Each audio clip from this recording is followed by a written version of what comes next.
My dear child, stop whatever you're doing right now and let these words reach the deepest part of your heart. What I'm about to say is not just a message. It is a letter from my heart to yours, spoken so you can hear it, feel it, and carry it for the rest of your days. I have been waiting to tell you this, and today is the day you need to hear it clearly. You didn't find this moment by accident. You were not led here by chance. I drew you here because I have something to say to you, and I need you to listen with your whole heart open. Let the noise of the day fall away. Let it be just you and me for a little while. You are not alone. You have never been alone. Not on your hardest day. Not in your loneliest night. Not in those quiet hours when you sat in the dark and wondered if anyone in this universe cared about you at all. I was there. I am there still. I will never stop being there. This is not a comforting thought to help you sleep. This is the absolute truth, and I want it to sink into your soul like water soaking into dry ground. Let it settle. Let it stay. I want you to walk in my light today, not tomorrow. Not when things get better. Not when you feel more ready or more worthy. Right now, exactly as you are. Lift your head as you walk. The one who set the stars in their places, who paints the sunrise morning after morning, who breathed life into everything that lives, is walking beside you. That is not a small thing. That is everything. I want you to feel it in your bones. Hear this about your home. You and the ones you love are safe under the cover of my love. I have set a shield around your walls, around your loved ones, around every person you carry in prayer. There is no darkness strong enough to break through what I have built around you. There are battles being fought for you that your eyes will never see. I fight them myself. I stand guard over your life while you sleep, and I win wars on your behalf before trouble ever reaches your door. The enemy plans, and I overturn his plans before they take a single step toward you. So let go of the fear that has been gripping your heart. You are not exposed. You are not defenseless. You are covered by the strongest force in all of existence, and that force is my love for you. Nothing gets past it. I know fear has been loud lately. It has whispered to you at night and followed you through your days. It has told you that the worst is coming, that you cannot cope, that you are one bad day away from falling apart. Fear is a liar. It always has been. I do not speak to you the way fear speaks. Fear pushes and panics. I steady and strengthen. When you hear a voice that crushes you, that is not my voice. When you hear a voice that calls you higher while holding you close, that is me. My precious one, I see how hard you have worked to hold everything together. I see the weight you carry that no one else knows about. I see the smile you wear when your heart is heavy. You do not have to perform for me. Come as you are, and let me carry what you were never meant to carry alone. There is a reason this word is reaching you now, in this season, on this very day. Something is shifting in your life. You have sensed it, even if you could not name it. I am moving pieces into place that you cannot see yet, and I needed you to know it before tomorrow arrives. Before tomorrow arrives, I need you to know this. You are mine, not because of anything you did, not because you earned a place in my heart. You are mine because I chose you, and my choice does not change with your moods, your failures, or your fears. Tomorrow does not belong to your worries. It belongs to me. I am already there, standing in it, arranging it, preparing it for your arrival. When you step into it, you will not be stepping into the unknown. You will be stepping into a day I've already walked through on your behalf. So do not spend tonight rehearsing everything that could go wrong. Spend it resting in the one who holds everything that will go right. I have never once been surprised by your circumstances. I have never once run out of answers. And I am not about to start with you. Listen closely now, because I want this to go deep. The hard road you have walked did not disqualify you. The mistakes you made did not cancel my plans. The delays you endured did not mean I forgot you. I have been with you through every mile of it, and every mile has mattered. You are standing at the edge of something new.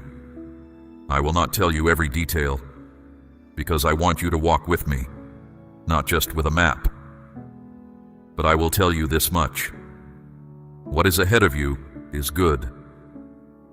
It is worth every step it takes to reach it. I know you have questions. You wonder why some doors closed and why some prayers seem to hang in the air unanswered. You do not need every answer tonight. You need to know that the one who holds the answers also holds you. And I do. Firmly, gently, and without ever letting go. So breathe, my child. Let your shoulders come down from around your ears. Let the tension you have carried all day loosen its grip. This moment is safe. I made it safe so that you could finally hear me without the world shouting over my voice. If your heart is open to receive this, declare your amen now. Come near to me and let me tell you what happens when you do. When you quiet the noise of the world and sit still in my presence, I pour something into you that nothing on this earth can give. I fill you with peace that makes no sense to your mind. I fill you with wisdom no teacher could hand you. I fill you with strength that will surprise even you. I do not ask for your worship because I need it. I ask because of what it does in you. When your heart turns toward me, something opens. The weight redistributes. The fog thins. You begin to remember who you are, because you're standing near the one who made you. Every word I speak carries life in it. Not pleasant sounds, not empty comfort. Real, living power that changes things. When my word takes root in your heart, your whole world begins to shift. You begin to see differently. You begin to think differently. You carry yourself differently, and the atmosphere around you responds. Doors open that were sealed. Healing moves through places that were numb. What was stuck begins to move. I know there have been times when I spoke promises over you, and you found them hard to believe. I know the gap between what I said and what you could see felt impossibly wide. I am not angry about your doubt. I know how heavy life can be. I know how long some seasons stretch. But today, gather up every piece of courage you have and choose to believe again. Choose to trust me one more time. I am not a man that I should lie. What I say, I do. What I promise, I fulfill. The only question is whether you will hold on long enough to see it arrive. I am steady. I am the same in the morning as I am at midnight. I do not love you more when you succeed, and less when you struggle. My love is not tied to your performance. It is not a wage you earn. It is a river that keeps flowing, whether you feel worthy of it or not. I see everything inside you, every hidden thought, every secret longing you have never spoken aloud. I know the dreams you buried and the prayers you stopped praying because the silence wore you down. None of it makes me love you less. Knowing it all only makes me lean in closer. I am not a God who watches from a distance. I am a father who bends down to listen. I move heaven and earth for the good of my children, and you are one of them. That is not poetry. That is how I govern your life. Right now, in this very moment, I am handing you peace. Not the thin kind that shatters at the first piece of bad news. a deep, settled peace that sinks into the center of who you are and holds, no matter what the day looks like. Let it wash over you now. Let it push out the anxious thoughts that have been pacing the halls of your mind.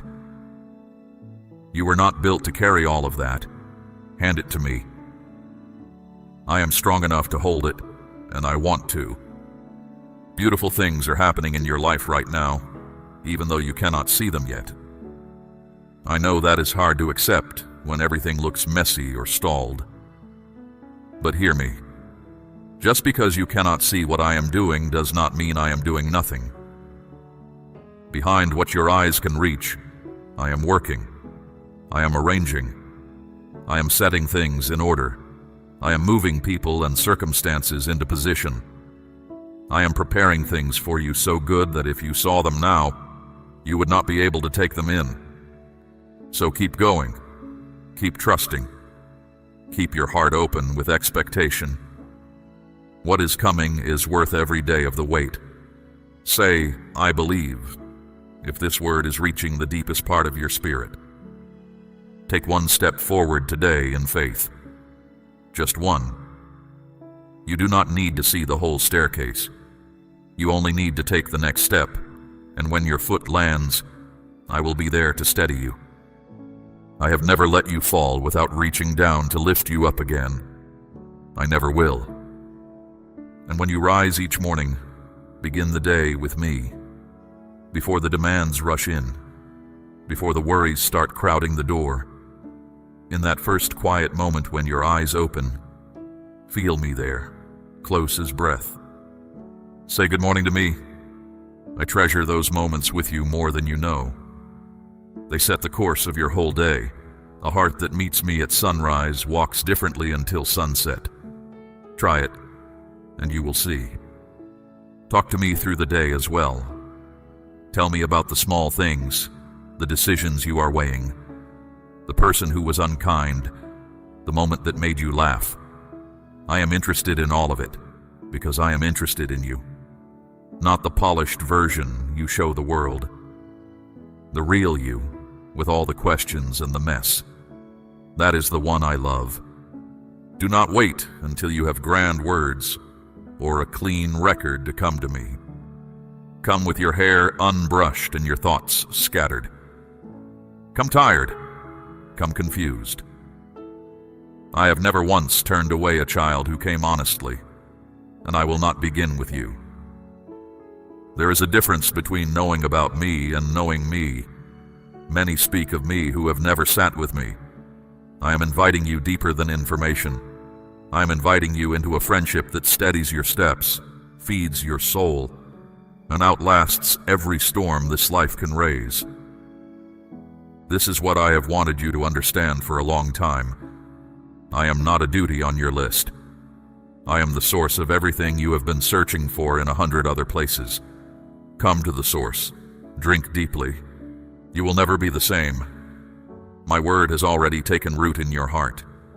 You may not feel it working, but it is there, like a seed hidden deep in the soil, growing quietly until the day it breaks the surface and stands strong in the light. That is what is happening inside you. You are growing in ways you cannot measure yet. And everything growing in you now is getting you ready for what is ahead. Look at the world around you. So many are wandering without direction, chasing things they believe will fill them. Money, approval, position, pleasure. They reach what they were chasing and find the emptiness still there, waiting. They trust people who fail them. They pursue dreams that were never theirs. They pour themselves out trying to fill a space that was shaped for me alone. And slowly, quietly, they drift. Not because I pushed them away, but because they stopped looking for me. But you have been different. Even in your seasons of doubt, even when confusion pressed in, you kept coming back. You kept reaching for me. Do you know what that means to me? Everything. That is why I am entrusting you with more. I want you to be a carrier of hope, not by preaching at people, not by pushing, simply by letting my love move through the way you live, the way you speak, the way you treat the people in front of you. When others see something steady in you, something unshaken, they will wonder where it comes from.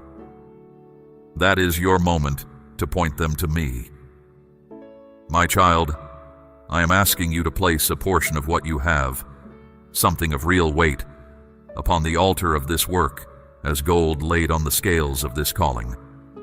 Let it be a seed sown into deep water, an offering set on stone, not held back in fear.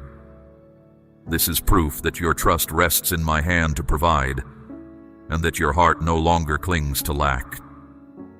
What you release in faith does not leave your life. It moves ahead of you into the harvest I am preparing. There are people all around you who look fine on the outside and are breaking on the inside. They laugh with friends and feel alone in the crowd. They carry themselves through the day, then sit in silence at night, feeling hollow. I see every one of them, and I am sending hope to them through vessels like you. You do not need to do anything grand. Be kind, be patient. Listen when someone needs to be heard. Speak gently when someone near you is hurting. These small acts carry enormous power, and they plant seeds in hearts that I myself will water and grow. Do not underestimate one life lived with love and faith. You have no idea how far the ripples of your kindness travel, but I do. I follow every one of them to the farthest shore, and the reach of your life is greater than you will ever know on this side of eternity. Now let me speak to something that has been troubling your heart. There are times you feel held back, times when a voice tells you that you are not enough, that you have made too many mistakes, that your past cancels the future I promised you. Hear me clearly. That is a lie. Every word of it. Stop agreeing with it. I have set you free. Not partly free, not mostly free, completely free. The chains that held you, the shame, the guilt, the regret, I broke them. You are not who you used to be. You're not defined by what you did before you knew better. You are not trapped inside the worst chapter of your story. I have washed the record clean and set a fresh page before you. And on that page, I am writing something you would not believe if I told you all of it now. So when the old accusations come knocking, do not open the door. The one who accuses you has no authority over what I have pardoned. My verdict stands above every other voice, and my verdict over you is forgiven, free, and mine. Be careful then what you allow into your mind and heart, the things you listen to, the conversations you keep, the thoughts you entertain. All of it either builds you or wears you down. Guard your inner world. It is the field where your future is growing. When a fearful thought arrives, answer it with what I have said. When doubt speaks up, counter it with my promises. When bitterness looks for a place to settle, fill that place with gratitude before it can unpack. You have the strength to do this because my spirit lives in you, and my spirit has never lost a battle. And when the day is done, do not carry its weight to bed. Lay it all down at my feet. The frustrations, the words that stung, the things that did not go the way you hoped. Give them to me before you sleep.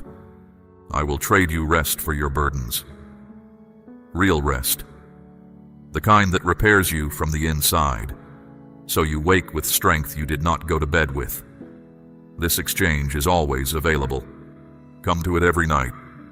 Some nights the surrender will feel unfinished, and the same worry will try to climb back onto your shoulders by morning. Lay it down again. This is not failure. This is practice.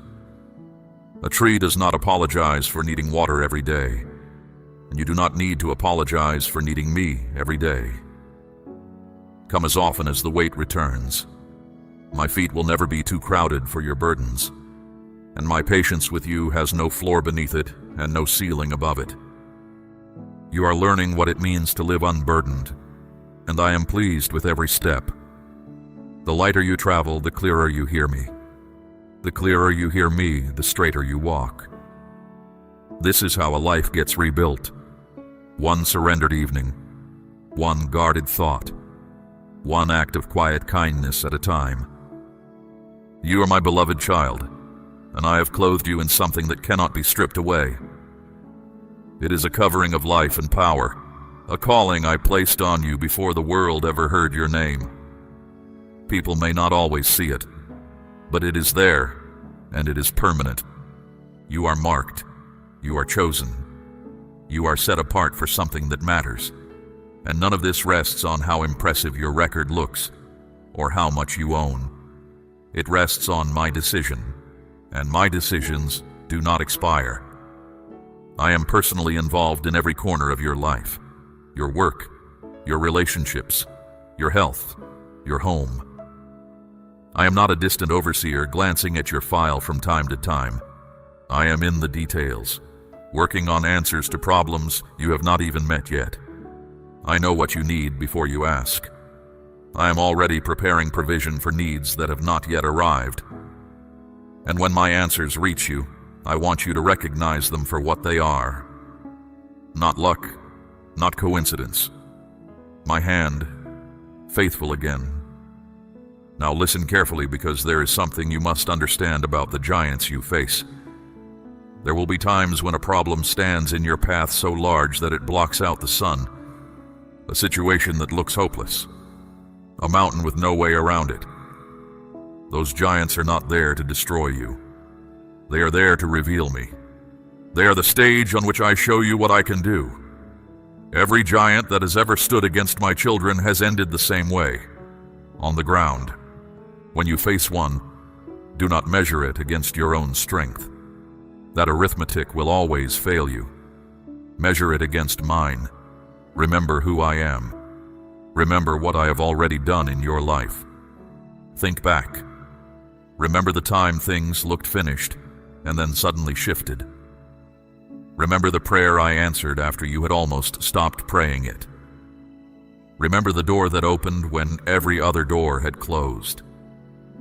Let those memories feed your faith today, because the God who did that has not changed. My power has not weakened. My commitment to you has not cooled. I am exactly who I have always been, and I am standing with you now, in this fight, in this season, in this very hour. And hear this about fear. Fear is not your friend, and it is not harmless. Fear is a thief. It creeps into your heart and steals your peace. It clouds your judgment and makes every problem look twice its true size. It whispers that the worst outcome is the most likely one, when I have written otherwise. Fear has no real power over you unless you hand it the keys. Today, take them back. Say it aloud. Fear has no place in my life. I am not led by dread. I am led by faith, because that is exactly who I made you to be. When you walk with me, you walk with the one before whom every darkness retreats. Nothing that rises against you can win, not because you are strong in yourself, but because I am your shield. And when the enemy looks at you, he must also look at me. That is why he cannot touch the core of who you are. Now, I want to speak to the part of you that has been waiting a long time. You have prayed for something, maybe for years, and it has not come. You have held on through disappointment after disappointment. You have kept believing when everything visible told you to stop. I see that. I honor that. And I tell you now, your waiting has not been wasted. Not one day of it. While you waited, I was building. While you wondered, I was arranging. What is coming is not only the thing you ask for, it is a fuller version of it than you knew how to ask for. My timing is not your timing. You see one small piece of the picture. I see the whole of it, from the first line to the last. And from where I stand, I can tell you with complete certainty, the wait will make sense. There are people who let go just before the answer arrived. They grew tired and walked away while I was setting the final pieces in place. I do not want that for you. Hold on. Keep asking. Keep showing up. What looked like a delay was never a denial. I was working. You could not see it, but I was arranging everything. The answer you have carried in prayer is not lost. It is not forgotten. It is being completed, and it will arrive at the appointed hour, not one moment late. Do not read my silence as absence. Some of my deepest work happens in the quiet, the way roots deepen in soil that looks still from above. When I am quiet, I am not gone. I am concentrating on something that concerns you. And when the answer comes, you will understand why it could not have come sooner. You will see what had to move first, who had to be readied, what had to be cleared from the road. Trust me with the schedule. I have never been late to anything I promised. While you wait, keep doing the small, faithful things. Tend what is in front of you. Keep your word. Pray for the people around you. These quiet acts are not filler between now and your breakthrough. They are part of it. Kings are shaped in fields before they stand in palaces, and the shepherd years are never wasted years. I watched David guard sheep no one else counted, and I was preparing a throne the whole time. What you do in hidden places, I see. And what I see in secret, I reward in the open.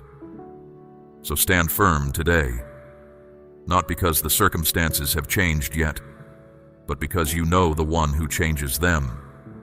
Steady your heart, set your face forward. The season you are entering is one I have already walked ahead of you, and I would not lead you into it without also making you able for it. Now let me touch a wound that has been aching for a long time. The words other people have spoken over your life. The criticism, the judgment, the voices that told you that you were not smart enough, not gifted enough, not worthy of the good things you long for. Maybe someone laughed at your dreams. Maybe someone questioned your faith. Maybe the people who should have lifted you up were the very ones who pressed you down. I heard every one of those words, and I want to heal what they left behind. Here is the truth. What people think of you does not define you. Their approval does not make you valuable, and their disapproval cannot make you worthless. Your worth was settled by me long before any of them met you, and no human voice holds the authority to overturn what I have declared. The critics do not have the final word. I do. And my word over you is full of love, purpose, and promise. Chosen, forgiven, called, restored. These are not compliments. These are facts, and I want you to wear them the way a king wears a crown. So lay down the exhausting work of proving yourself. Stop pouring your strength into winning approval from people who may never give it. You already have mine. Step out of the shadow of their opinions and into the light of what I say about you. And now I must ask something of you that is not easy. The people who wronged you, who misjudged you, who used your kindness against you, release them. Not because what they did was acceptable, not because they earned it. Because bitterness is a poison you drink with your own hands, and I want it out of your life.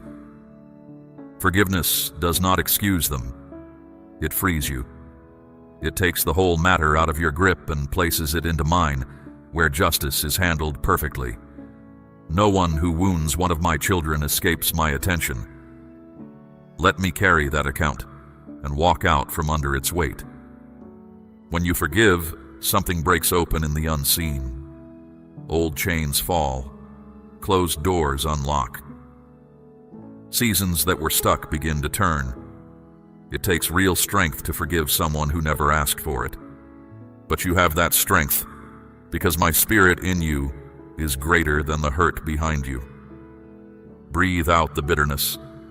Breathe in my peace. Do it as many times as it takes. Some releases happen once, and some happen every morning for a season. Either way, I am with you in the releasing, and do not carry shame about how long your healing is taking. Hearts do not mend on a schedule, and I have never once stood over you with a measuring rod while you grieved. I move at the pace of your trust. Where you can only give me a small yes today, I will honor that small yes and build on it tomorrow. What matters is the direction of your face, not the speed of your feet. Keep your face toward me. That is the whole instruction. The rest, I will supply. There is also a quiet dignity growing in you that you have not noticed. You ask for help sooner than you used to. You tell the truth about your limits. You no longer pretend to be fine when you are not. Do not mistake this honesty for weakness. It is the beginning of real strength, and it opens the door for me to work. My child, there is something else I want you to hear today, and I want you to receive it slowly. I am proud of you. I know that may be hard to take in. I know there are things you regret, choices you would remake if you could. But when I look at you, I see someone who kept getting up. Someone who kept reaching for me through seasons that would have hardened other hearts. Someone who chose faith again and again when quitting would have been easier. That kind of perseverance is rare, and it has not gone unnoticed by me. The road you walked did not only cost you, it formed you. You understand the weary now because you have been weary. You are gentle with the broken because you know what breaking feels like. That understanding in you is real treasure, and I will use it in ways you cannot yet imagine. You are not simply a person moving through days. You carry an assignment that belongs to you alone. The blend of your story, your gifts, and your scars fits a purpose that no one else on this earth can fulfill.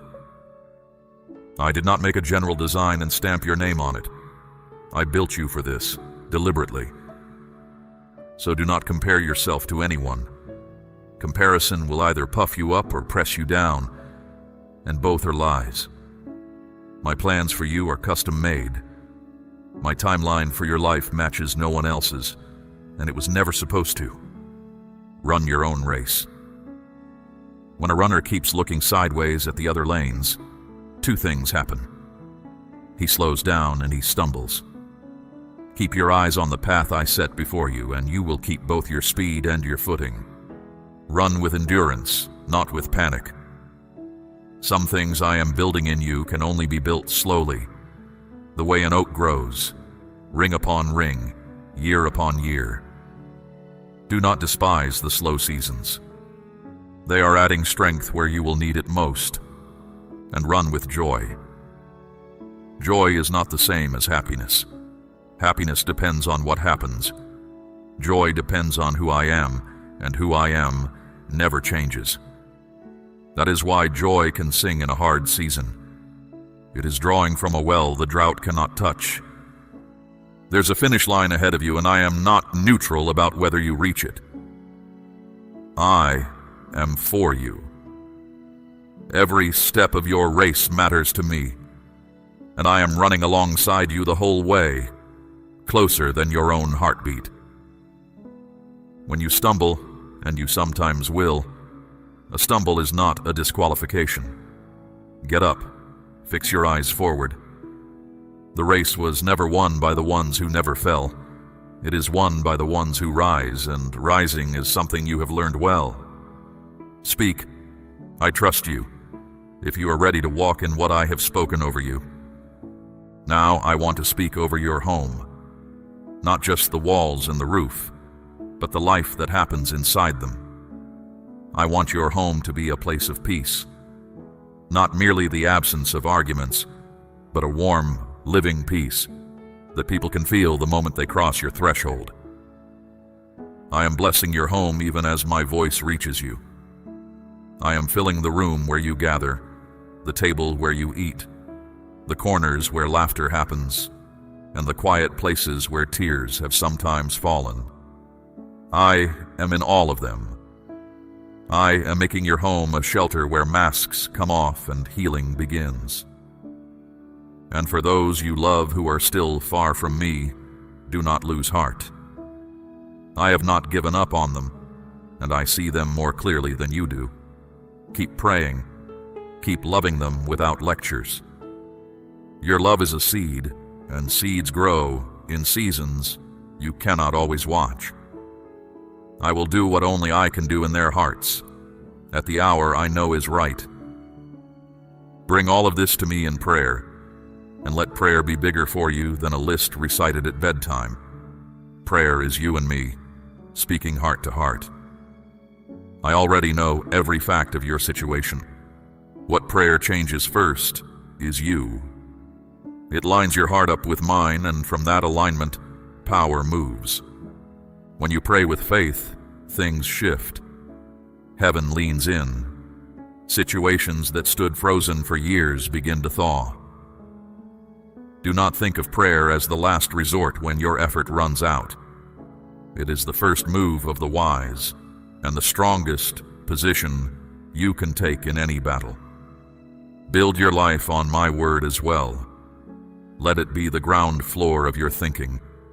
The wisdom of the world changes with every generation. What it praises today, it mocks tomorrow. My word has outlasted empires, and it will still stand when every other voice has gone silent. When you are confused, my word gives clarity. When you are afraid, it puts courage back in your chest. When you feel unworthy, it tells you the truth about who you are. Store it in your heart the way a wise household stores grain, and you will have bread in every famine. Now let me speak to the worry that follows you around money and provision. I know it is one of the heaviest weights my children carry. Hear me plainly. I am your provider. That is not a title I wear. It is a role I actively fill every day in your life. I know what you need. I know what those under your roof need. My storehouses do not run low, and my ability to provide for you does not rise and fall with the times. I open doors no one can shut. I place the right people in your path. I plant ideas in your mind that become provision in your hands. I am not promising a life without lean seasons. Some of them teach trust in ways abundance never could. But I am promising this. You will not be abandoned in any of them. Keep bringing your needs to me. Keep handling what I give you with an open hand, and watch what I do with what you release. Now come away from the noise for a moment, because I want to teach you about stillness. The world has trained you to fill every silence, sound upon sound, hurry upon hurry, until the soul cannot hear itself, let alone hear me. But silence is not your enemy. Silence is where I speak most clearly. In the quiet, things rise to the surface. Old memories, unanswered questions, feelings you have pressed down for years. I know that can be uncomfortable, but what rises in my presence rises to be healed. Do not run from those moments. They are the doorway to your freedom. When you choose to be still before me, you are saying with your posture what words cannot say. You are saying, I trust you enough to stop. And to that kind of trust I always respond. Find small pockets of stillness in your day. Even a few unhurried breaths with me can change the hours around them. I live in the present moment, my child. Not in your yesterday with its regrets. Not in your tomorrow with its unknowns. Here. Now.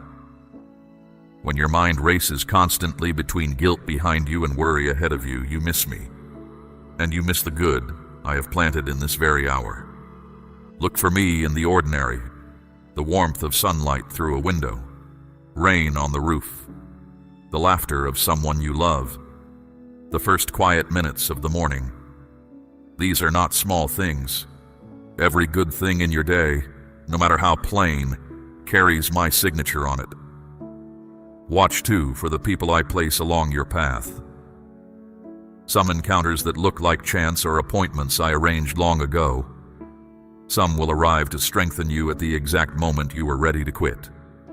Others will arrive needing what only you can give.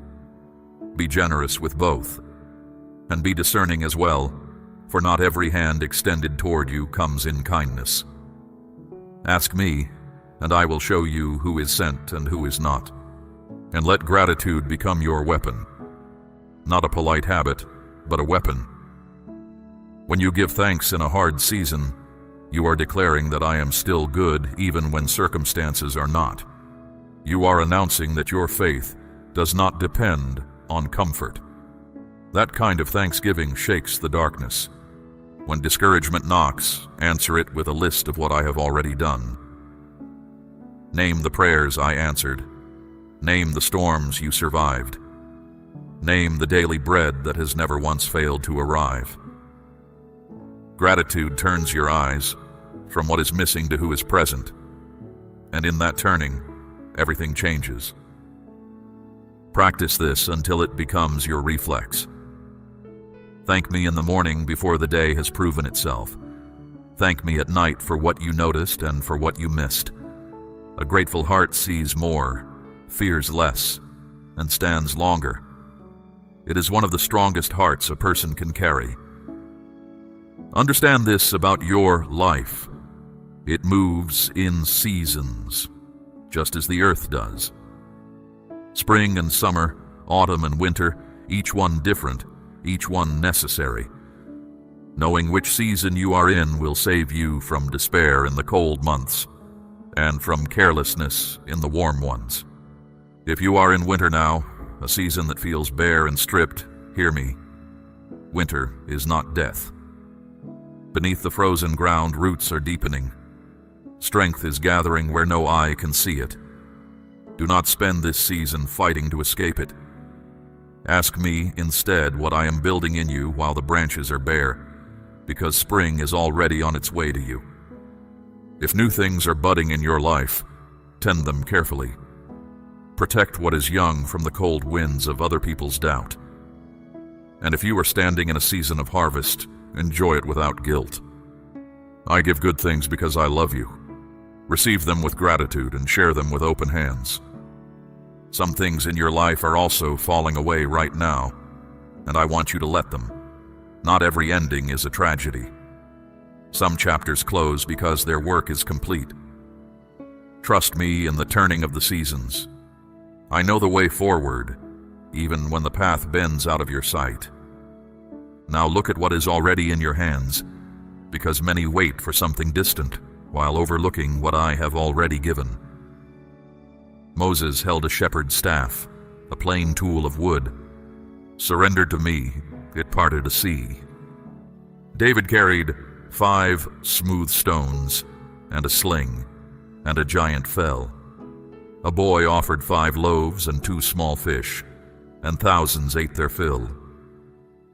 What is in your hands today? What skills, what experiences, what small resources sit quietly in your life, waiting? Offer them to me. Stop waiting until you have more before you begin.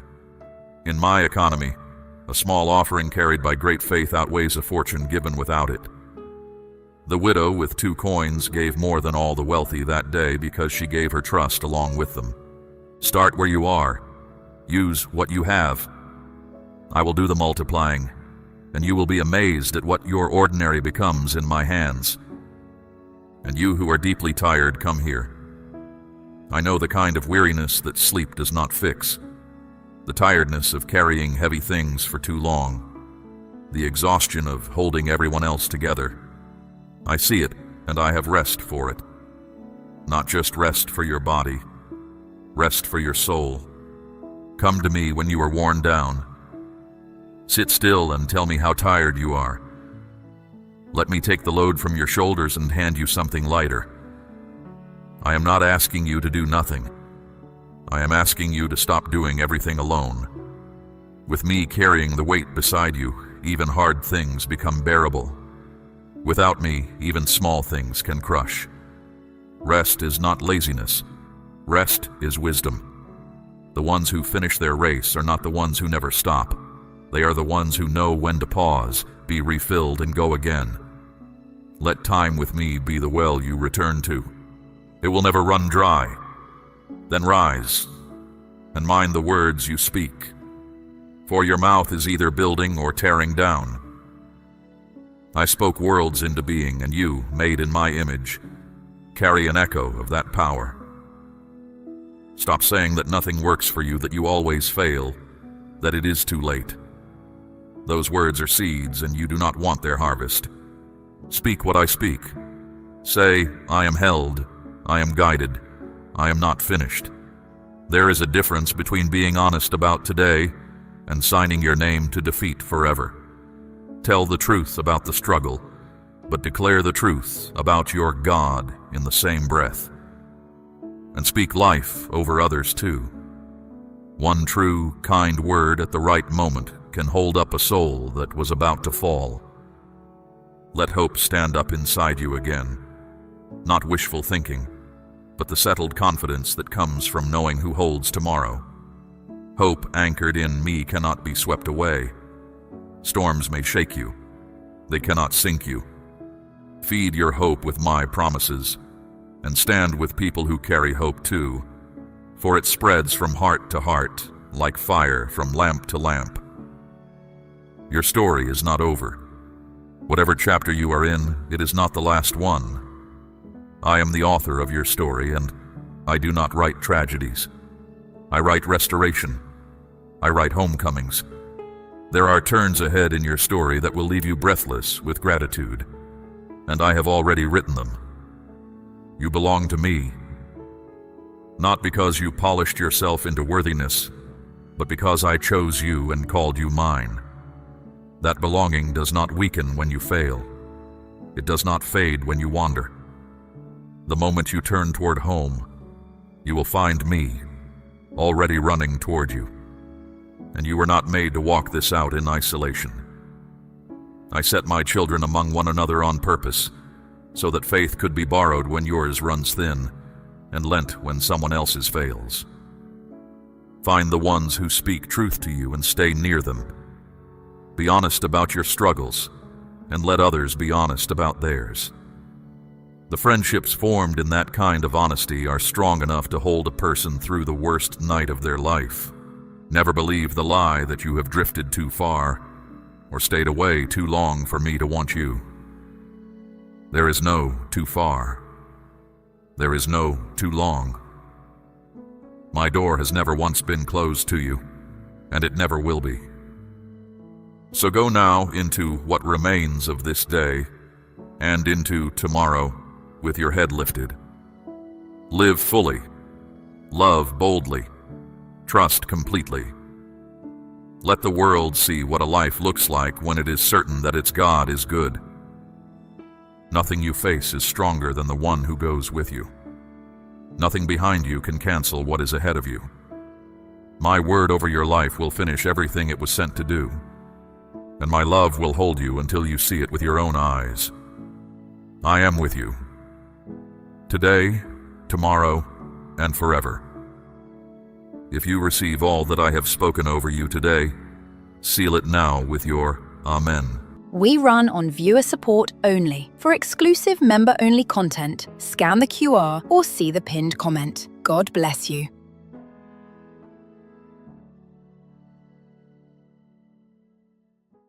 Stop for a moment.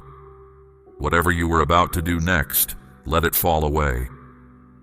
Before the sun rose this morning, something shifted concerning you, and I will not let this day pass without you knowing it.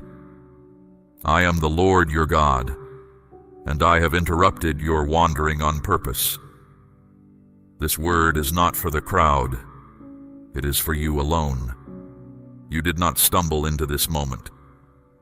I drew you here. You have been searching, questioning, crying out in silence, and I heard every word of it. So be still now. Listen closely, because I am about to answer questions you stopped asking out loud a long time ago.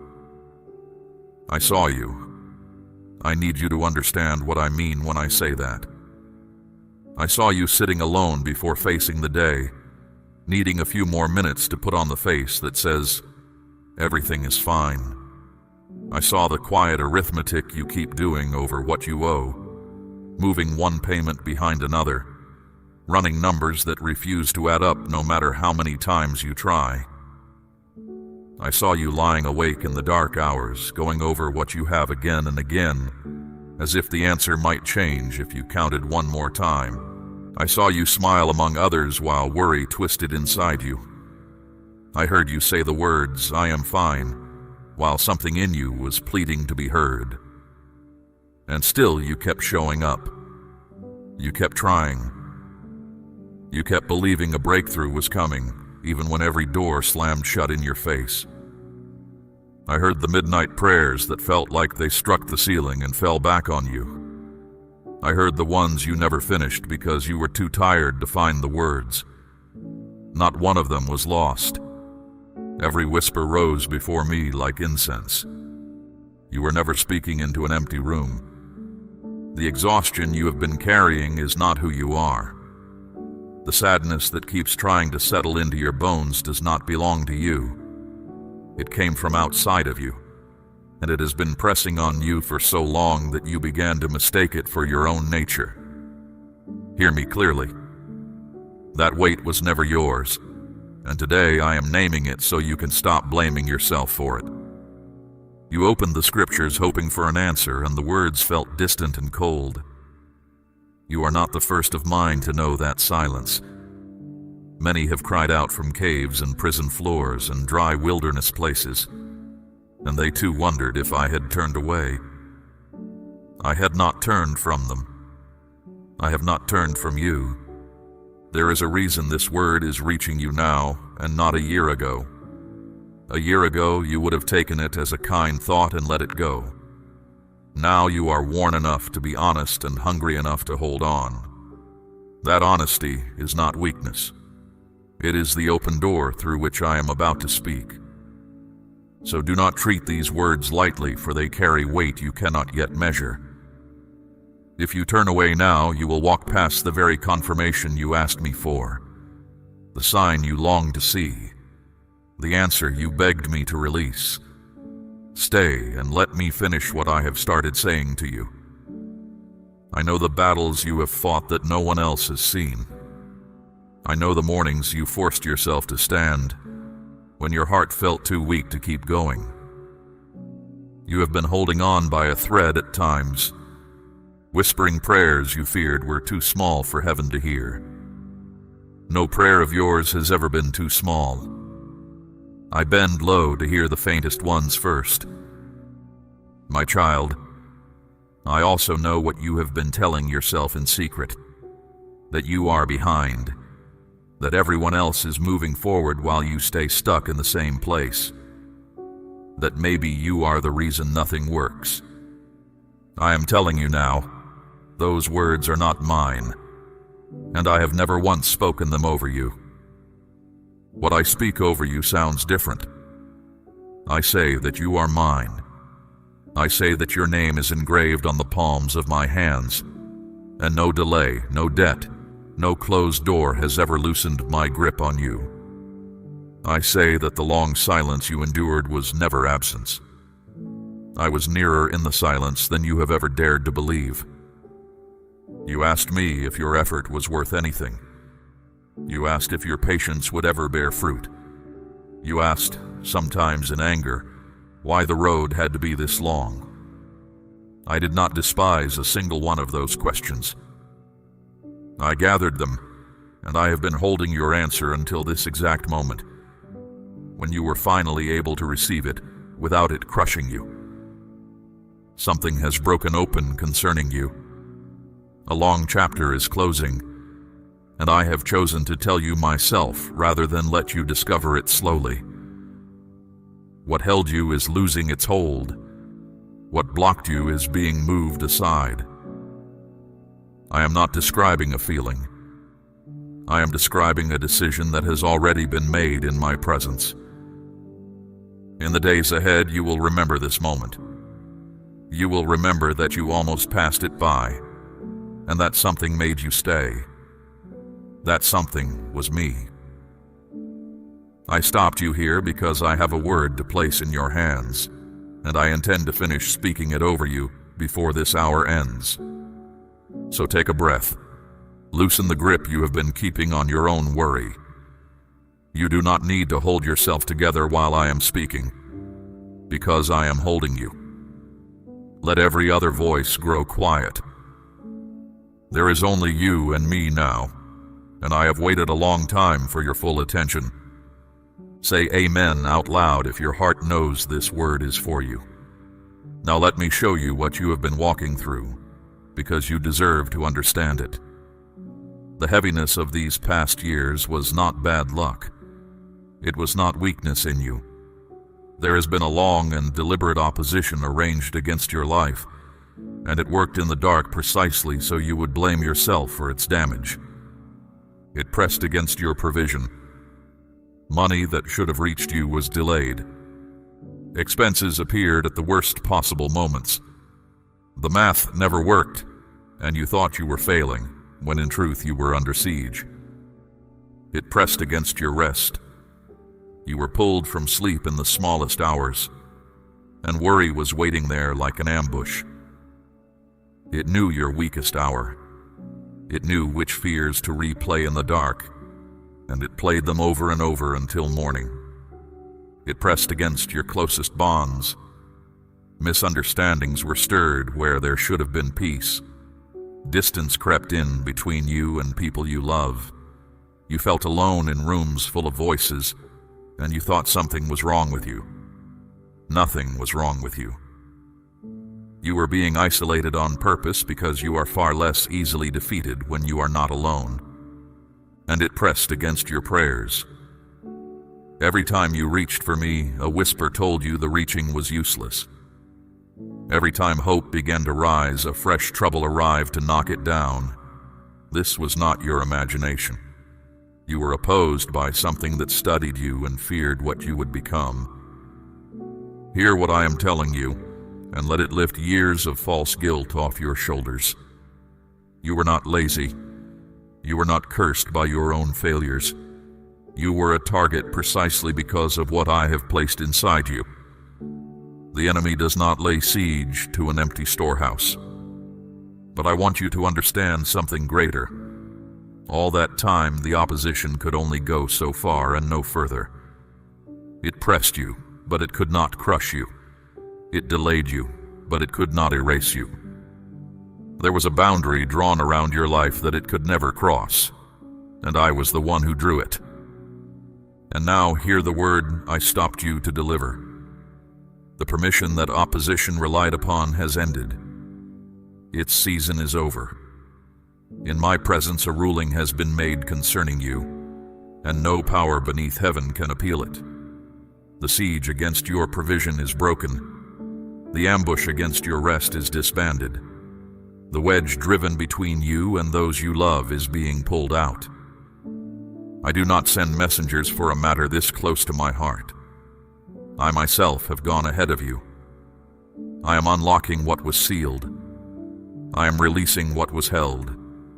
I am straightening the road that was made crooked, and I am doing it now, while my voice is still in your ears. Declare I believe if this word is reaching your spirit.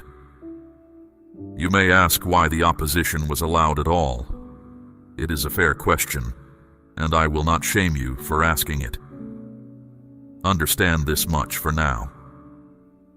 What came against you intended your ruin, but I bent every one of its schemes into your training. It meant to break your faith. Instead, your faith grew roots that storms can no longer reach.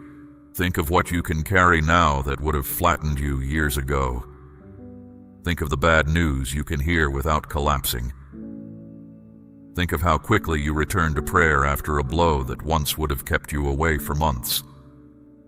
That steadiness was forged in you during the very years you thought were wasted. Nothing about you was wasted. The one who opposed you understood something you are only now beginning to see. You are dangerous to the darkness. A person who keeps believing after years of resistance is a person who cannot be stopped by ordinary trouble. That is why the pressure on you was never ordinary. It was a measure of your worth, not a measure of your failure. So from this day, refuse the old explanation. When you remember the years of struggle, you will no longer say, "That was the proof that God forgot me." You will say, "That was the siege, and the siege is broken." Words matter, my child. Speak of your past the way I speak of it, and the past will lose its power to poison your future. I want you to notice something else in the days ahead. Burdens you carried for years will begin to feel strangely lighter, and you will wonder if you are imagining it. You are not imagining it. When a siege lifts, the air itself changes. Decisions that once paralyzed you will become simple. Tasks you avoided for months will take an afternoon. Do not credit coincidence for any of it. Coincidence did not endure the dark years with you, and coincidence is not delivering you now. I am. Give me what belongs to me, which is your trust, and I will keep showing you my hand until you can no longer doubt it. There will still be echoes of the old pressure, a bill, a harsh word, a heavy morning.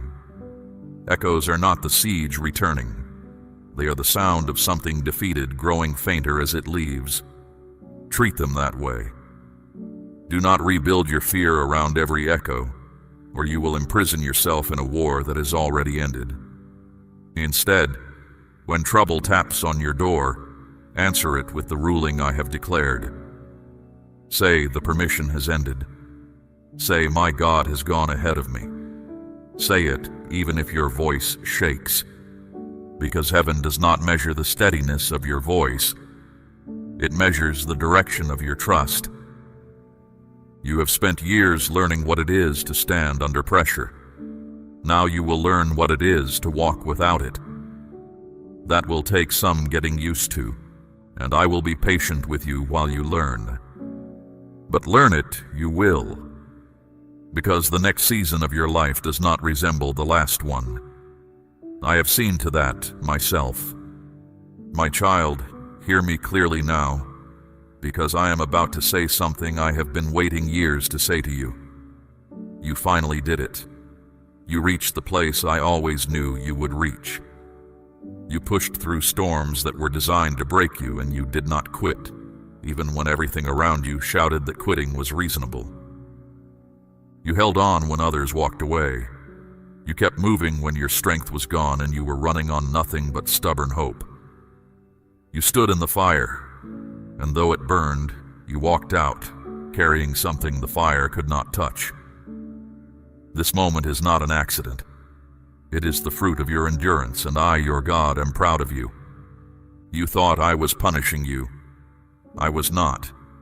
Every trial was shaping something in you that ease could never have built. Every closed door was my hand between you and harm you could not see. I was never against you. I was always for you, even on the days you cursed the road I had you walking. I saw you fight silent battles no one else even noticed. You thought no one cared. I cared. You thought no one was listening. I was listening. In the moments you felt most alone, my presence filled that room, whether you sensed it or not. Now, before I speak of what comes next, I have an instruction for you, and I ask you to receive it with an open heart. My child, I am asking you to place a portion of what you have, something of real weight, upon the altar of this work, as gold laid on the scales of this calling. Let it be a seed sown into deep water, an offering set on stone, not held back in fear. This is proof that your trust rests in my hand to provide, and that your heart no longer clings to lack. What you release in faith does not leave your life. It moves ahead of you into the harvest I am preparing, Now let me take you back down the road you have walked, so you can see that I was there at every step. You have carried pain you never asked to carry. You have felt the sting of betrayal from people you trusted with your whole heart. In those moments you wondered if I had turned away. I never turned away. I stood guard over you in the shadows, even when you thought heaven had gone quiet. The people who left you did not all leave by accident. Some of them had to go, no matter how much it hurt, because their presence in your future would have poisoned what I am preparing for you. You could not see that then. You saw only the empty chair and the unanswered message. But I saw 10 years down the road, and I loved you too much to leave certain doors open. I know the wounds they're leaving left behind. I saw you question your worth because of it. I saw you blame yourself for endings that were never your fault. Hear me now. Their departure was not a verdict on your value. Sometimes I remove people the way a builder removes scaffolding, because the true structure is ready to stand. And the doors that slammed shut, the opportunities that slipped through your fingers at the last moment, the plans that crumbled after you had worked so hard to build them. You asked me why everyone else seemed to move forward while you stood still. My child, those refusals were not rejection. If I had opened certain doors when you begged for them, what waited behind them would have wounded you, not blessed you. There is a timing to every release, and I do not explain it in advance because trust that demands full explanation is not trust at all. But I will tell you this. Not one of those delays was carelessness. Each one was measured. Each one had a purpose you will one day see plainly. And when you see it, you will thank me for every door I refuse to open. You also wrestled with doubt, and I want to speak to that directly. You asked God, are you even real? Do you still hear me? Have you forgotten me? I never condemned you for those questions. I saw the weight you carried when you asked them, and I stayed closer to you in those hours than you ever realized. Doubt asked in the dark is still a form of reaching for me. The one who has truly given up does not bother to ask anything at all. You kept asking.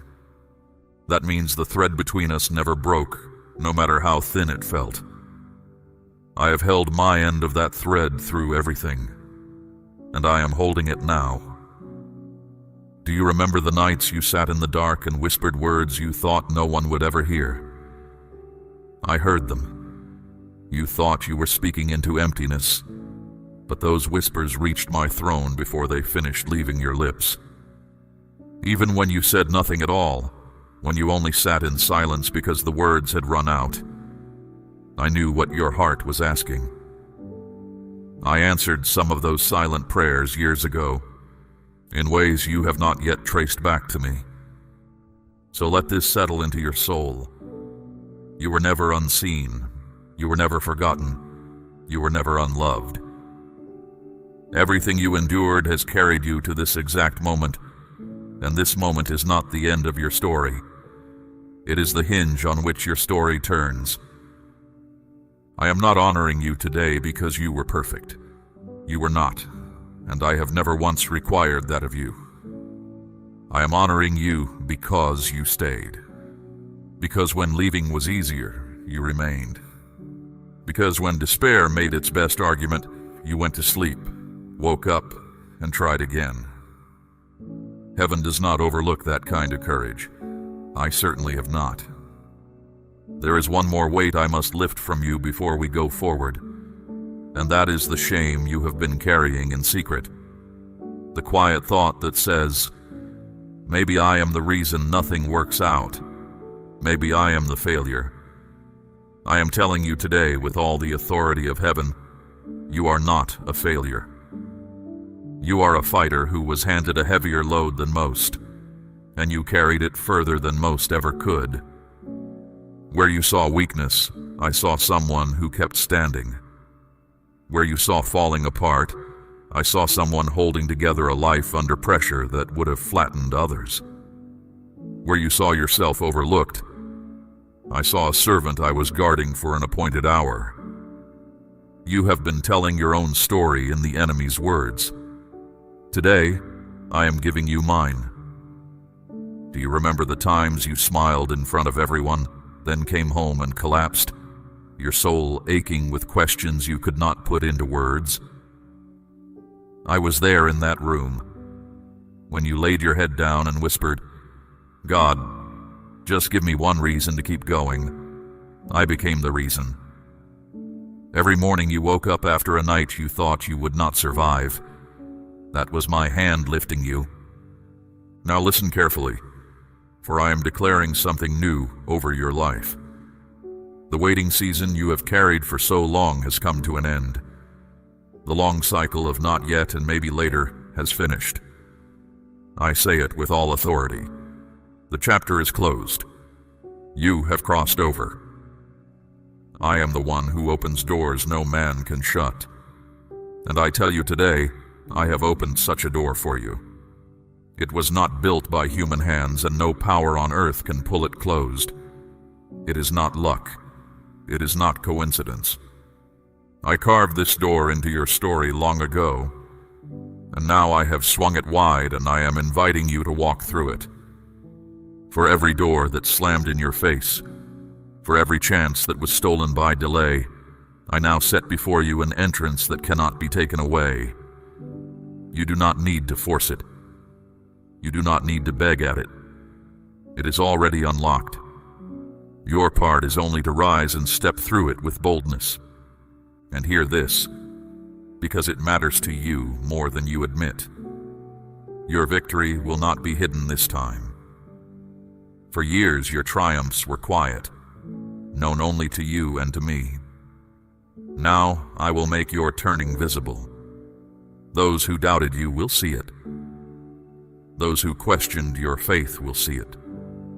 Those who decided you would never rise will stand as witnesses to what my hand has done in you. Do you remember whispering to yourself, "When will it be my turn?" My child, this is your turn. This is your moment. The door I have opened is not small, and it is not fragile. What flows through it will not be a brief relief that fades by winter. It is a lasting change in the direction of your life. I am restoring years that felt stolen from you. I am multiplying what was broken down to almost nothing, and I am doing it in such a way that when it unfolds, no honest observer will be able to explain it apart from me. That is deliberate. Your life is about to become an argument that I keep my word. You sowed in sorrow, season after season, with no harvest in sight. Now you will reap in joy. You endured the silence. Now you will hear celebration where there was mourning. You stood in faith when there was no evidence on the table. Now I will set evidence before you until your hands lift on their own in awe. What I do in this season will also silence the old lies. Every voice that said you were forgotten will be answered, not by your arguing, but by the plain sight of my faithfulness resting on your life. You will not need to defend yourself. Your circumstances will speak, and they will speak clearly. So step forward. Do not hesitate at the threshold. Do not let fear grab your ankle at the last moment and whisper that this is all too good, that words like these are for other people. You have been strengthened for this exact door. You are not too late. You are not unworthy. This is not a trick, and it is not a test. It is my promise arriving. I know that after years of disappointment, hope itself can feel dangerous. You learned to keep your expectations low so that life could not hurt you again. That habit protected you once. It cannot come with you through this door. On the other side, you will need the courage to expect good things again, and I will teach it back to you gently, one fulfilled promise at a time. Start small if you must. Expect me in one thing this week. Place one need in my hands and refuse to take it back. When I answer, mark it. Let that answer become a stone of remembrance and build on it. This is how a heart that was taught to brace itself learns instead to stand up straight. And when you walk through this door, do not look back over your shoulder as if the old season might chase you down and reclaim you. It cannot. A closed chapter has no authority over an open one. I have placed the ending myself, and what I end stays ended. And do not wait until you feel worthy to begin walking. Worthiness was never the price of entry. I opened this door because of who I am and because of what I have decided concerning you. Your feelings will catch up to the truth in time. Until they do, let the truth lead and let the feelings follow behind. Lift your head, my child. Straighten your back. You have spent enough years walking with your eyes on the ground, braced for the next blow. The next steps you take will be different, because the ground itself has changed. You are not walking toward the promise anymore. You are walking in it. Now let me show you what I am placing in your hands, so you will recognize each blessing as it arrives, and know exactly where it came from. These are not small things. They are not passing kindnesses. They are lasting portions, and I have set 5 of them aside with your name on each one. First, I am giving you peace, not the fragile calm the world offers, the kind that shatters at the first piece of bad news. My peace, the kind that stands guard over your mind like a soldier at a gate. You once lay awake dreading tomorrow. Now when your head touches the pillow, my peace will meet you there, and rest will stop being a battle. Where confusion ruled, clarity will guide you. Where fear whispered, courage will answer. This peace does not depend on your circumstances improving first. It arrives before the circumstances change, which is how you will know it is mine. The world's calm follows good news. My peace walks ahead of it. Second, I am bringing provision. The days of counting what you have and finding it lacking are closing. I fed my people with bread from the sky in a wilderness where nothing grew. I took a few loaves and small fish and fed thousands with baskets left over. I have not changed. What is in your hands right now looks small to you. Place it in mine and see what I make of it. Do not fear lack anymore. Fear of lack is a habit from the siege years, and the siege is over.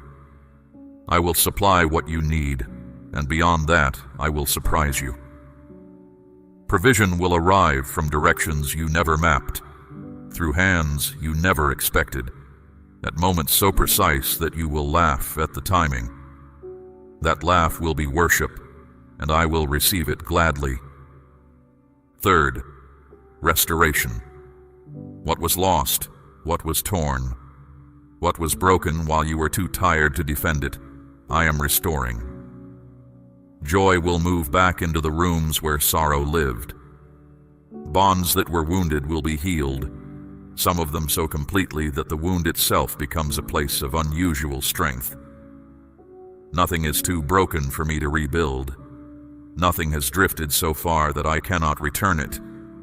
Even the years themselves I will redeem. You have grieved the time you think you lost, the seasons that seem to produce nothing.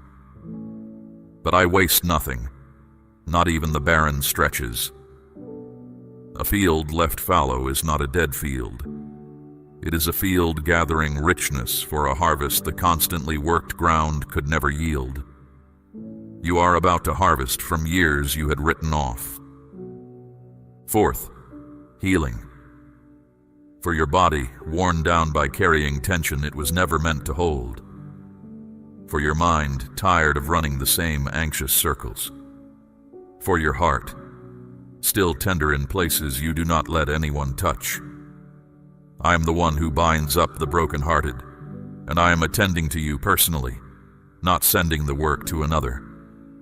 Where sickness drained your strength, renewal is coming. Where grief pressed you down, I am lifting. You will notice it in small ways first. A morning without the familiar dread.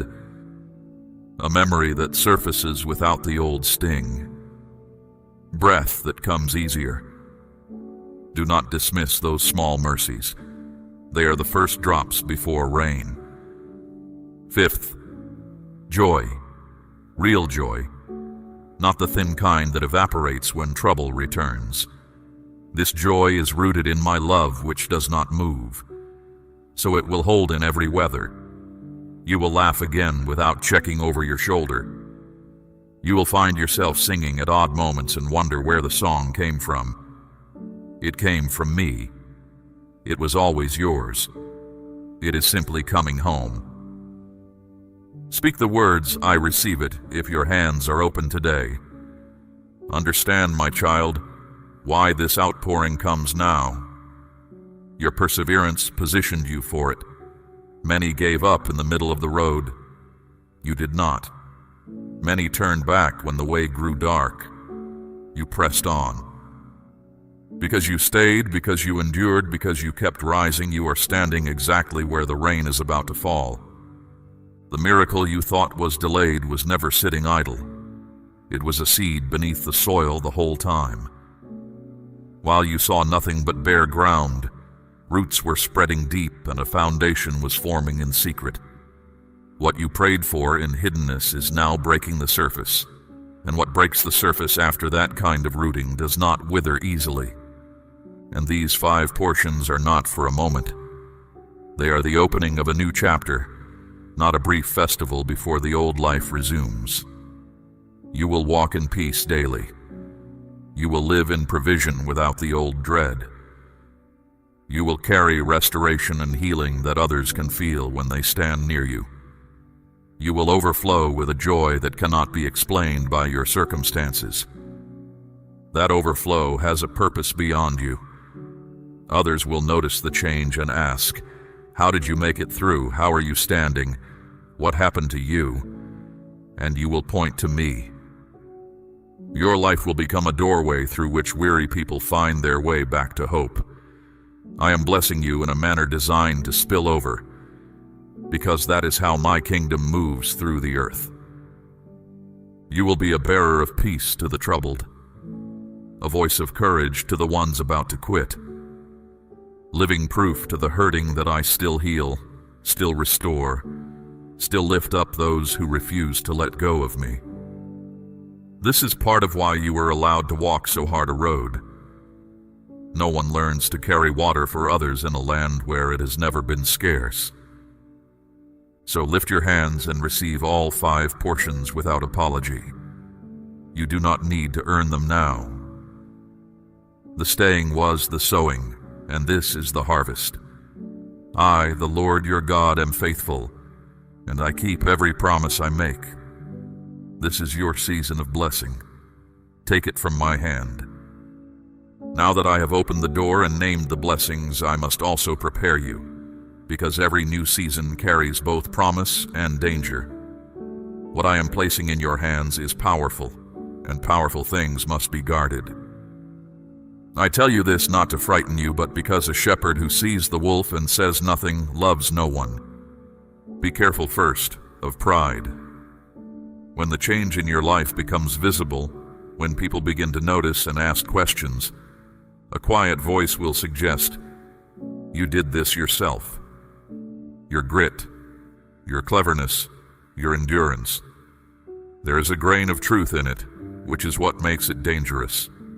Yes, you endured, but it was my strength that held you together when yours ran out, and my hand that opened what no effort of yours could unlock. Remember the source, and the blessing keeps its sweetness. Forget the source, and the same blessing turns heavy and hollow in your hands. Stay low in your own eyes, and I will keep lifting you higher. That is not a threat. It is simply how weight is carried safely. The deeper the roots, the taller the tree can stand without breaking. Be careful next of fear. When I bless you, the whisper will change its approach. It will stop saying, "This will never happen," and start saying, "This will never last." What if it is taken away? What if you were never meant to have it? Fear always aims at the newest thing I have given, because new things have not yet grown their defenses. But I have not given you a spirit of fear. I have given you power and love and a sound mind. So when the what-ifs rise, do not negotiate with them. Answer them out loud with what I have said. What my hand gives, no thief can carry off. Fear will shrink a blessing if you feed it. Faith will enlarge the same blessing if you feed that instead. You choose the table. Guard also your tongue, and hear me carefully here, because few understand this. Not everything I give you is meant to be announced right away. Some blessings must stay hidden for a season, like a root taking hold, so they can grow strong before they are exposed to other eyes. Announced too soon, they draw envy, doubt, and interference before they can stand on their own. Remember Joseph. He told his dream to his brothers before its time, and the telling stirred a hatred that cost him years in a pit and a prison. I still kept every word of that dream, but the road there was made harder by an early announcement. Not everyone at your table can celebrate your rising. Some will misunderstand it. A few will quietly work against it. So keep certain things between you and me until I show you the moment to speak.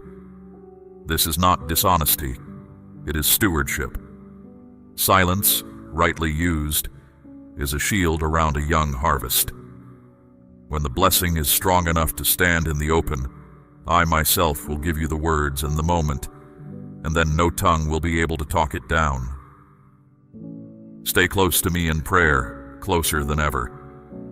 Here is a trap that catches many in seasons of increase. The busyness of the blessing slowly crowds out the presence of the one who gave it. The struggling soul prays daily out of need. The blessed soul can drift for weeks without noticing. Do not let what I give you become the very thing that pulls you from me. Prayer keeps your spirit sharp and your heart in line with mine. When you pray, you return to the source and drink. When prayer fades, other voices grow louder, and you begin to take direction from your worries again. Come to me in the morning before the day makes its demands. Come at night before sleep takes you. Even a few honest words keep the road between us worn smooth. Remain in gratitude as well. It is a strange weakness of the human heart that it can pray for something for 10 years, receive it, and within a season treat it as ordinary. Do not let familiarity steal the wonder of what I am doing. Thank me for the small things as quickly as the great ones. A grateful heart never runs dry, because gratitude keeps the gate open through which more arrives. And above all, stay in faith. There will still be days of testing in this new season. Not the old siege, but the ordinary weather of a living faith. On those days, doubt will offer its old argument one more time. Let your answer be settled in advance. Faith is your anchor now. The same faith that carried you through the years of waiting. It did not retire when the waiting ended. It simply changed assignments. Faith is not seeing everything clearly. It is trusting the one who does. When you cannot trace my hand, trust my heart. When you do not understand my timing, remember its record. It has never once failed you, even in the years when you were certain it had. You have the proof of that now. Carry the proof with you into every dark day ahead, and no dark day will keep you. I entrust more to you now than you have ever carried, and with more comes greater keeping. Guard your heart, guard your words, guard the quiet place where you and I meet. Not everyone around you will understand the season you are in, and you are not required to make them understand. Let your life do the explaining in due time. Treasure what I place in your hands. Water it with prayer. Surround it with gratitude. Shield it with humility, and grow it with faith. Do this, and the blessing will not only remain, it will multiply until it overflows the borders of your own life and runs into the lives of everyone I send near you. That overflow is my plan, and I am not hiding it from you. You are blessed in order to become a blessing, and I have chosen you for both. One more preparation, and then I will speak of the surprise I have been saving for the end. In the days just ahead, do not be startled if resistance flares one last time. A defeated enemy rarely leaves quietly.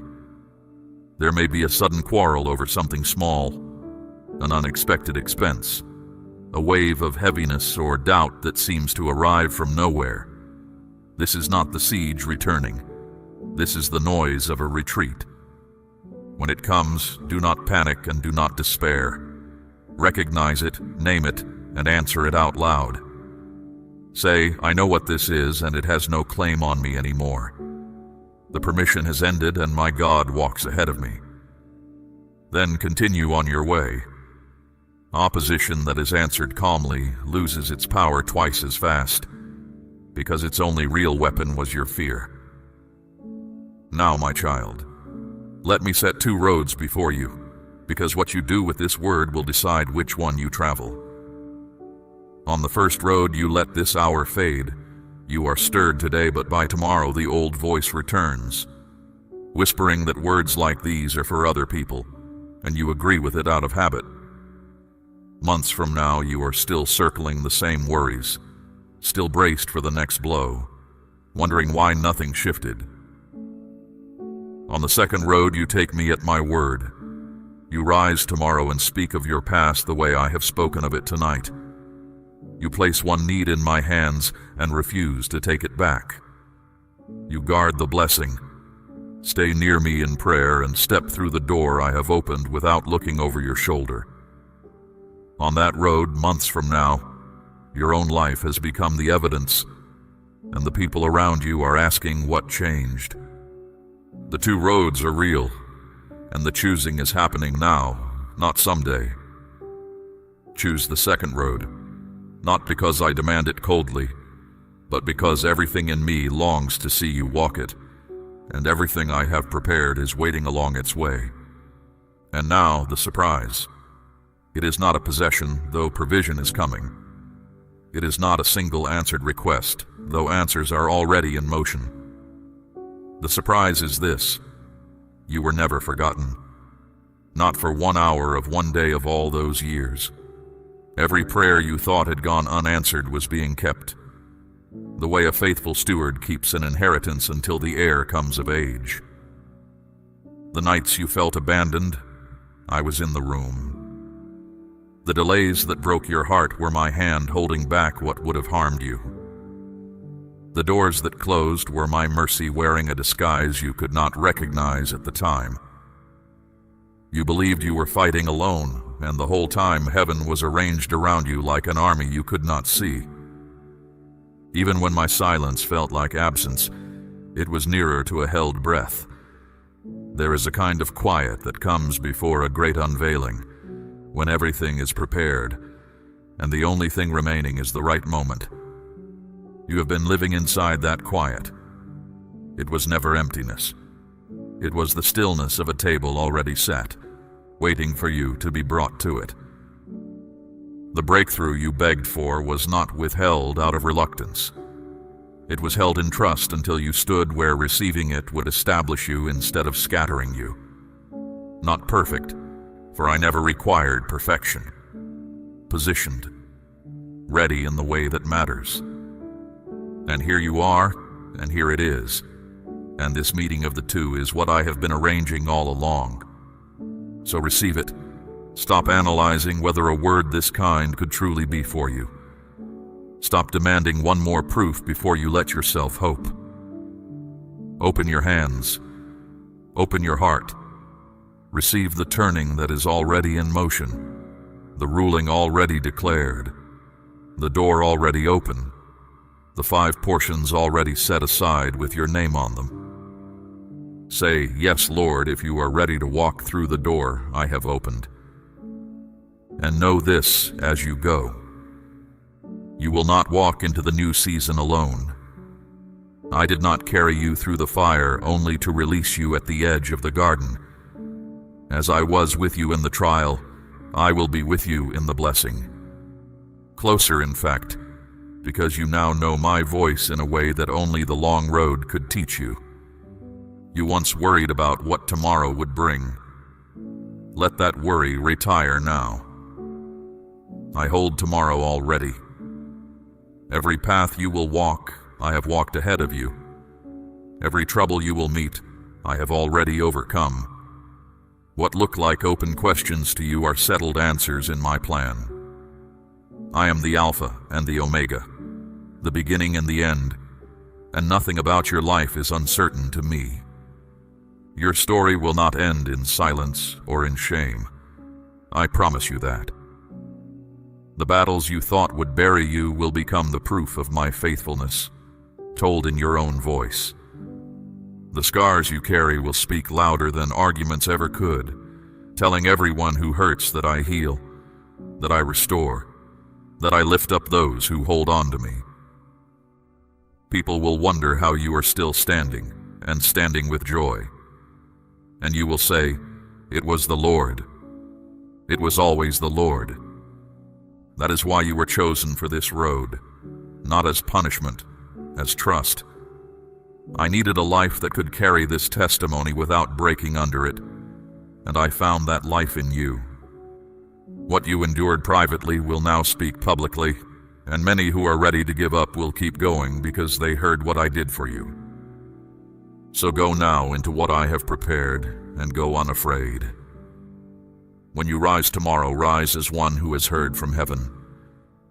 When the old thoughts knock, let the new word answer.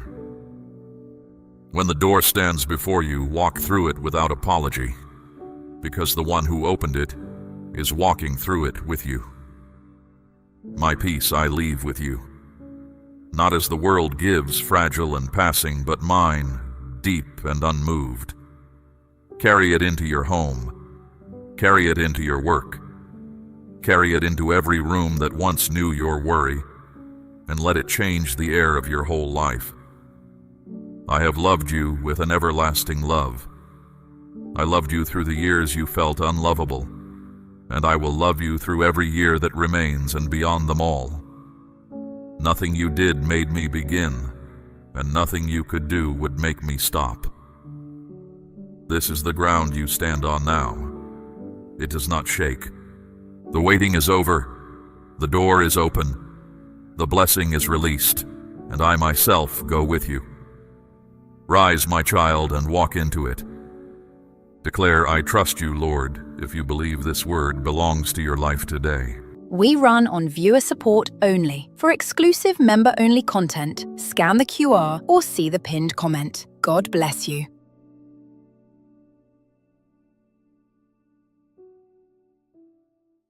Be still for a moment, my child. Heaven has paused everything to reach you. In this very hour, a silent call is crossing the distance between my heart and yours. The veil is thin right now. The noise of your life has been pushed back so that one voice can come through clearly. Mine. This is not a small window. It will not stay open long. I am asking you to give me these moments, all of them, from the first word to the last. Do not turn away. What I have to say to you today carries more weight than anything you have heard in a long time. I have tried to reach you before. You know this, even if you have never said it out loud. There were small whispers you could not explain, gentle nudges that came from nowhere, dreams that felt too real to be dreams, conversations that stayed with you for days after they ended. You have woken in the deep hours of the night, wide awake, heart pounding, certain that something was about to shift. You have stood in the middle of an ordinary day when a knowing washed over you that was anything but ordinary.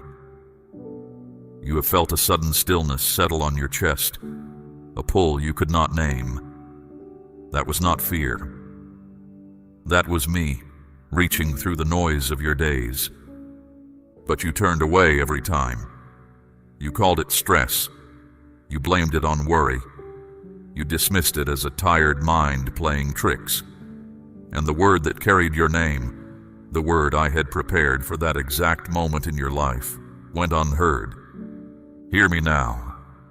I am not recounting this to shame you. I am telling you so you understand why today is different. Today I have arranged everything so that you could not miss me. No interruption has pulled you away. No urgent matter has broken this moment. That is not an accident. I guarded this hour myself. Listen closely because I am speaking to you, not to a crowd, not to the many, to you. The one whose heart is beating a little faster right now. The one who feels something stirring and cannot explain it.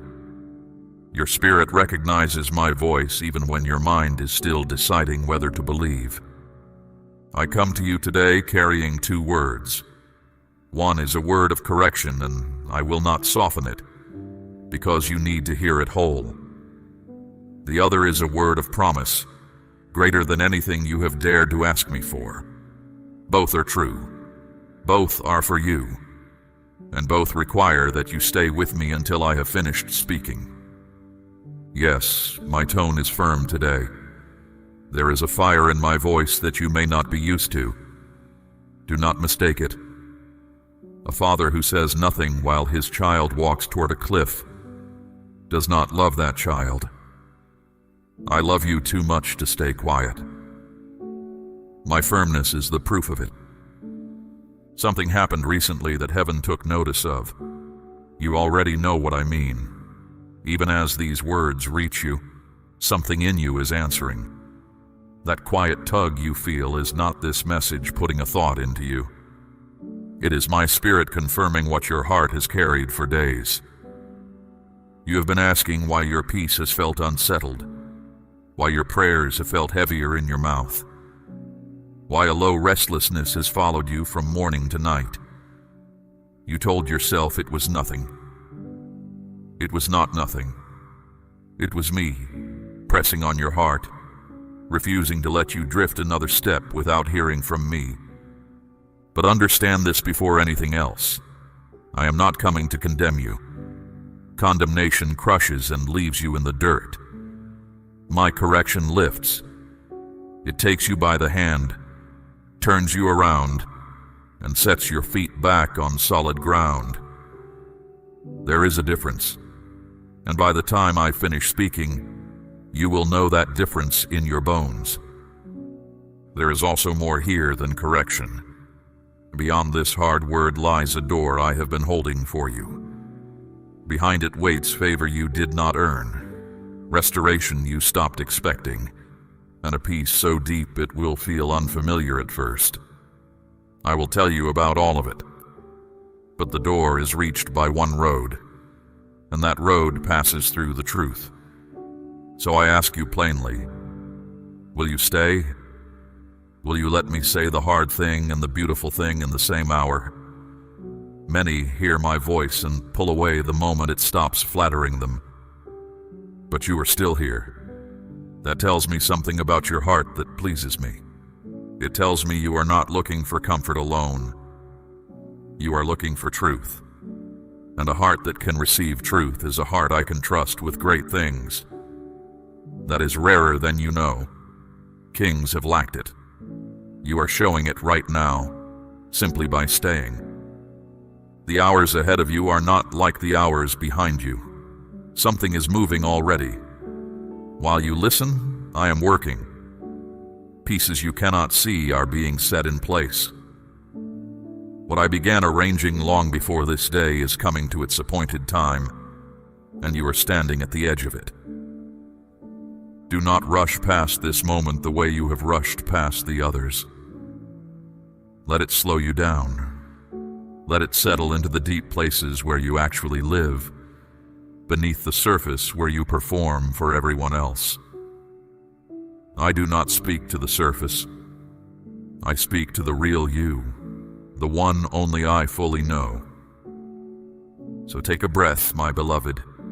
Loosen your grip on everything you were carrying when this word found you. The tasks will wait. The worries will wait. For the next while, there is only my voice and your heart, and the honest ground between them. That is where everything begins to change. I will begin with the hard word first, because truth delayed loses none of its weight. And when the hard word has done its work, the promise will mean more than it ever could have otherwise. That is how I work. First the root, then the fruit. First the turning, then the blessing. Declare your amen out loud if you know this word has found the right heart.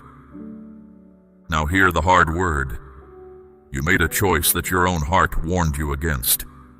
You crossed a line you knew was there. Heaven saw it, and heaven recorded it. I was not silent when it happened. You felt my paws pressing against your will in that moment, and you moved forward anyway. Do not rush to defend yourself. Do not reach for the excuses you have been rehearsing. I know them all already, and I know the truth beneath them. This hour is not for argument. It is for honesty, and honesty is the one thing I require of you right now. Understand what actually happened, because it did not begin where you think it began. It did not begin with your hands. It began with a thought. A thought arrived that did not carry my peace, and instead of turning it away, you gave it a room to live in.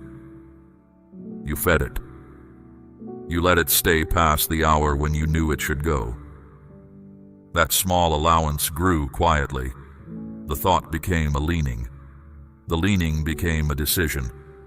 The decision became an act. And that act opened a door in the unseen realm that should have stayed shut.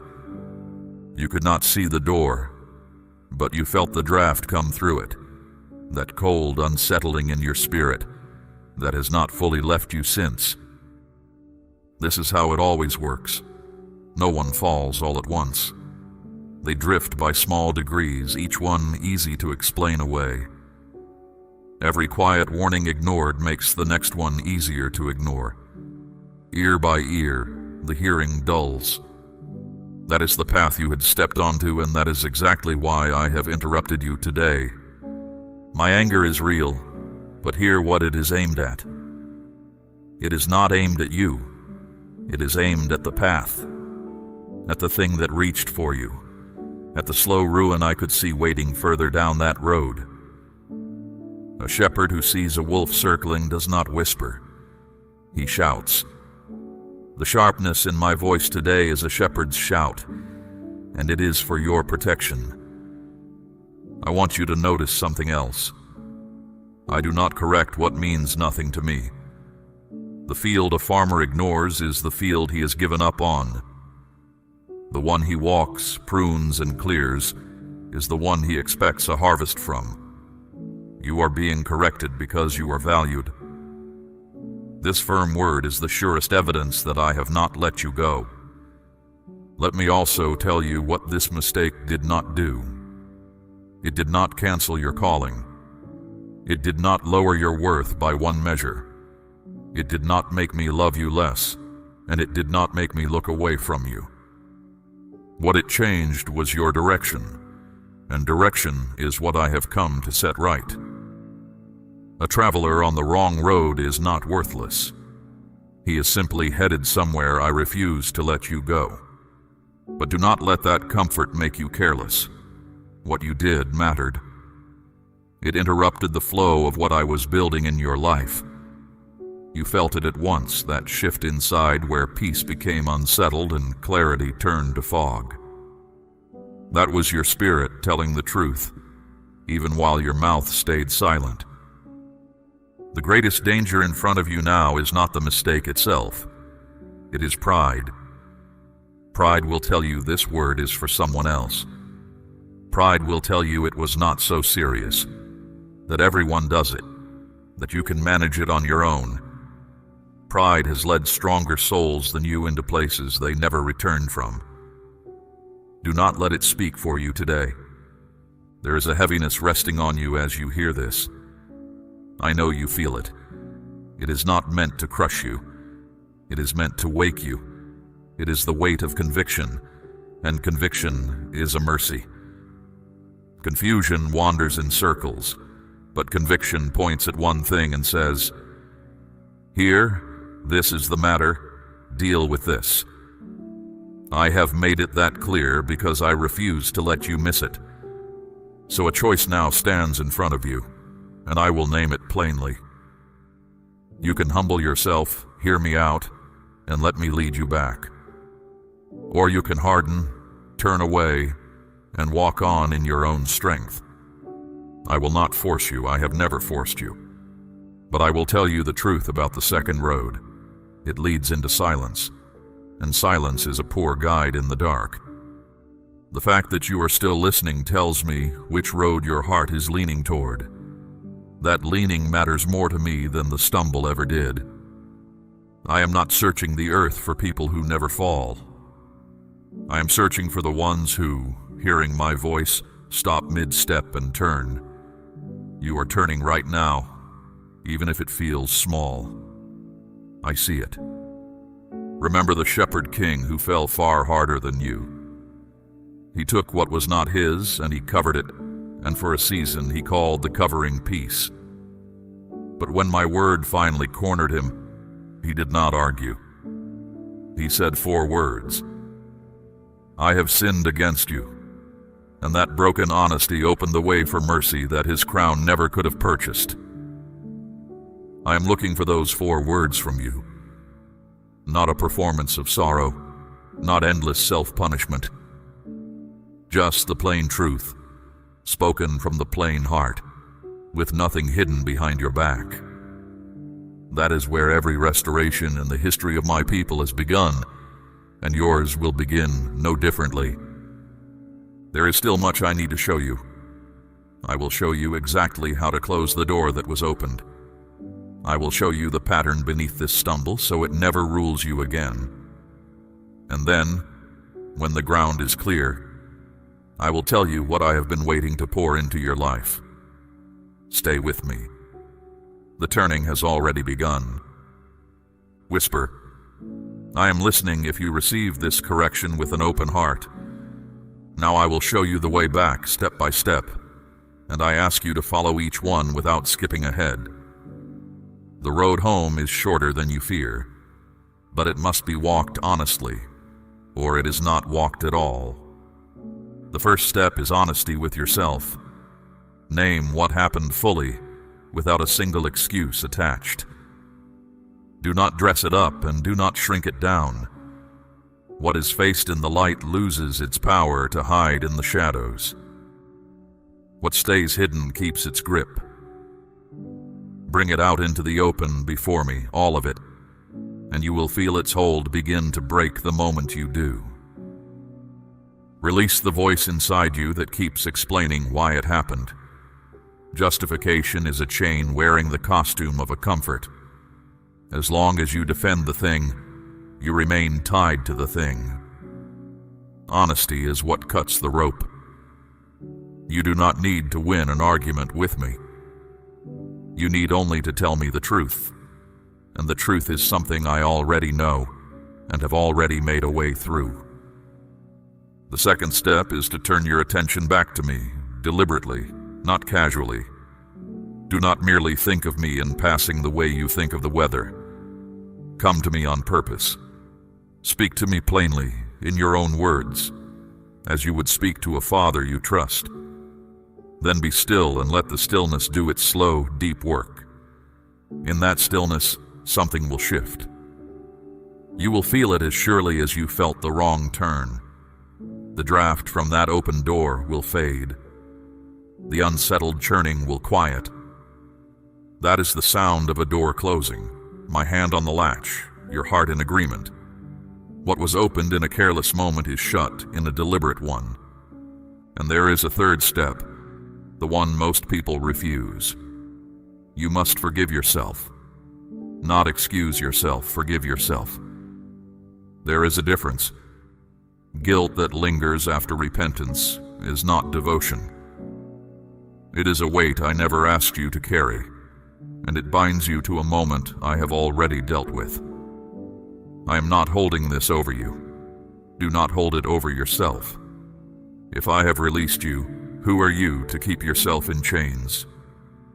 Lift your head. The account has been settled, not by your suffering, but by my mercy. Your sorrow had its hour and did its work. Now its hour is over.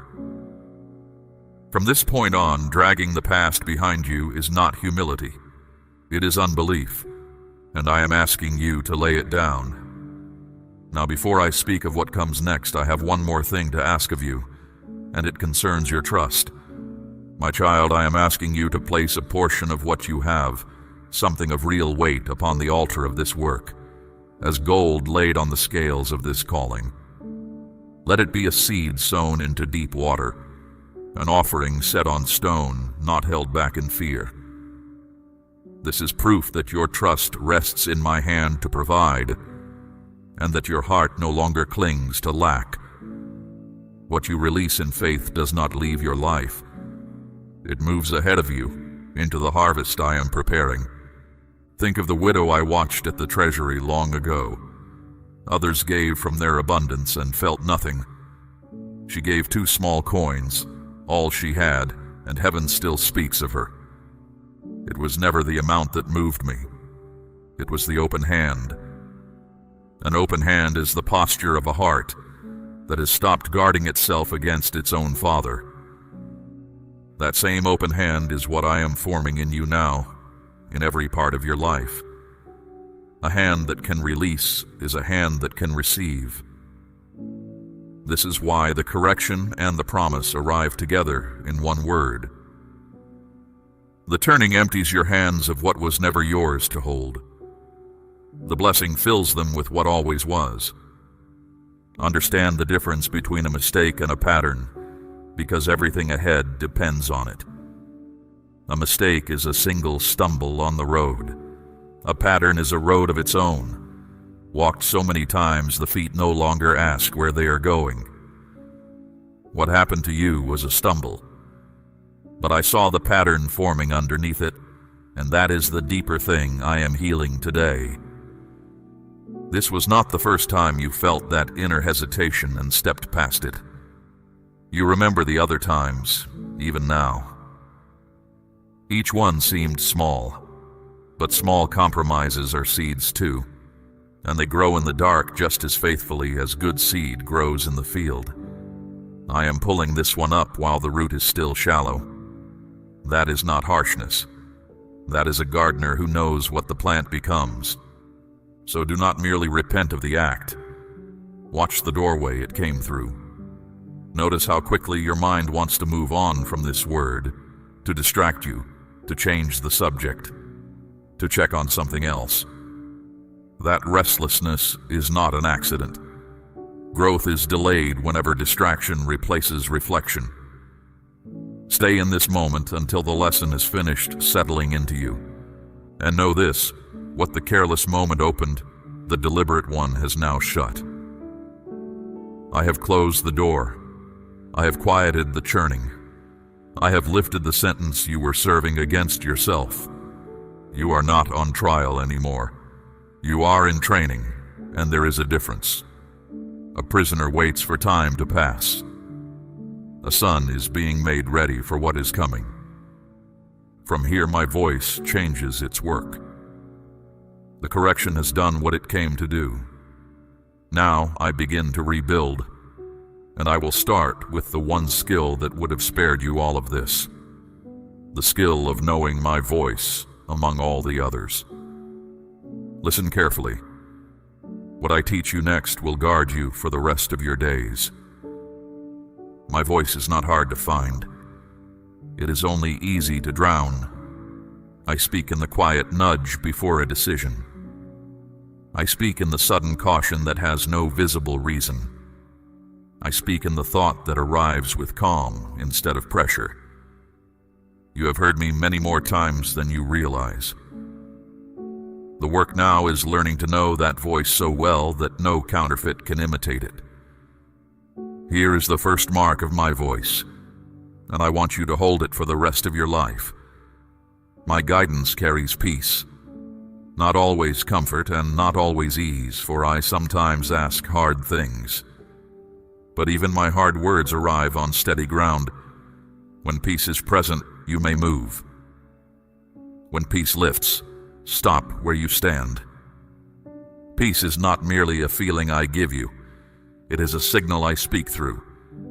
You have felt that signal before. You felt it leave in the very moment we have been speaking of.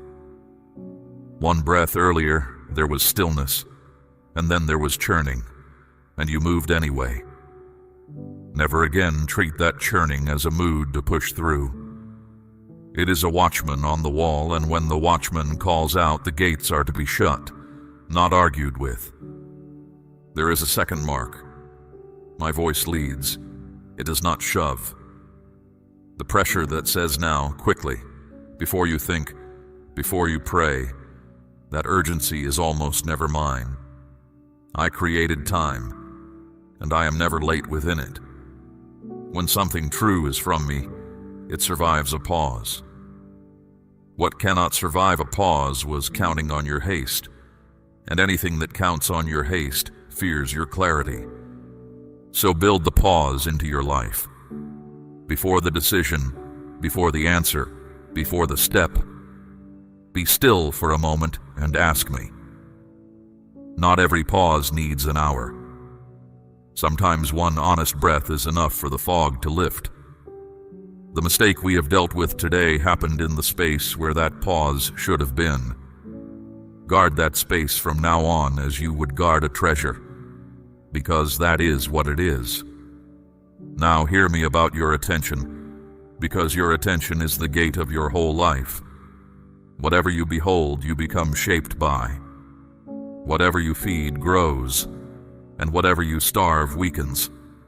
There are voices and influences around you that seem harmless on the surface, yet each one leaves a residue, and residue builds. Some of what you have allowed near you lately has been pulling you off course by slow degrees. I am not asking you to fear the world. I am asking you to keep the gate. Ask of everything that wants your attention one simple question. Does this leave me nearer to my Father or further away? You will find the answer surprisingly quick to come. You have always known. What has been missing is not discernment, but decision. Some things will need to be stepped away from, and I will show you which ones. Do not mourn them. This is not loss. It is pruning, and pruning is done to branches that are meant to bear more fruit, never to branches that are finished. When the vine dresser cuts, the vine does not shrink. It readies. Watch also the words you speak inside yourself when no one is listening. That inner voice has been harsher to you than any enemy, and harsher than I have ever been. It calls you a failure where I call you my child. It rehearses your worst day on an endless loop while I have already thrown that record away. From today, when that voice speaks, answer it with what I say. Let your thoughts be renewed until they tell the truth. For that is what transformation actually is. Not effort piled on effort, but a mind slowly retrained to agree with heaven. When your thoughts align with my truth, your choices follow without strain, the way a wheel follows the road. This is why I begin inside. Fix the spring, and the stream runs clean. Now a word about discipline, because the word has been soured for you, and I want to restore its taste. Discipline is not restriction. Discipline is consistency, nothing more. It is choosing the same right thing on the gray ordinary days that you chose on the shining ones. No one drifts into steadiness. It is built, one kept moment at a time, and I am building it in you now. You will not feel strong in this at first. That is expected, and it is not failure. Strength of this kind grows the way an oak grows, without noise, without any single dramatic day, yet unmovable after the years have done their work. Every time you pause and ask me, the root goes deeper. Every time you turn from the wrong voice, the trunk thickens. Do not despise slow growth. Slow growth is the kind that holds, and understand the deeper purpose beneath all this training. I am not making you cautious, I am making you clear. There are moments ahead of you, real ones, already set on the calendar of your life, when much will turn on a single decision. Doors will stand open that must be entered without hesitation. Other doors will stand open that must be refused without a second look. On those days, the skill you are learning now will be worth more than silver. This is why the correction came when it did.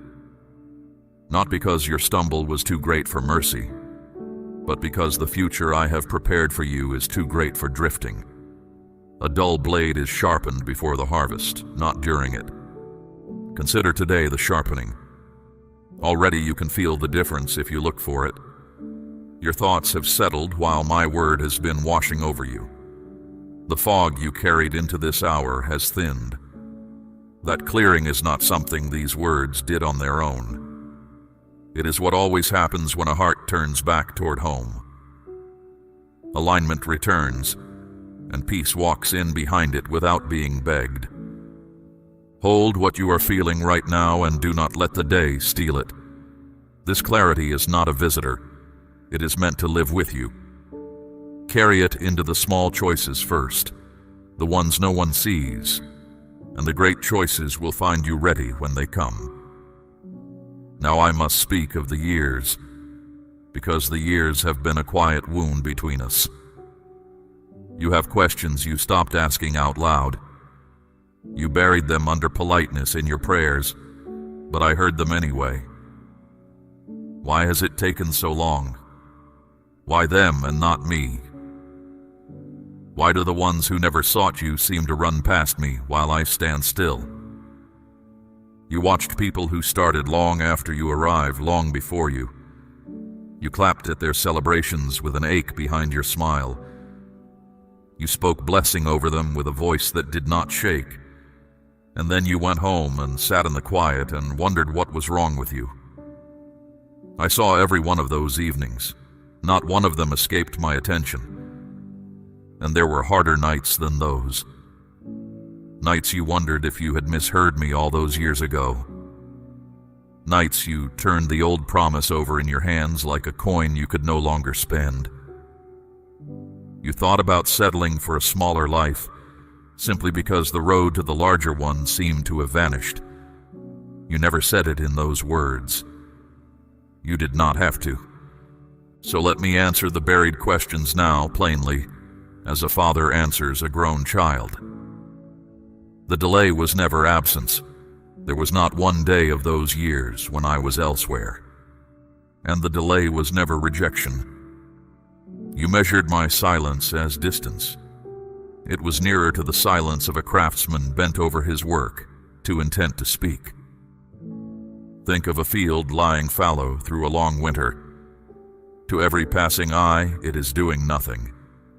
It is doing some of the most important work of its life. The ground rests and mends. What was spent is replenished. And when the sowing finally comes, that quiet field outbears every acre that was never given its season of stillness. Your hidden years were not empty years. They were fallow years. And there is a difference as wide as the harvest. Think also of how a great house is built. For months there is nothing to admire. The work goes downward before it ever goes upward. Deep cuts into unseen ground. Stone set below where any guest will ever look. A passerby sees a hole and calls it failure. The builder sees a foundation and calls it wisdom. The higher the walls are meant to rise, the longer the unseen work must take.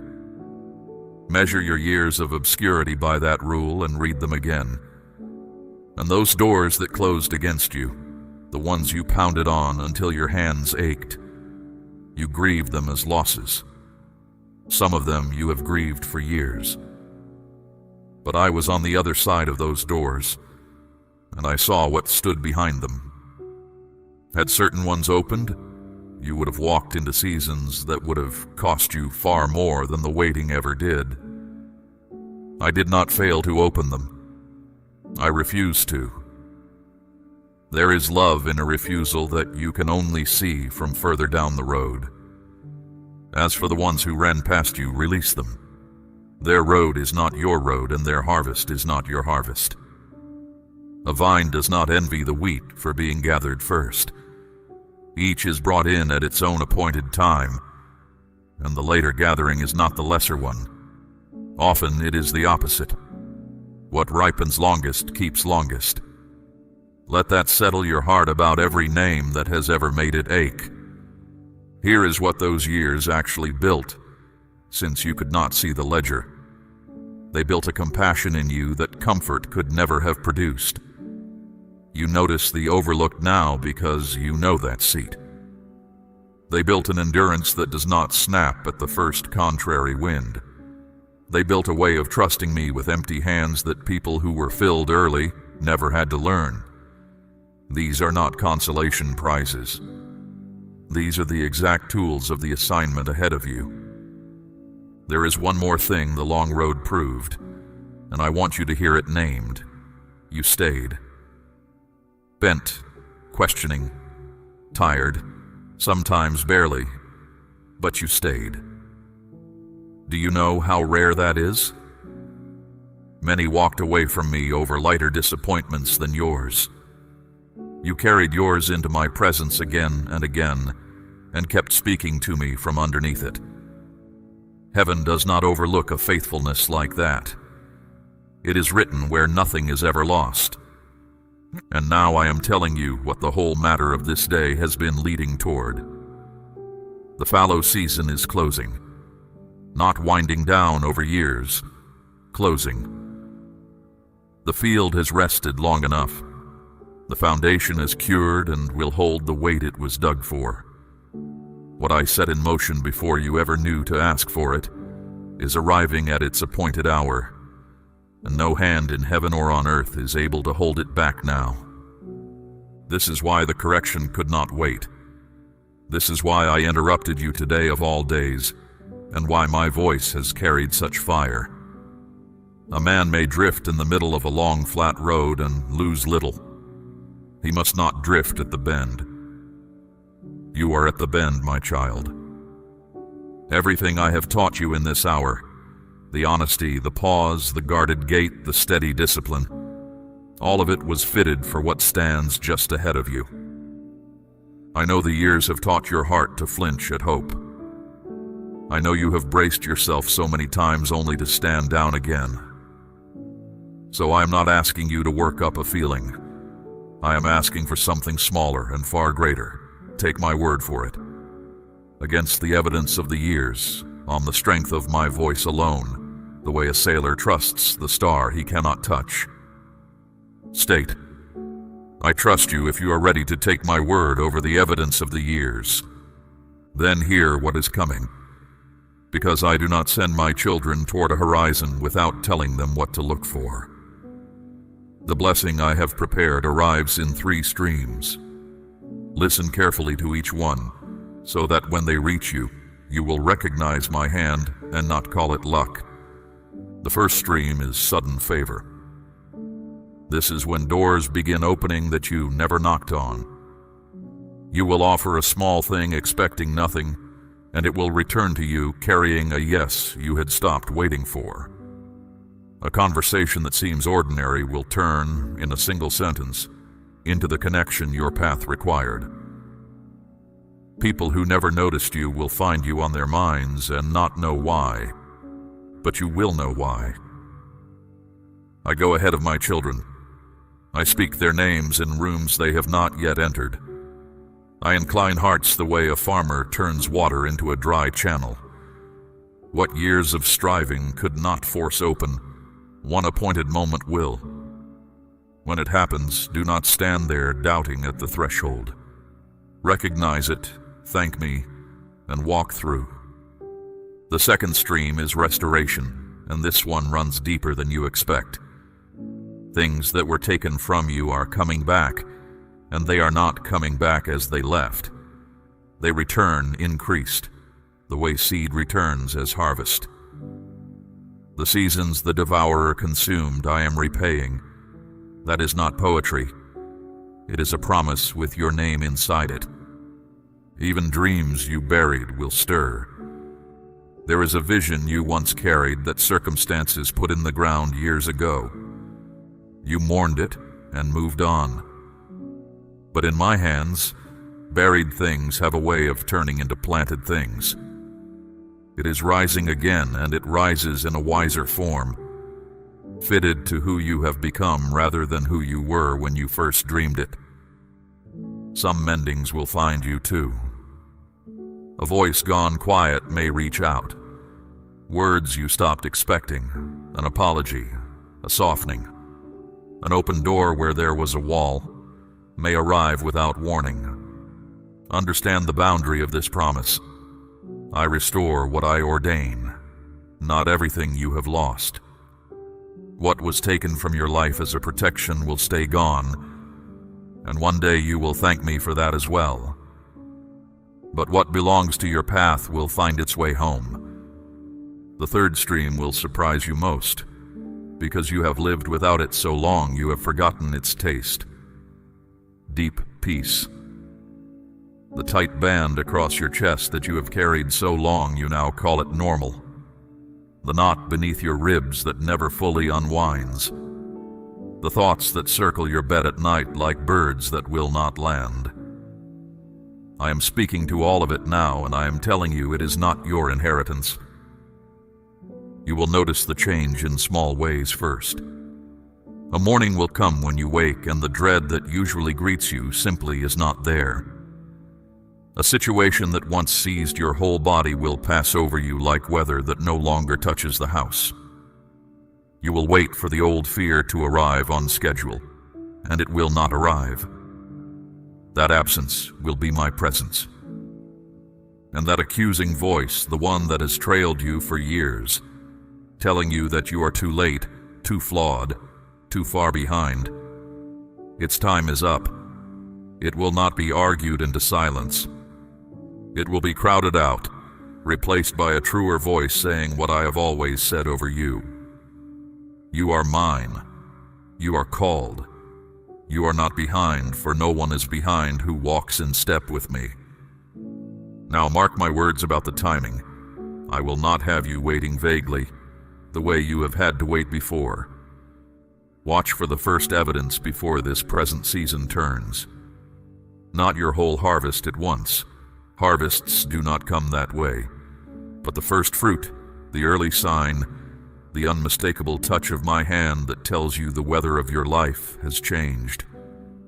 When you see it, remember this hour, and remember that I named it before it came. And when the streams begin to flow, remember what wells are for. This blessing is not sent so you can build a higher wall around a fuller house. It is sent to pass through you. There are people near you still deep in their own long winter, souls you will recognize because you have worn their shoes. Speak hope to them. Give as one who has been given to. What you pour out from my supply I count as poured out to me, and I am no man's debtor. That is how my kingdom has always moved. Freely you received, freely give. The measure you use for others becomes the measure used for you, pressed down, shaken together, running over.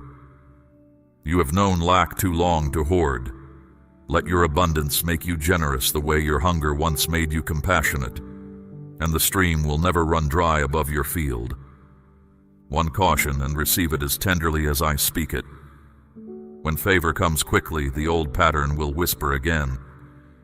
It will tell you that you no longer need the pause, the stillness, the daily returning to me. Full hands drift more easily than empty ones. Israel forgot me in fat years who had clung to me through lean ones. Do not repeat their story. Keep the same nearness in harvest that you learned in famine, and this blessing will not become a snare. For the goal was never the streams, my beloved. The goal was always the fountain. Favor is a good servant and a poor God. If ever you must choose between what fills your hands and what fills your soul, choose me, and you will find that in choosing me you have lost nothing worth keeping. That is the secret the truly blessed all carry. They hold everything lightly except my hand. Everything is now almost said. One truth remains, the deepest of them all. The reason this word crossed heaven to find you today. It concerns who you are to me and what I am sending you to do. Stay with me a little longer and receive the last of it. Here is the last truth, and it is the ground beneath every other word I have spoken today. You are chosen, not favored in a vague way, not merely tolerated, not one face lost in a crowd of faces. Chosen deliberately by name for a purpose that fits no other life but yours. This is why heaven interrupted your day. No one sends a message like this to someone who does not matter. Do not let the word slide past you because you have heard it cheapened elsewhere. Being chosen is not a decoration. It is an assignment. There is work on this earth with your name on it. Good work, prepared in advance for you to walk in. Comfort was never the final purpose of this word. Commissioning is. Think of who I have chosen before and take courage from the pattern. A stammering fugitive to stand before a king. A shepherd boy overlooked by his own father when the prophet came to the house. A fisherman whose courage failed him in a courtyard of all people to feed my flock. I have never chosen the polished. I choose the willing, and then I do the polishing myself, often through the very corrections they thought would disqualify them. That is what today was. You thought this hour of correction proved you had fallen out of my favor. It proved the opposite. I do not sharpen tools I have set aside.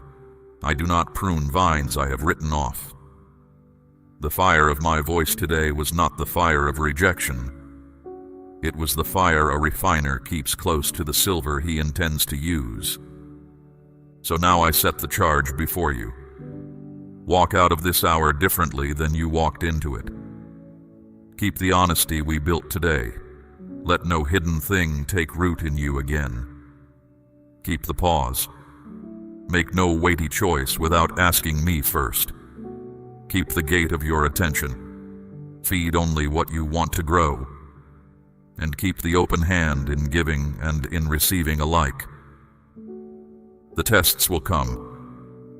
I will not pretend otherwise, for I have never lied to you. There will be a day when the old thought knocks again at the old door, wearing new clothes and speaking softly. There will be a moment when urgency shouts at you to move before you have listened. These are not signs of my absence. They are the examinations that follow every true lesson, and you will pass them, because you will not face them as the person you were. When those days arrive, do what you have learned. Stop. Breathe. Turn your heart toward me and wait for the steadiness before you take a single step. If peace holds, walk on. If peace lifts, stand still, though the whole world calls you a fool for standing. I have never once failed the one who waited for me, and I will not begin my failures with you. And when you stumble, for even the upright stumble, do not vanish from me for weeks the way you used to. That is the old pattern, and it dies today. Come at once. Come mid-fall if you can. The door between us is not locked from my side, and it never has been. A child who runs home immediately with the truth in his mouth is dearer to me than one who hides until the shame ferments into distance. Watch, too, how you carry yourself among others now. The chosen do not strut, and they do not grovel. They walk with the quiet certainty of people who know whose they are. Let your speech be seasoned with the mercy you have received today. Be slow to expose what others hide, quick to cover what mercy can cover. First, to speak hope into the ones the world has counted out. You will recognize them. You were one of them yesterday. There will be those near you, the ones you carry in prayer, the ones you love, whose names you have laid before me more often than your own. I have heard every mention of them. Nothing entrusted to me is mislaid. Your task is not to be their savior. It is to be their signpost, a living answer standing where they can see it, proof in flesh and blood that the long road is worth walking. Some words are preached. The best ones are lived. Now let me gather all of it, so that nothing I have given you today falls to the ground. The wrong turn is confessed and covered. The door that was opened is shut and sealed. The pattern beneath it is named and broken. The years that shamed you have been read to you rightly, as fallow ground and deep foundation, not as failure. The three streams are on their way: favor, restoration, and peace. And the first evidence comes before this season turns. Above all this, you are chosen, and the assignment is real. That is the whole word. What remains is the living of it, and the living begins the moment my voice falls silent, in the first small choice you make, in the first pause you keep, in the first honest sentence you speak to me tonight in your own words. Begin there. Begin small. I will meet you in it, as I have met you here. And should the dark ever try to tell you this hour never happened, that it was only imagination, you will know what to answer. Remember how your heart burned within you while these words were spoken. That burning was recognition. Sheep know the shepherd's voice, and you knew mine today, from the first sentence to this one. So rise now, my precious child. Lift your head, square your shoulders, and step back into your life as one sent, not as one merely dismissed. I am before you to lead, behind you to guard, and within you to make you able. No day of what is coming will you walk alone. Not one. I have spoken, and my word does not return to me empty. It accomplishes what I send it to do. Today I sent it to find you, to turn you, and to set you on your feet facing the right horizon. It has done so. Go and walk it out with me, step by step, from this hour into all the hours I have prepared. Say, I receive it, if you are ready to rise and walk with me into everything I have prepared for you. We run on viewer support only. For exclusive member-only content, scan the QR or see the pinned comment. God bless you.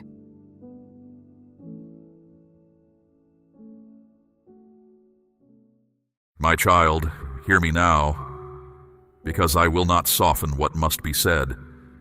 Something is coming tonight, and it will shake a part of your life you thought was settled.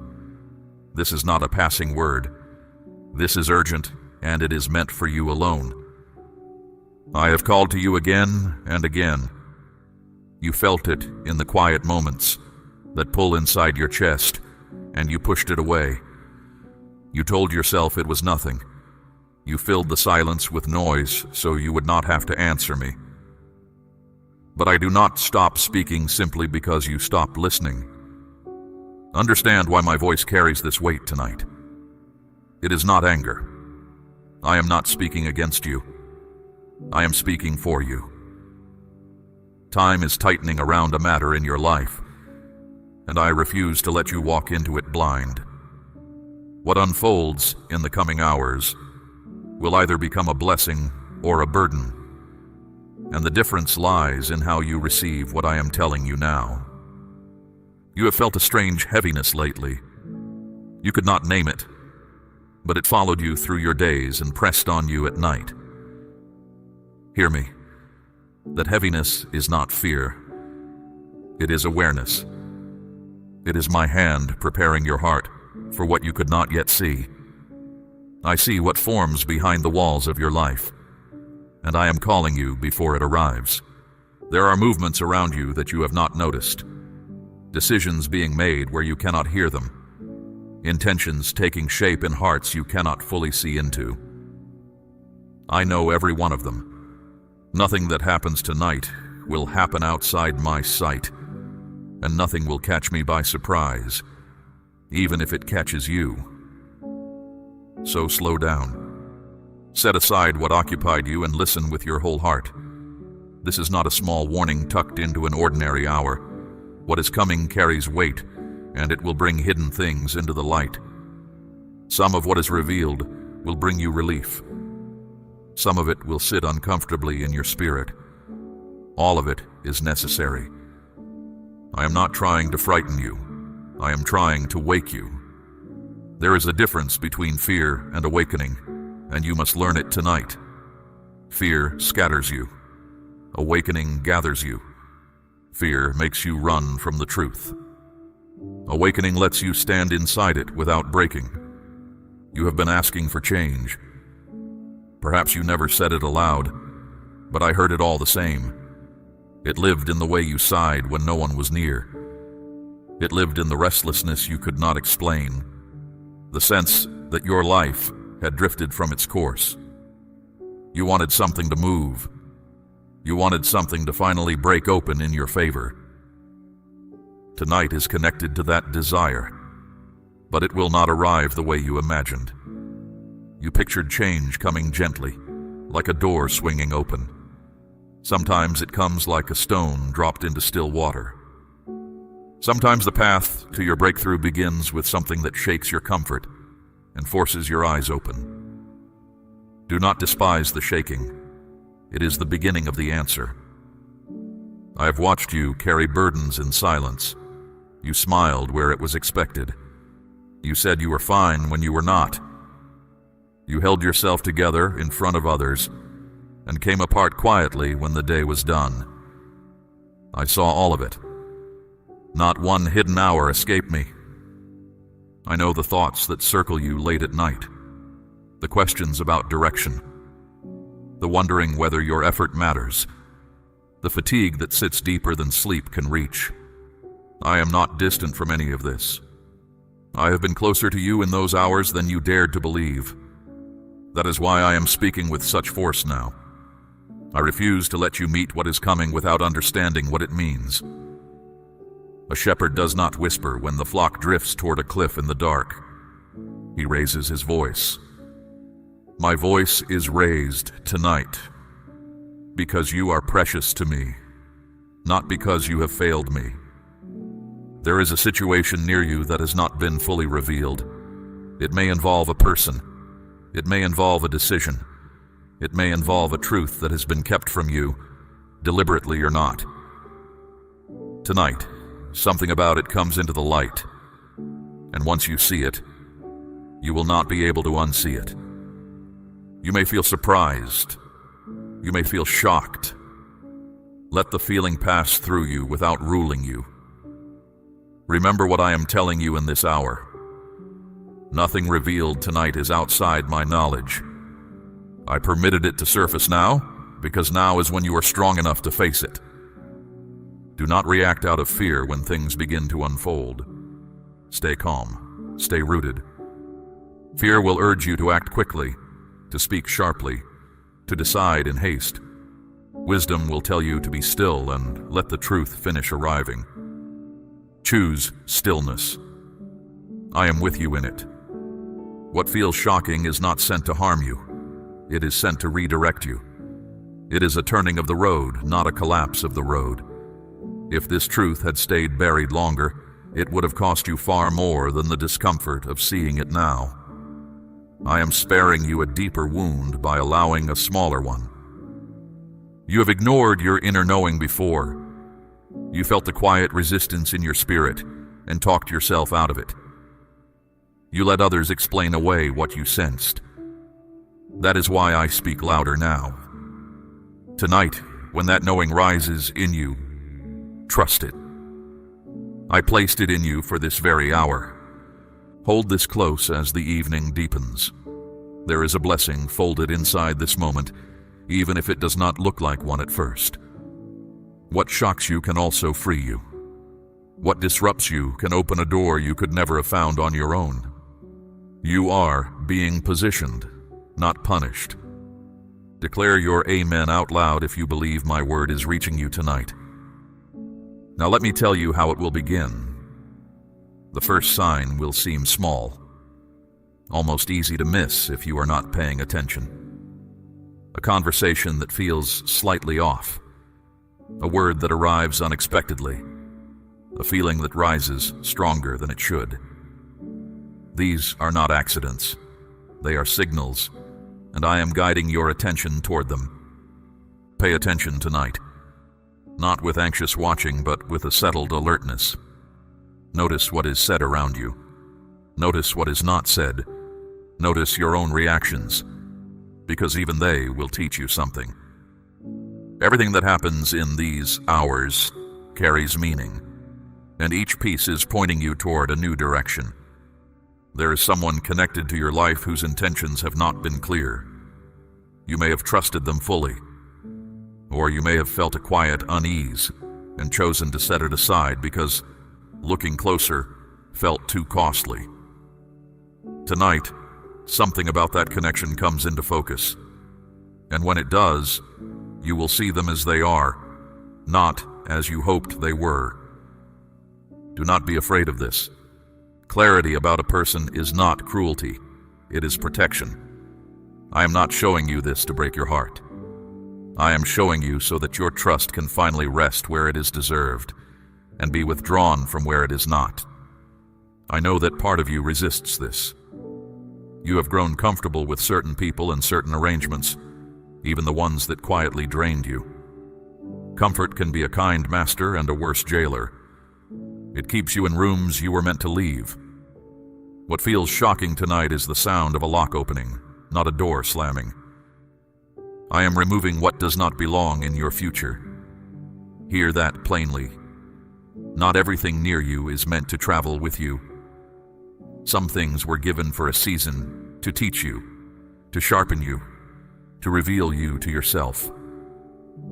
When their purpose is finished, I let them fall away. Do not stitch back together what I am unfastening. And there is something else stirring, not around you, but within you. You have held back your voice for a long time.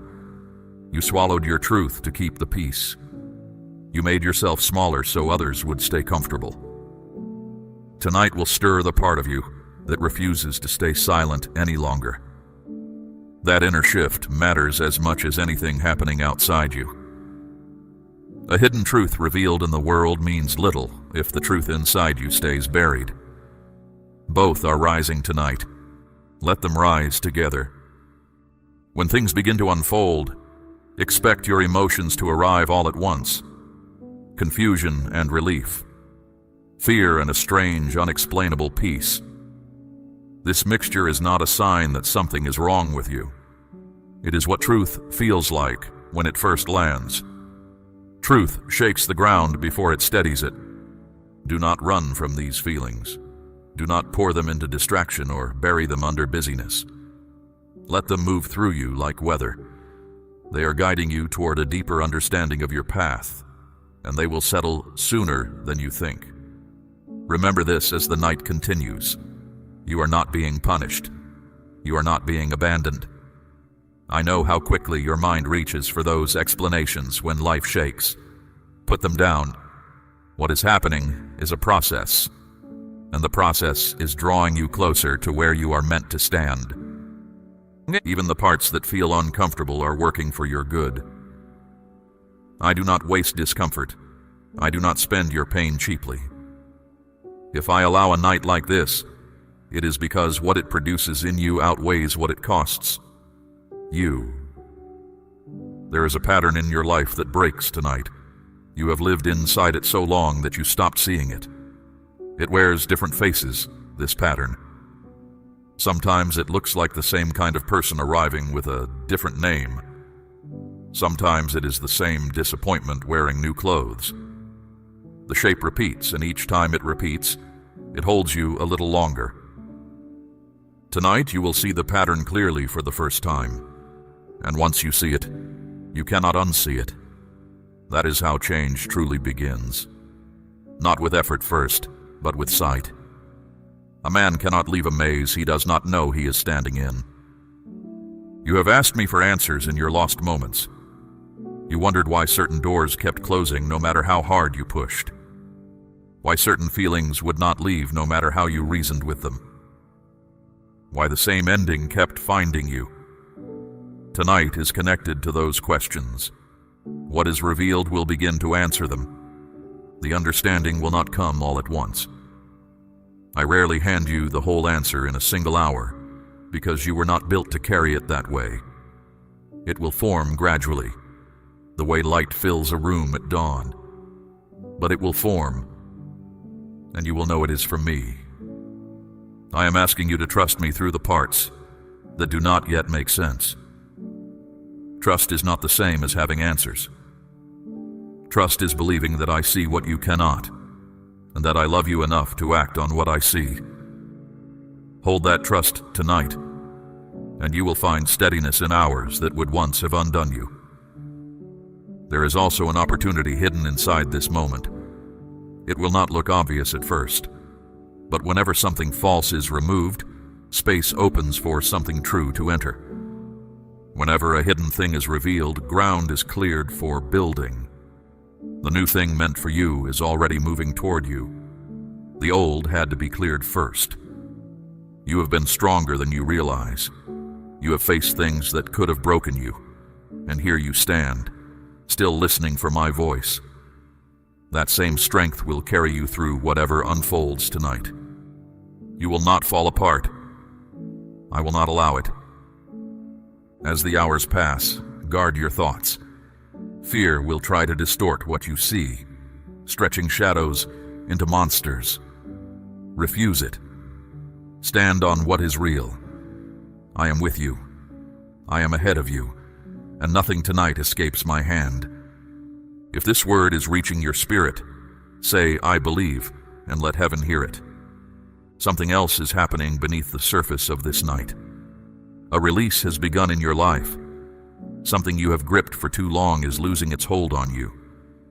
It may be a thought you kept rehearsing, a belief about yourself that was never true, a connection that stopped feeding you long ago.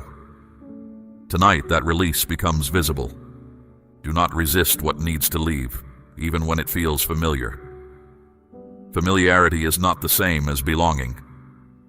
Your hands were made to hold what I am giving, not to clutch what I am taking. When you release what is no longer meant for you, you make room for what is. Empty hands are not a loss. They are readiness. There is a truth about your own life that you have sensed but never fully accepted. You have circled it for months, maybe years, glancing at it and looking away. Tonight brings it close enough that looking away stops working. This is not to overwhelm you. It is to end the exhaustion of pretending. Once you accept what is real, a clarity you have been missing will settle over you like morning air. You are also approaching a moment of choice. It will not look dramatic when it arrives. It may come dressed as a small decision, a single word spoken or withheld, a step taken or refused. But it carries weight far beyond its size. Your response in that moment will shape what follows for a long time. Choose from calm, not from fear. Let your inner knowing lead because I am in it. My child, I am asking you to place a portion of what you have, something of real weight, upon the altar of this work, as gold laid on the scales of this calling. Let it be a seed sown into deep water, an offering set on stone, not held back in fear. This is proof that your trust rests in my hand to provide, and that your heart no longer clings to lack. What you release in faith does not leave your life. It moves ahead of you into the harvest I am preparing. Now hear what follows the altar. Abraham climbed a mountain with everything he loved and came down with more than he carried up. The widow of Zarephath gave her last handful of flour to a hungry prophet. and her jar did not run dry through the whole famine. This is how my kingdom has always worked. The open hand is filled. The clenched fist stays empty, holding only what it already had. You have been conditioned to doubt yourself, especially when the ground feels uncertain. Voices from your past taught you to hesitate, to ask permission, to wait for someone wiser to confirm what you already knew. Tonight, I'm calling you past that doubt. The clarity you need will not come from outside voices. It rises from the place in you where my guidance lives, quietly waiting for you to listen. There may come an hour tonight when you feel tested. Everything in you will want to fall back into the old way, the old reaction, the old silence. That hour matters more than you know. It is not there to defeat you. It is there to show you how much you have changed.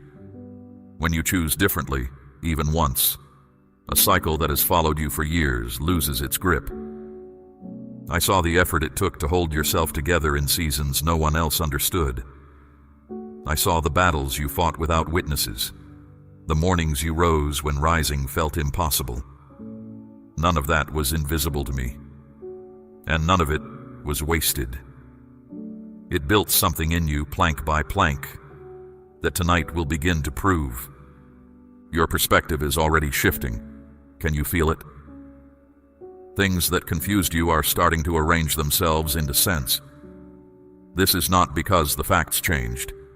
It is because you are seeing from higher ground now. From the valley, a road looks like chaos. From the hilltop, you can see where every bend was leading.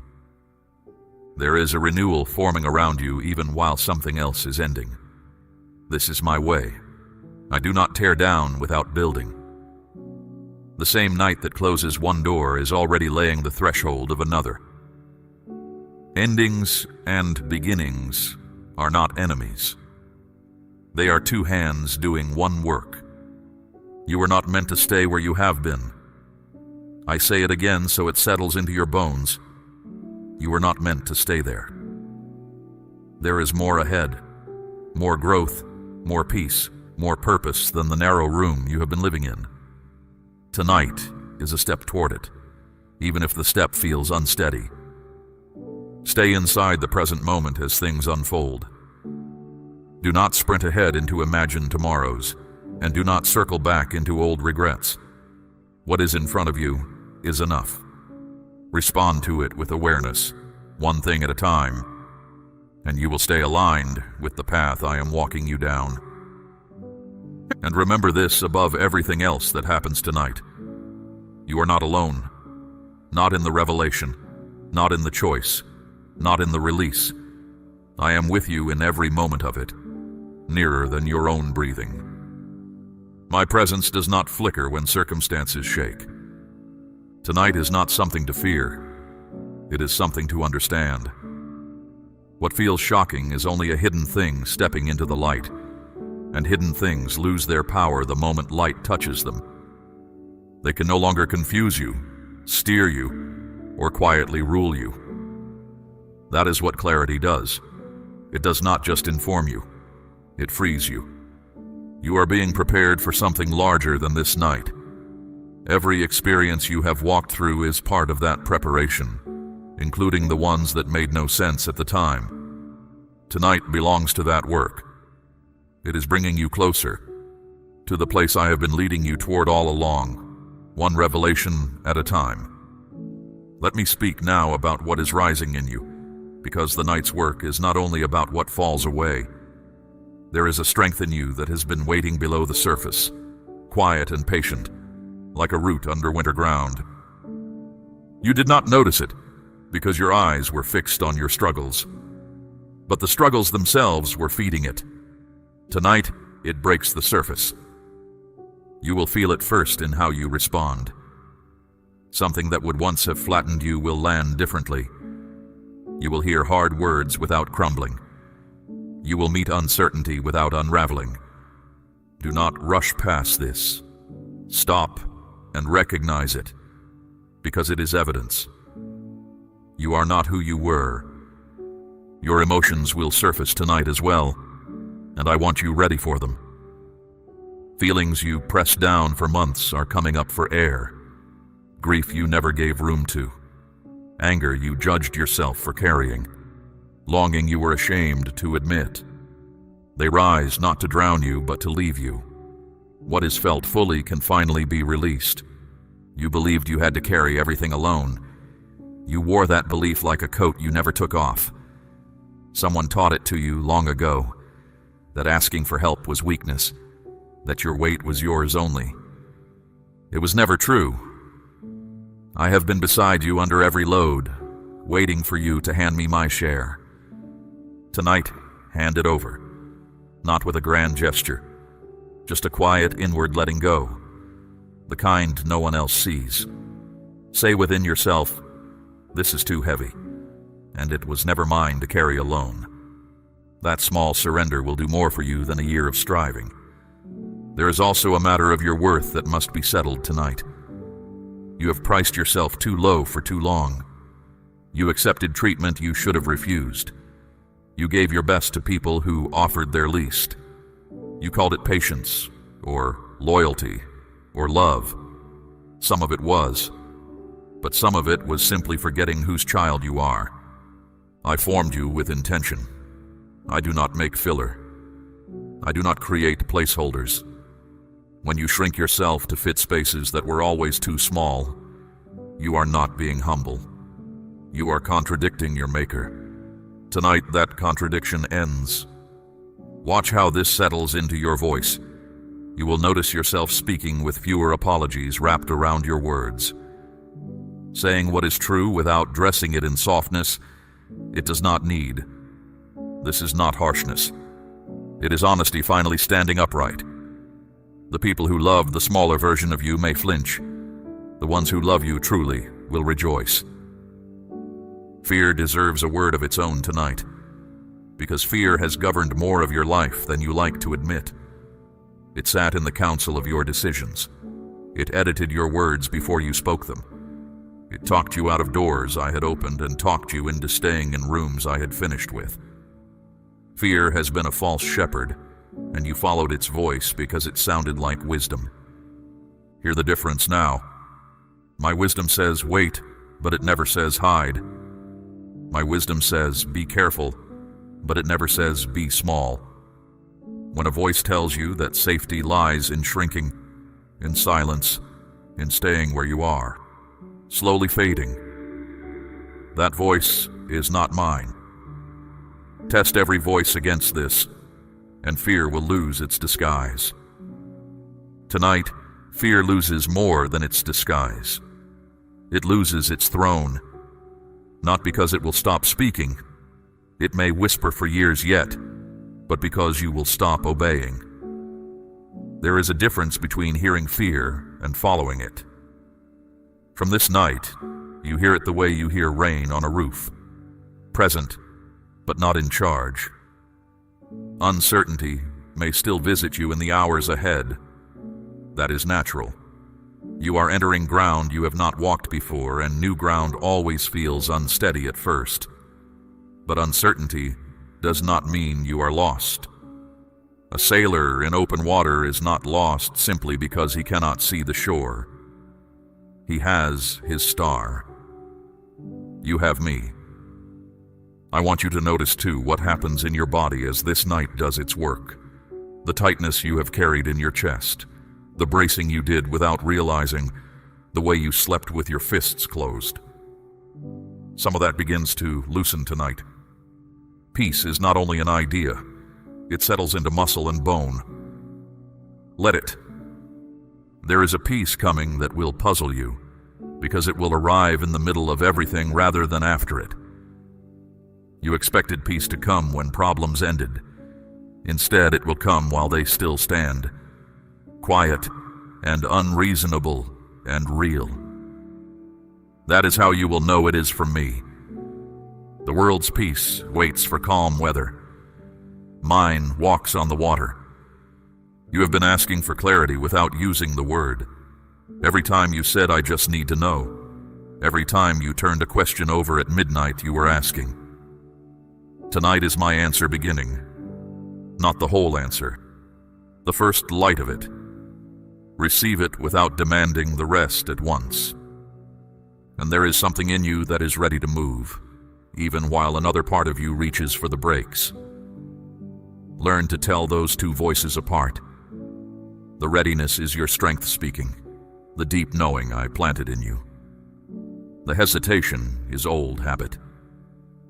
When you feel that forward pull tonight, do not argue with it.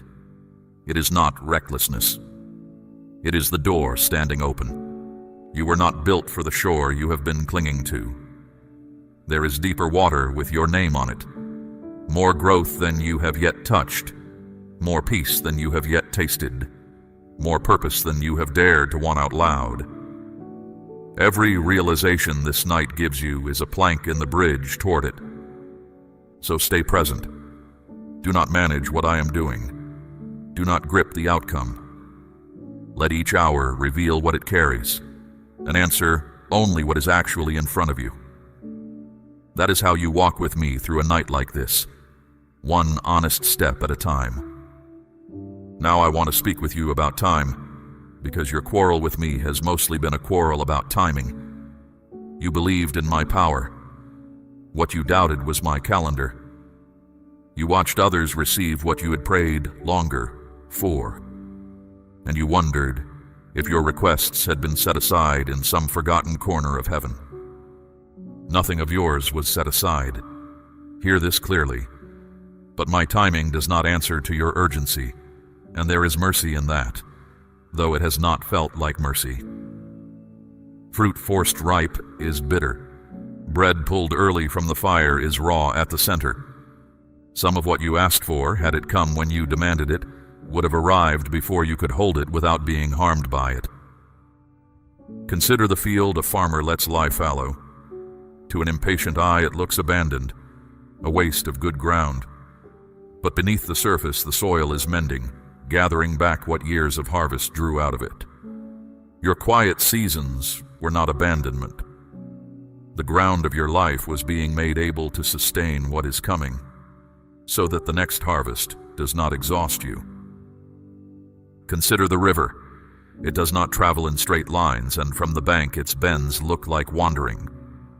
But the river is not lost. It is finding the one course the land will allow, moving around stone it cannot break, cutting slowly through what it can. Your path has bent the same way. What you call detours were the water finding its course. Think of Joseph in the pit, then in the prison. Between the dream and the throne stretched years that looked like a mistake. Yet the road that seemed to lead away from the promise was the only road that led into it.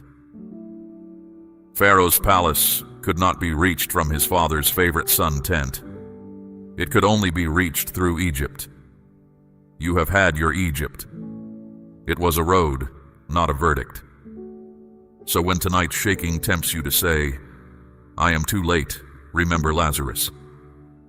His sisters kept the count of days, and by their count, hope had expired. I stood at that tomb on the fourth day, not the first, because I wanted them to know there's no such thing as too late where I am standing. The stone rolls away when I say it rolls away. What men call finished, I call waiting. What they seal and walk away from, I visit at the appointed hour. Keep that close whenever your circumstances try to hand you a verdict I never signed. Trust the process even where you cannot trace it. A weaver's work seen from underneath looks like knots and crossed threads without reason. The pattern only shows from above. You have been looking at your life from underneath. I see it from above. And I tell you, the threads are not tangled. They are placed. In the days after tonight, you will begin to notice small openings, an unexpected kindness, a door left ajar that was always locked before, a thought that arrives with unusual weight and will not leave. Do not dismiss these as coincidence. They are stepping stones, set down one at a time, and each one bears your next portion of the path. Step on them as they come. Do not stand still demanding to see the whole crossing before you lift your foot. I light the step you are on and the one after it. That has always been my way. Enough light for obedience. Not so much that you no longer need me. You will also find that waiting itself changes for you now. There is a kind of waiting that gnaws, and a kind that rests. The first watches the road with clenched teeth. The second sets the table because it knows the guest is coming. From tonight, I am moving you from the first kind into the second. Same road, different heart. Others may not understand your calm. They will look at your circumstances, then at your face, and find the two do not match. Let them wonder. You are not required to explain a piece you did not manufacture. Some things are understood only by those who have stood in their own long night and heard my voice inside it. And do not envy another person's season. The tree that blossoms first is not the greatest tree in the orchard. Each one answers to its own appointed month. When you measure your progress against someone else's spring, you slander your own winter, and your winter has been doing faithful work. There is a harvest ahead of you, and I want you to be ready for how it arrives. Harvests rarely announce themselves. They begin with one ripe thing where yesterday there was none, then another. Then suddenly the field is heavy, and the question is no longer whether there is fruit, but whether your arms can carry it. Prepare your arms. Stretch your expectation wider than your circumstances. But understand what readiness means. It does not mean perfection. It means position. Be found where I told you to stand, doing what I gave you to do, with your heart soft toward me. The rain falls on the positioned field. It cannot fill barns that were built in some other country of wishing. Tonight is part of the positioning. That is why the shaking was allowed. Some things had to fall from your hands so they would be empty at the right moment. Some sight had to be restored so you would recognize the opening when it appeared. Everything converges. Nothing about this night stands apart from the whole. So keep walking, even in the dark stretch. The dark stretch is still road. It does not stop being road because you cannot see its edges. Feel for my hand and take the next step, and let the step after that wait its turn. This is how deserts are crossed. Not in one heroic day, but step upon step, with manna enough for each morning. State, I trust out loud if you believe my timing over your own. Now let me show you who you are becoming, because tonight is not only an ending, it is an unveiling. The person who wakes tomorrow will carry the same name and the same face, but something in the foundation will have shifted. You are crossing from one way of being into another, and I want you to recognize the crossing while it happens. The first mark of this new season is a quiet confidence. Not the loud kind that performs for a room, the kind that sits still in you like ballast in a ship, unseen but steadying everything. It will not need applause to survive. It will not collapse when someone doubts you. It is rooted in what you know, not in what others confirm. You will notice it in small ways at first. You will make a decision without polling 5 people for permission. You will let a criticism pass through you without building a house for it. You will hear no and remain whole. These small moments are not small. They are the new foundation bearing weight. Your priorities are already rearranging themselves. Things that once consumed your attention are quietly losing their flavor. Conversations you used to chase now feel like eating air. Places that once drew you now leave you restless to go home. Do not mourn this. Nothing is wrong with you. The appetite changes when the person changes. What is fading makes room for what is arriving. You will find yourself hungry for depth where you once settled for noise. Hungry for what is real where you once accepted what was convenient. hungry for my presence in ways that surprise you. Feed that hunger. It is the truest compass you own. There is a purpose taking shape in you, and I want to speak carefully about it. You have asked what you are here for, sometimes with words, sometimes with a long stare at the ceiling. The answer has been forming in you all along, built from everything you have lived. Nothing you endured stands outside of it. The compassion in you was carved by the hours no one comforted you.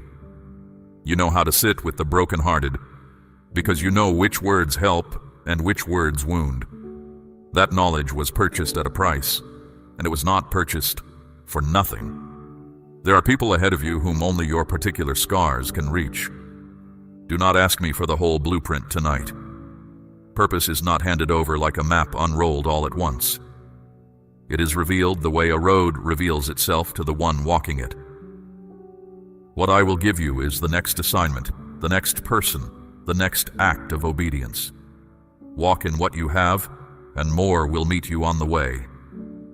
You will also stand differently among people now. Some will sense the change before you name it. A steadiness in your presence, a refusal to be rushed, an absence of the old anxious edge. They may not have language for it, but they will feel it, because alignment carries its own quiet authority.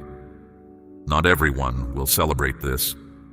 Understand that now, so it does not wound you later. Some people had arranged their comfort around your smallness. Your silence made room for their voice. Your bending made their rigidity workable. When you stand upright, arrangements like that come under strain. Let them. You are not responsible for the comfort others built on your compromise.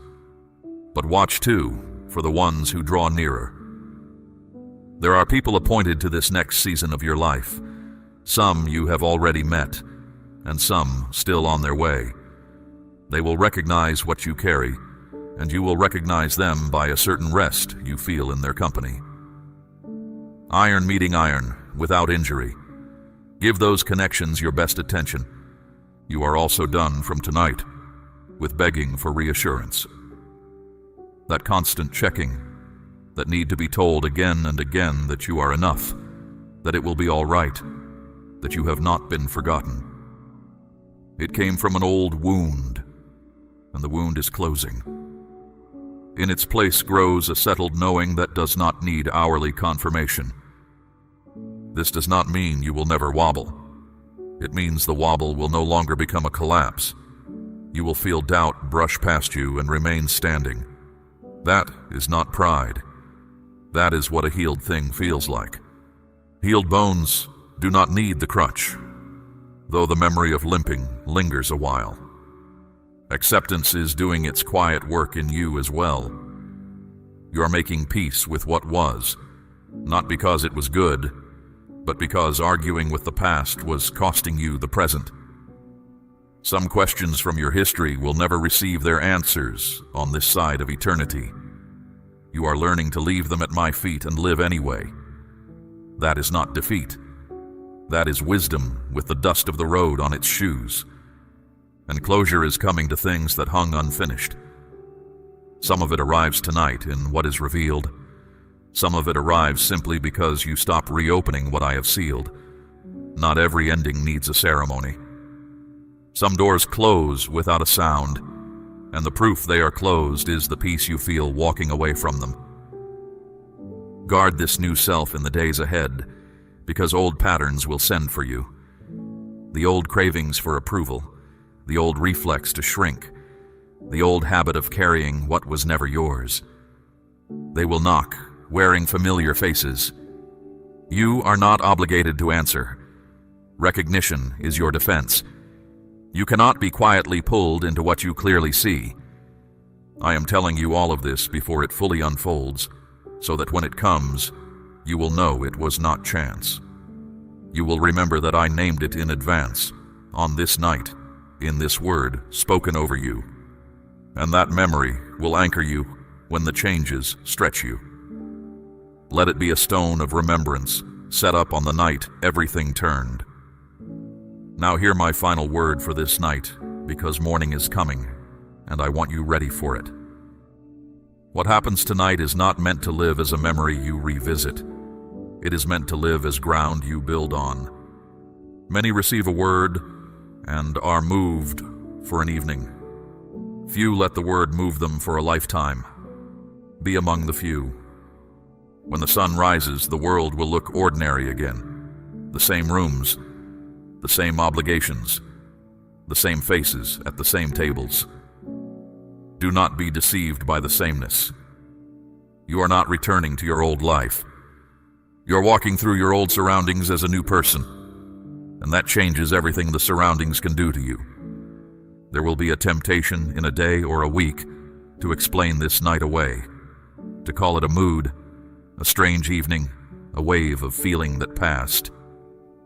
That temptation is the thief coming for the seed. Guard what was planted in you. Speak of it to yourself when doubt argues. Write nothing off that I have written in. Remember what was revealed and hold it without bitterness. If a person was shown to you as they truly are, thank me for the sight, and do not spend your strength hating them. Bitterness would chain you to the very thing I separated you from. Release them into my hands. My justice needs no help from your resentment, and your future has no room for its weight. Remember also what rose in you, the voice that stood up, the strength that surfaced, the peace that arrived without permission from your circumstances. These are not visitors. They are residents now. When old situations try to summon the old you, let the new residents answer the door. Walk slowly through the coming days, not hesitantly, slowly. There is a difference. Hesitation is fear wearing the mask of caution.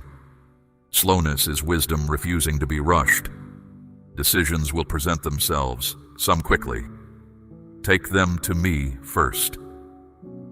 A moment of asking spares a season of untangling, and keep watch over your mouth in this next stretch.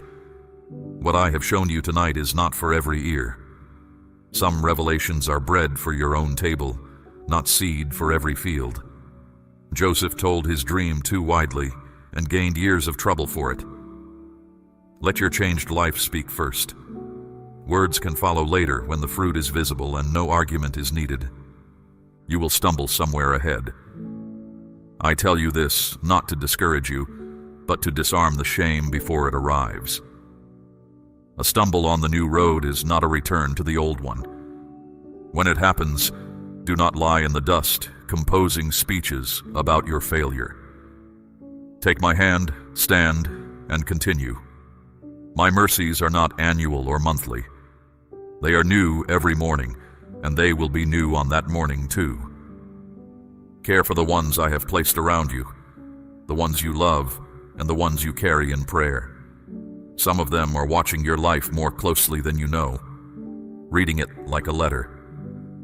The steadiness you walk in after this night will preach to them without a single sermon. Your peace will make them thirsty. Your light will make them curious about the flame. But do not appoint yourself the manager of anyone else's awakening. You cannot shake anyone awake. You can only live awake in front of them. Pray for them. Be patient the way I have been patient with you. Remember how many quiet years I called before you turned. Give others the same room, and trust me to work in the hours you cannot see. There is provision arranged for the road ahead of you. I do not send anyone into an assignment without supplies. Manna did not begin until the wilderness required it, and yours will meet you the same way, exactly when the need becomes real, and not an hour before. Do not measure tomorrow's road against today's supplies. That arithmetic has frightened you long enough. The provider walks with you, and the storehouse travels with the owner. And know this about the ones who wronged you, the ones whose faces still visit your thoughts. I saw everything. Nothing that was done to you in secret is hidden from me. You do not need to carry the ledger any longer. Hand me the accounts. Some debts I will settle in ways you will witness, and some in ways you never will. But not one line has escaped my reading. You are free to live unburdened by the arithmetic of old wounds. What I want most for you in this next season is nearness. Not more religion, not busier service. Nearness. Speak with me in the plain words of your ordinary day. Bring me your questions before they become worries, and your worries before they become storms. The door between us has no lock on my side. It never did. I am with you when the road is obvious and when it is hidden. I am with you in the rooms where you are celebrated and the rooms where you are misunderstood. I am with you in the strength of your morning and the honesty of your midnight. There is no hour you can enter where I have not already arrived. So step into what comes next without dread. The night that frightened you was carrying gifts. The shaking you braced against was setting things in order. You will look back on this evening further down the road and recognize it as a hinge on which your whole direction turned. And you will be glad you did not turn away from my voice when it called. My child, we have walked a long road together to reach this night, and the road ahead is brighter than any stretch behind you. Lift your head, loosen your grip on what is finished, open your hands to what is beginning. The old has served its purpose, and the new is already at the door. Go now toward your rest, and let sleep come without guarding against the dark. Nothing prowls this night that has authority over you. My watch does not end when your eyes close. I will be awake over you until morning, and in the morning I will still be speaking. Listen for me in the light, the way you listened in the dark. Receive my peace now, not as an idea, but as a covering. Let it settle over your mind, your body, your home, and everyone under your roof. What was spoken over you tonight is sealed, and no hand can unseal what I have closed. You are known. You are kept. You are mine. If you are ready to walk into what I have prepared, declare, "Yes, Lord, I am ready," and let that be your first step. We run on viewer support only. For exclusive member-only content, scan the QR or see the pinned comment. God bless you.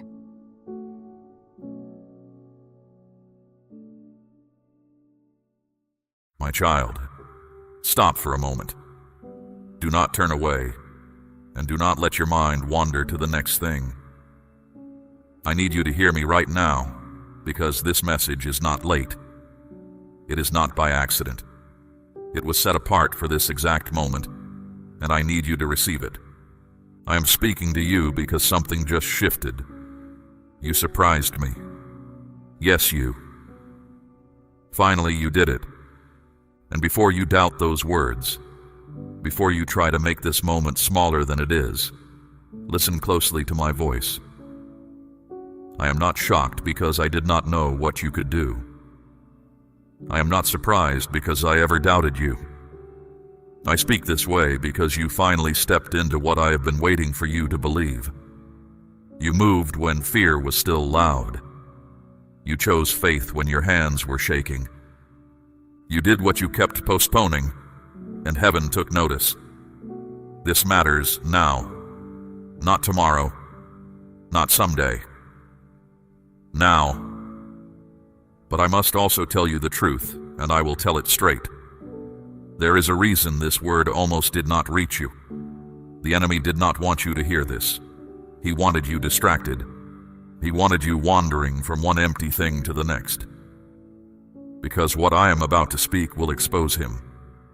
He has been working against you in ways you did not even recognize. In your habits, in your thoughts, in the people you let close. He has been whispering lies into your mind, telling you that you are too weak, too broken, too far gone for me to ever use you. And little by little you started to believe it. That is exactly what he wants. To keep you stuck, defeated, and blind to what I placed inside you. But hear the truth now, spoken from my own mouth.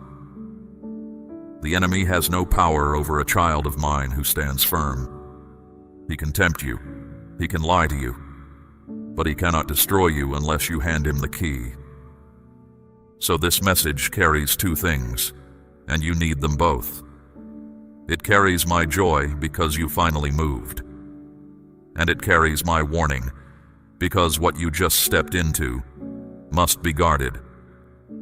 A door has opened, and every open door draws two kinds of visitors: my purpose and his schemes.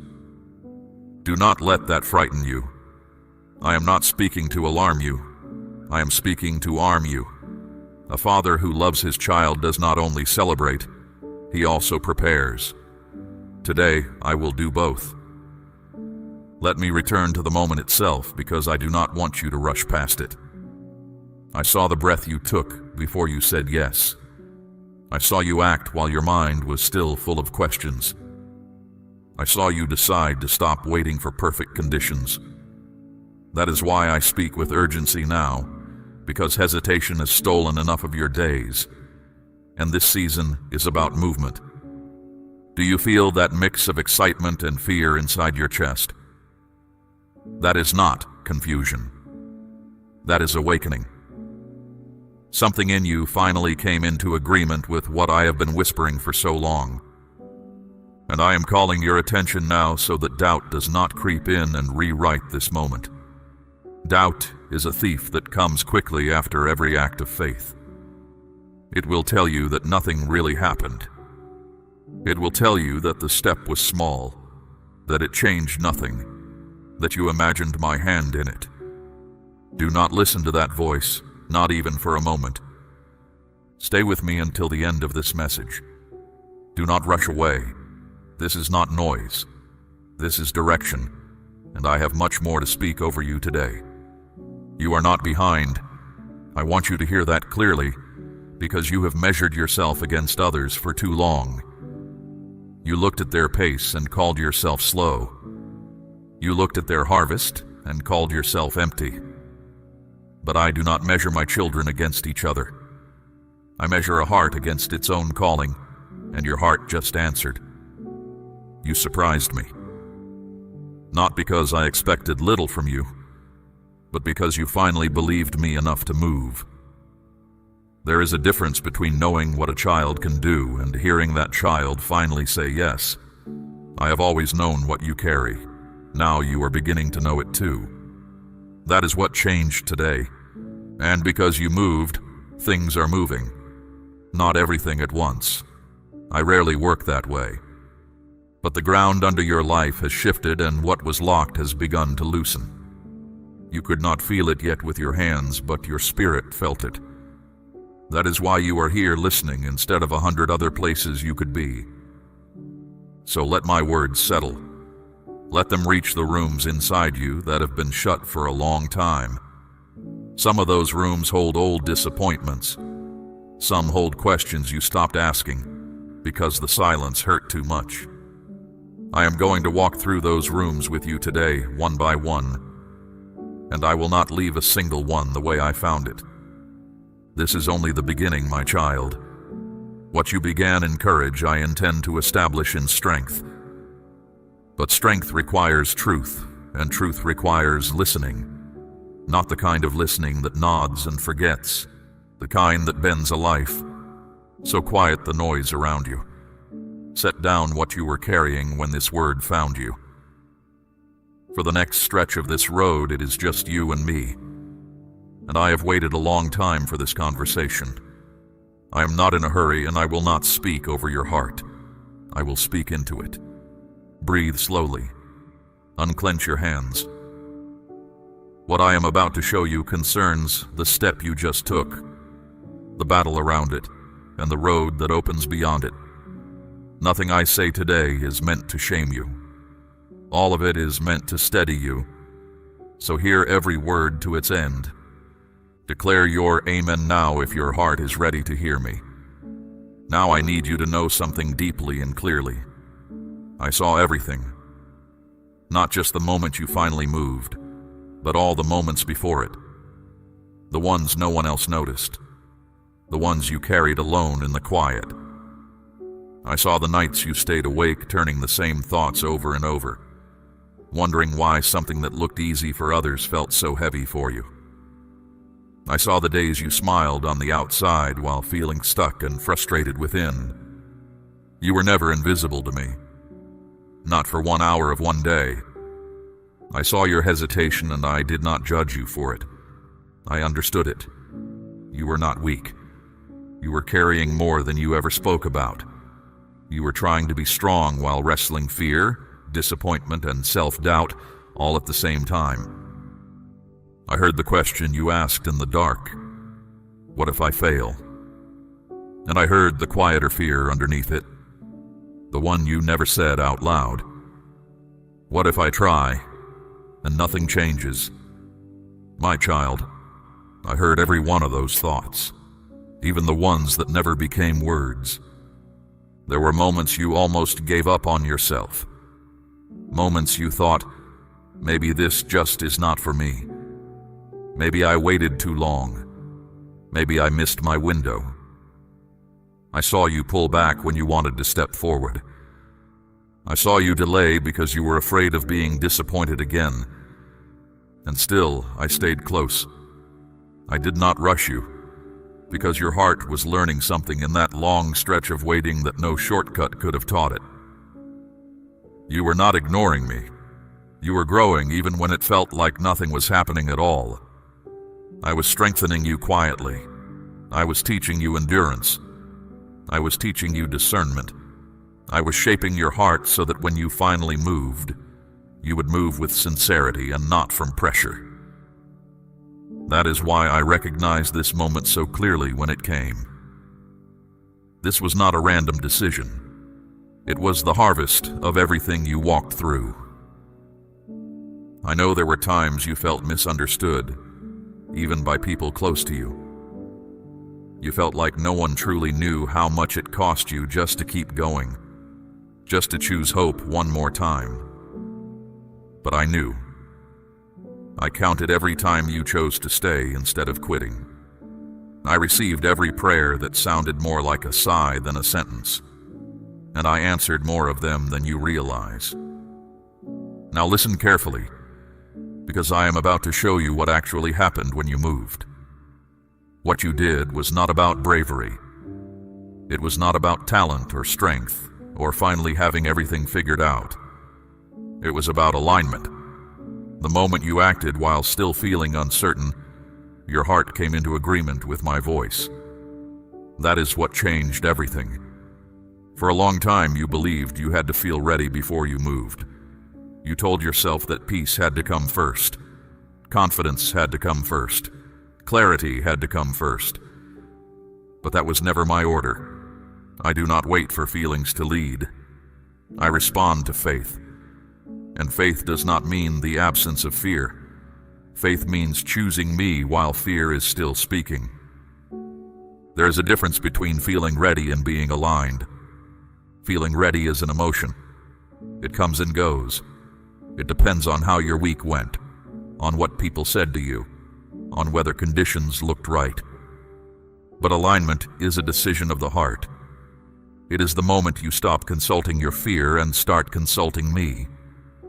Many people spend years waiting to feel ready, and in that waiting, they walk past the very thing I prepared for them. You broke that pattern.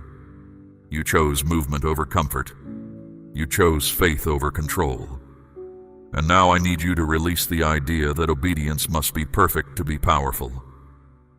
You thought hesitation disqualified you. You thought doubt slowed me down. But I have always worked through imperfect people who were simply willing. Moses argued with me at the burning bush. Gideon asked me twice for proof. Peter sank in the very water he had faith enough to step onto. I used every one of them. What mattered was never how clean the step looked. What mattered is that the step was taken. That is why heaven responded when you moved. Not because you impressed me, but because you trusted me enough to act without guarantees. I was never withholding anything from you. I was waiting for your decision to match what I had already placed inside you. Not punishing you. Not testing you to see how long you would last. waiting, the way a father waits at the door he already unlocked. When that alignment happened, things began to shift. Doors you could not open with effort will now open with grace, not because you earned them, but because you agreed with me. This does not mean everything will suddenly become easy, but it does mean you are no longer stuck. You are no longer circling the same lesson. You have crossed a line inside, and the inside always changes before the outside does. I also want to correct a lie you have believed for too long. You thought I was disappointed in how long it took you. I was not. Growth takes time, and maturity cannot be rushed. What matters is not when you moved compared to others. What matters is that you finally moved with a whole heart. I value your sincerity more than your speed. Hold on to this truth. You did not move alone. You moved with me. And when alignment happens, momentum follows. This is why this moment is different from every other time you tried to change. This is why it will not be wasted. Say, I believe, if this word is reaching your spirit right now. Now I want to teach you something about what comes after obedience, because the step you took was not the end of anything. It was an entrance. You have crossed into new territory, and new territory must be held. Ground that is gained can be lost again if it is left unguarded. So listen closely, because I am going to show you how the enemy works and how a heart stays free. But first, understand what this season asks of you. It asks for open hands. For years you held your life tightly, guarding every corner of it, deciding that safety meant keeping and control meant peace. That grip is what kept you stuck. The step you took was the first loosening of it. Now I am inviting you to loosen it further, because trust that costs nothing changes nothing. Everything you have passed through my hands before it reached yours. The strength in your body when you rise, the work of your hands, the provision that found you in seasons when the numbers made no sense. You have never once carried yourself, even on the days you were certain you were carrying everything. Remembering this is not a burden. It is a freedom, because a heart that knows its source can release without fear. My child, I am asking you to place a portion of what you have, something of real weight, upon the altar of this work, as gold laid on the scales of this calling. Let it be a seed sown into deep water, an offering set on stone, not held back in fear. This is proof that your trust rests in my hand to provide, and that your heart no longer clings to lack. What you release in faith does not leave your life. It moves ahead of you into the harvest I am preparing. Now stay with me, because what I say next will protect everything you have begun. The enemy watched you take that step too. And I want you to understand how he answers a child of mine who starts to move, because he rarely answers with something loud. He answers with something small. He does not need to destroy you. He only needs to redirect you by a few degrees, a small compromise. A little decision you tell yourself does not really matter. A habit you believe you can handle. A conversation you call harmless. He is patient. If he can get you to say yes to something small today, he can get you to say yes to something larger tomorrow. And over time, if he succeeds, you will no longer see the difference between my will and your own desires. You may think it is not a serious thing because your life still looks fine from the outside. You still pray. You still gather with my people. But a door left open does not need to look dangerous to be dangerous. An open door only needs time, and he will not waste the opportunity you give him. My word says it plainly. Be sober-minded, be watchful, for your adversary prowls like a roaring lion, seeking someone to devour. That was not written as a suggestion. It is a warning from a father who knows exactly how his children are hunted. A lion does not chase the whole herd. It watches for the one who drifts to the edge, the one who stops paying attention. So I ask you now, with love and without accusation, is there something in your life you have been justifying? Something you defend a little too quickly when your conscience raises its voice? You know what it is. You knew it before I finished the sentence. Stop calling it harmless. Close that door before what is prowling outside walks in and makes itself at home. I say this because I remember what the enemy has already taken from you, and I'm not willing to let him take more. You had a calling. You felt it. There was a hunger in you for me, a knowing that you were meant to make a difference. And then something changed. A distraction, a wound, a failure, a relationship that pulled you off the road, and you never fully recovered your footing. That was not random. That was strategy. He did not need to destroy you. He only needed to quiet you, to convince you that your past disqualified you, to keep you busy enough, discouraged enough, distracted enough that your voice fell silent. Because the discouraged child of mine does not walk in purpose, and an insecure one never speaks with boldness. But hear me, I never changed my mind about you. The calling I placed in you did not expire while you were wandering. I still call you. I still choose you. The plans I made for you did not pass to someone else while you sat in your discouragement. They waited, the way a field waits through winter, alive under the surface when everything above looks finished. And you are still breathing, which means it is not too late to take back what was stolen. Return to me fully, not halfway. Recover the hunger you had before the wound. The enemy's greatest fear is not your talent. It is your recovery. A child of mine who gets back up knowing what they now know is far more dangerous to his schemes than one who never fell. So guard the new ground. Watch the small doors. Bring the hidden thing into my light while it is still small, because you have seen what happens when it is fed. This is not a heavy demand. It is the instruction of a father walking his child through territory he knows completely. I see every trap laid ahead of you, and I will name each one in time. For now, hold this close. The step you took opened a door that heaven celebrates, and the enemy fears. Keep it open by staying awake. What you guard with me cannot be taken from you. Now I must go deeper, into a place most of my children never let me speak about. I want to talk to you about the hidden things, not to expose you, to free you. Sin feeds on secrecy. The longer a thing stays in the dark, the stronger its grip becomes. Maybe it is a habit you have been fighting in private for years.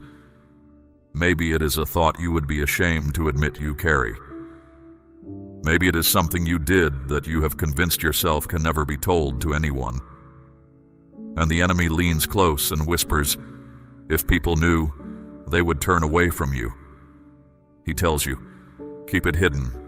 Manage it alone, you can fix this yourself. But hear the truth. Hidden sin is the very thing eating the foundation out from under your prayers. My word says, confess to one another and pray for one another that you may be healed. Healing does not come while you protect the thing that is wounding you. It cannot. You are guarding the door of the very room I am asking to enter. And understand this clearly, I already know. Nothing you have hidden was ever hidden from me. I do not ask you to bring it into the light so that you can be humiliated. I ask because confession is where shame loses its teeth. The moment a hidden thing is spoken before me, it stops being a master and becomes a memory in the making. I am not waiting to condemn you. I am waiting to lift the weight. There is something else you have been doing, and I say this gently. You have been silencing my warnings. That uneasy feeling you keep pushing down. That tug on your heart in the middle of an ordinary moment. that quiet conviction that rises when you are about to make the same choice again. Those are not your nerves. Those are me speaking softly, because I always speak softly first. Too many of my children hear that voice and say, "It is not a big deal, I will deal with it later." And while they wait, the foothold becomes a fortress. By the time the damage is visible, the pattern is already deep. The cost of ignoring my warnings is not a single punishment. It is distance. Prayers that feel like they stop at the ceiling. A heart that slowly loses its softness. The more you silence my spirit, the fainter my voice becomes to you. Not because I stopped speaking, but because you trained yourself not to hear. This is how people drift from me without ever deciding to leave. No single dramatic moment. Just 100 small refusals to listen.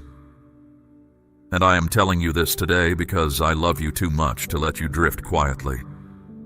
I am raising my voice now so you will not have to learn this the hard way. Because here is what happens when my children refuse every gentle warning. I do not abandon them, but I will allow the comfort to break. And some of what you have called suffering in your life was exactly that. The heartbreak, the disappointment, the door that closed in your face. It was not random, and it was not cruelty. It was the moment my voice, long ignored in whispers, finally reached you through circumstances. Some of you were chasing people I never sent, holding on to habits I had already told you to leave, stepping past warning after warning because facing the truth felt too costly. So I let the pain speak where you refused to listen, not to crush you, to wake you. I would rather break your comfort than watch you walk whole and smiling into destruction. That is not harshness. That is the mercy of a father who can see the cliff you cannot. So if you are hurting right now, stop asking, "Why is this happening to me?" That question circles and never lands. Ask instead, "What are you saying to me through this? What am I being asked to release? What have I been ignoring? What pattern have I lived in so long that I started calling it normal?" Pain examined in my presence becomes instruction. Pain ignored becomes repetition, and you will meet the same lesson again wearing different clothes. The worst thing you can do now is feel the weight of this warning and then go back to how things were. Do not nod at this word and change nothing. A warning that moves the heart but not the hands has done half its work and then been wasted. So act. Today, not someday. Name the hidden thing before me, out loud, in your own voice. Then find one trustworthy soul who walks with me and bring it into the light there too, because chains break faster in honest company. End the pattern you have been protecting. If a certain road always leads you to the same fall, stop walking that road, even if it is the familiar one, even if it costs you something to leave it. And when you have done that, let me do what only I can do. I do not restore my children halfway. When I cleanse a heart, I do not keep bringing up what I have washed. The accuser will try to hand you the old record again and again. Refuse it. If I have released you, you are released indeed, and no voice in earth or hell holds the authority to rechain what I have freed. You wondered why your steps forward always seemed to stall. Now you know where to look. It was never that I stopped moving. It was that something hidden kept pulling the wheel. Surrender it and feel how differently the road runs when nothing in the dark is steering. This is the cleansing that makes room for everything I promised. Do not fear it. On the other side of this honesty is a lightness you have not felt in years. Now let me show you why so many of my children start well and still drift. Because the step you took must become a walk, and a walk is held together by things the world never celebrates.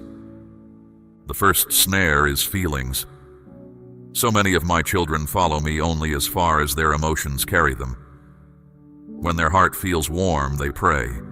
When it feels cold, they wait for the warmth to return. But I never told you to follow your feelings. I told you to follow me. Feelings change with the weather, with sleep, with a single word from another person. If your faithfulness rests on them, it will rise and fall 100 times a year. Anchor your walk in decision, not sensation. The second snare is the absence of discipline. The world says, do it when you feel like it. My son said, deny yourself, take up your cross daily, and follow me. Daily. Not when convenient. Not when inspired. There is no faithful life without the quiet repetition nobody sees. The soldier trains before the battle, not during it. The farmer plows in cold weather or eats nothing in summer. Do not despise routine. Routine is where I build what emergencies later reveal. The third snare is a starving spirit. You cannot stay close to me while feeding on everything except my word. It is written, man does not live by bread alone, but by every word that comes from my mouth. If you fill your days with empty noise and give me the leftovers, do not be surprised when your faith feels thin. A spirit, like a body, becomes what it eats. Feed on truth and watch your strength return. The fourth snare is compromise, and I have already shown you its anatomy. You cannot walk with me and play with the very thing I asked you to lay down. No one can serve two masters. The divided heart is the exhausted heart, forever negotiating, forever tired. Cut off the compromise completely. Half measures keep the wound open. And the fifth snare is a silent prayer life. Without prayer, you will drift, not might, will. My word says, pray without ceasing, because prayer is not a ritual I demand. It is the lifeline between us. When the speaking stops, the distance begins, and distance is where every lie sounds reasonable. You do not need eloquent words. You need honest ones, and you need them daily. Hear this and let it end the excuses. Staying faithful was never about intensity. It is about consistency. Deny yourself daily. Feed on my word. Never stop speaking with me. That is the whole architecture. Simple to say, costly to live, and worth more than everything it costs. Now I must deal with the enemy that guards the road ahead of you, because I can see it even now, standing between you and the next step. Its name is fear. You are not paralyzed because I have not moved. You are paralyzed because fear told you not to, and you obeyed it. Understand what fear has been doing in your life. Fear says you are not ready. I say I am already with you. Fear says you will fail. I say I will guide you. Fear paints detailed pictures of disasters that have never happened, and you have let those paintings steal real opportunities that were actually standing at your door. Every step you have not taken, hear me, it was not because I had not called you. It was because fear became your master, and you called its voice wisdom. But I never gave you a spirit of fear. That anxious narrator in your mind rehearsing catastrophe is not me and never was. When you feed fear, faith starves. When you starve fear, faith rises. It is that direct. The enemy wins nothing through power because he has none over you. He wins through your silence, your hesitation, your stillness. He wins every day you stay small. And the step you just took proved to you, once and for all, that his voice can be disobeyed and the sky does not fall. Remember that proof. Use it. There is one more thing standing in the road, and you already know what I am going to say. That habit. The one you keep justifying. You say you are ready for more, for calling, for purpose, and I love that hunger in you. But you cannot step fully into purpose while entertaining your poison. That one thing is not harmless. It is weakening you. It dulls your hearing, so my voice reaches you muffled. It drains the strength you need for the very assignment you keep asking me about. I am not hiding your purpose from you. Your own pattern is standing in front of it. You do not need another sign. You do not need another confirmation. You need to put the thing down. If you want me to trust you with more, prove trustworthy with the freedom you already have. The day you cut it off, you will be astonished how quickly the fog clears. Freedom does not begin with a feeling. It begins the moment you stop making excuses. I know these words press hard. I press because the hour matters and because you can bear it now. A year ago, this word would have crushed you. Today, it can build you. That is how much you have grown, even when you could not see the growth. And do not receive any of this as a father's disappointment. Receive it as a father's confidence. I do not sharpen a tool I intend to shelve.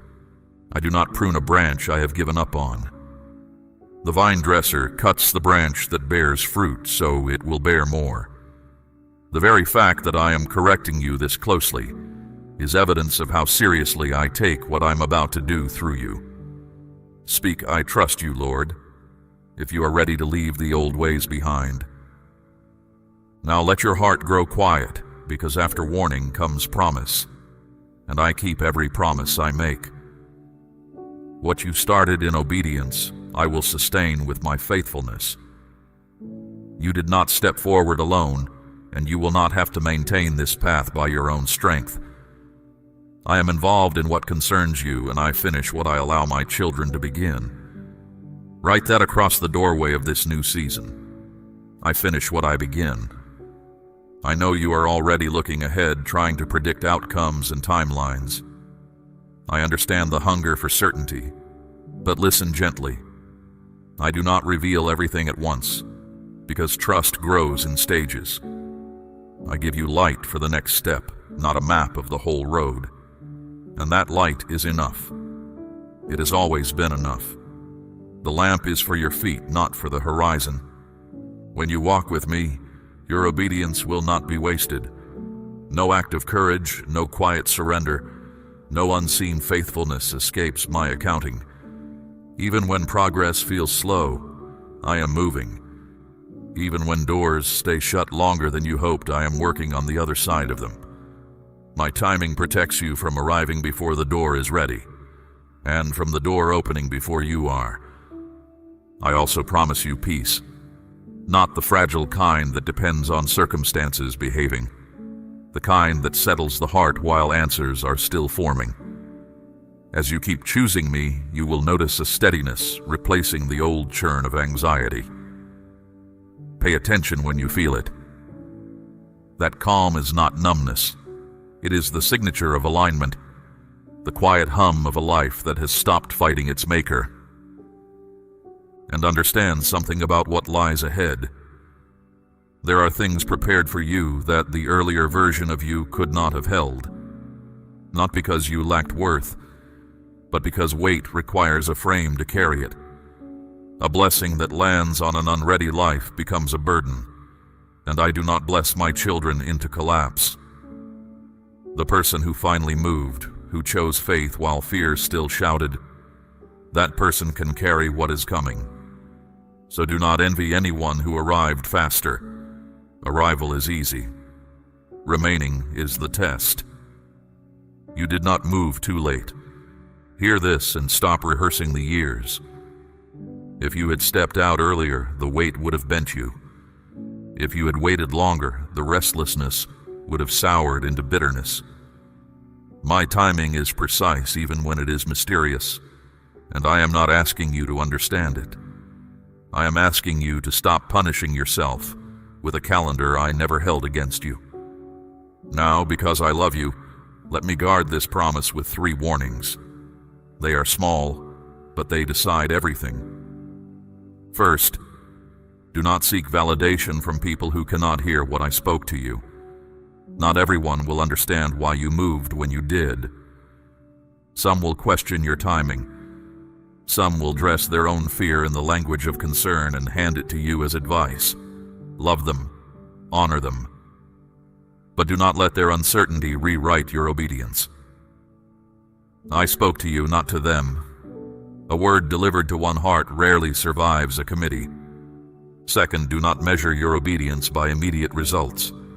You will be tempted to look for quick confirmation, fast changes, visible rewards, and if they do not appear on schedule, to conclude you heard me wrong. But obedience is proven by consistency, not speed. The seed you planted is doing exactly what seeds do, working in the dark, out of sight, before anything shows above the soil. Do not dig it up to check on it. Leave it in my ground. Third, do not let the past dress itself up as home. There will be moments when the old stillness looks easier than the weight of walking forward, when the familiar cage glows warm in your memory. But remember how heavy that place actually was. Remember the restlessness you carried while pretending it was peace. What I delivered you from is not a refuge. It only photographs well from a distance. Do not go back to it because it is familiar. Familiar is not the same as safe. And in all of this, remember that rest and retreat are not the same thing. You are allowed to be tired. You are allowed to stop and breathe. But rest in me, not in the old patterns. Lean on me when the road feels long. I never asked you to carry this alone, and I never will. The strength you need tomorrow will be issued tomorrow. Today's strength is for today, and you have it, or you would not still be listening. Do not compare your pace with anyone else's. I am not building you to resemble another soul. I am building you into the one design I had in mind when I formed you, and no one else on earth received your assignment. Your pace is not a problem. Your process is not a mistake. Even on the days you feel weak, I am reinforcing the foundation. Even when you doubt yourself, I remain steady, and it is my steadiness, not yours, that holds this together. I am proud of you for continuing when stopping would have been easier. I am proud of you for refusing to abandon yourself. Let that settle in, not as pride, but as assurance. The fact that you moved at all proves fear no longer holds the final word in your life. It may still speak. It will still speak. But speaking is all it can do now. It lost the seat at the head of your table. So hold on to my promises when emotions rise and fall. Let them anchor you when the night is long and the answers are quiet. I am faithful, and I do not change my mind about those I call forward. What I have begun in you will unfold with purpose, with peace, and with grace. You are held. You are safe in my hands. And the road ahead, step by step, will be lit exactly when your foot needs the ground. Now we come to the moment that requires your answer. Not tomorrow. Not when you feel more confident. Now. What I am asking of you is not perfection. It is decision. Faith is not proven by what you feel. It is proven by what you choose, and today you must choose again. You already took a step, and I received it with joy. But obedience is not a single moment. It is a posture of the heart. I am inviting you into a new way of living, where you consult me daily, where you trust me in small things and large ones alike, where you move with me, not ahead of me in anxiety and not behind me in dread. I know part of you still wants reassurance before every decision. You want to be certain you heard correctly. You want a promise that nothing will go wrong. But certainty is not the soil where faith grows. Faith grows when you trust my character while the outcome is still hidden. I am asking you to place your confidence not in results, but in me. So pray even when you feel unsure. Act even when your voice shakes. Continue even when progress feels slow. These choices are not small. Each one is a stone laid into the life I am building with you, and each time you choose me, the old grip of fear loses another finger. Release the need to control every detail. Control feels safe, but it will exhaust you until there is nothing left of you but management. Trust feels risky, but it is the only thing that will ever set you down in green pastures. I am not asking you to be careless. I am asking you to be surrendered. Bring me your plans, your worries, your hopes, and let me order them. Guard your heart with the same seriousness. Be mindful of what you allow to shape you, what you listen to, what you dwell on, what you speak over your own life. All of it matters. Words are seeds, even the ones you plant in your own soil. Choose words that agree with truth, not fear. Choose thoughts that build faith, not dread. You are responsible for what you agree with, so agree with what I have said about you. I am calling you to consistency, not intensity. You do not need burning emotion to stay faithful. You need quiet commitment. There will be days when obedience feels natural and days when it feels like carrying stone uphill. I will be with you in both, and heaven counts them equally. Let this be the season you stop negotiating with fear. Stop waiting for permission from people. Stop shrinking when you feel exposed. You are not walking blindly. You are walking with me, and a child walking with their father is never truly lost, no matter how unfamiliar the road.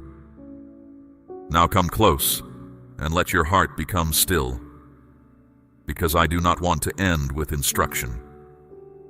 I want to end with peace. You have carried so much pressure, so many thoughts, so many questions that kept you company at night when you wanted sleep instead. Lay that weight down now. Place it in my hands, where it will be safe, and where it was always meant to rest. You are safe with me. I spoke strongly today because I wanted this moment marked in your spirit. You surprised me. Not because I expected you to fail, but because you finally believed me enough to move. You stopped waiting for perfect feelings. You stopped letting fear cast the deciding vote. Carry that truth with you long after my voice fades from this moment. I do not measure you the way people measure you. I look at the heart. I honor the surrender you gave when no one was there to applaud it. So let this settle gently. You are not behind. You are not disqualified. You are not forgotten. I have been with you in the hidden places, and I will be with you in the open doors. The same hand that steadied your first step will steady every step that follows. You do not have to carry the future all at once. I will hand it to you one day at a time, and I will not confuse you. My voice brings clarity. My presence brings calm. When something drives you with panic and shame, examine it, because that is not how I lead. I draw. I do not drag. You still have unanswered questions. I know. You still wonder how everything will unfold. But hear me. Unknown does not mean unsafe. It means you're being invited to trust me deeper than your own understanding. I'm not leading you into anxiety. I am leading you into maturity, and maturity feels quiet. It feels like peace returning to rooms that used to be tense. So breathe. Let your shoulders drop. Let your mind stop racing. I am already ahead of you on the road. I am arranging what you cannot arrange. I am softening what you cannot soften. I am opening what you cannot force. Your task is not to panic. Your task is to stay close. When doubt visits again, and it will, do not debate it alone. Bring it to me. When you tire, rest with me, not away from me. When the old life calls, remember its true weight, not its advertisement. You are not going back, because I am taking you forward. And forward is where everything I promised is waiting. And now, One final truth before I release you into what comes next. What you carry today is different from what you carried before. Before, you carried questions and called them wisdom. You carried hesitation and called it discernment. You carried fear and called it patience. But now you carry proof. Proof that you can move. Proof that when my voice calls, your heart is able to answer. That proof is yours forever. No one can argue it away because it happened. The next time fear speaks, you will remember this day. You will remember that you chose forward, and that memory will carry you across the next threshold and the one after that. This is how I build my children, not in one blazing moment, but in 1,000 quiet ones, laid one upon another until the life I designed begins to stand. You are inside that process right now. Do not despise it. Receive it. Every faithful step from this moment on is a stone set true, a foundation deepening, a life rising, not by your strength alone, but by mine working through your willingness. And that is enough. You are enough for what I am asking, because I am enough for what you will face.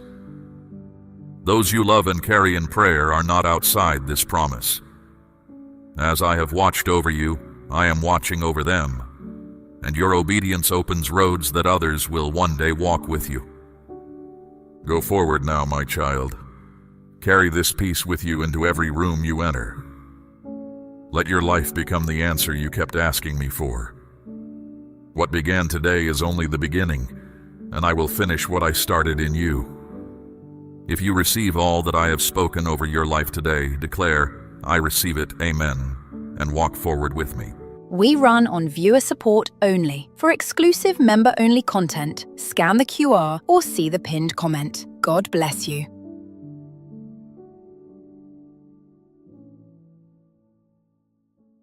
Something stirred in you the moment this message found you.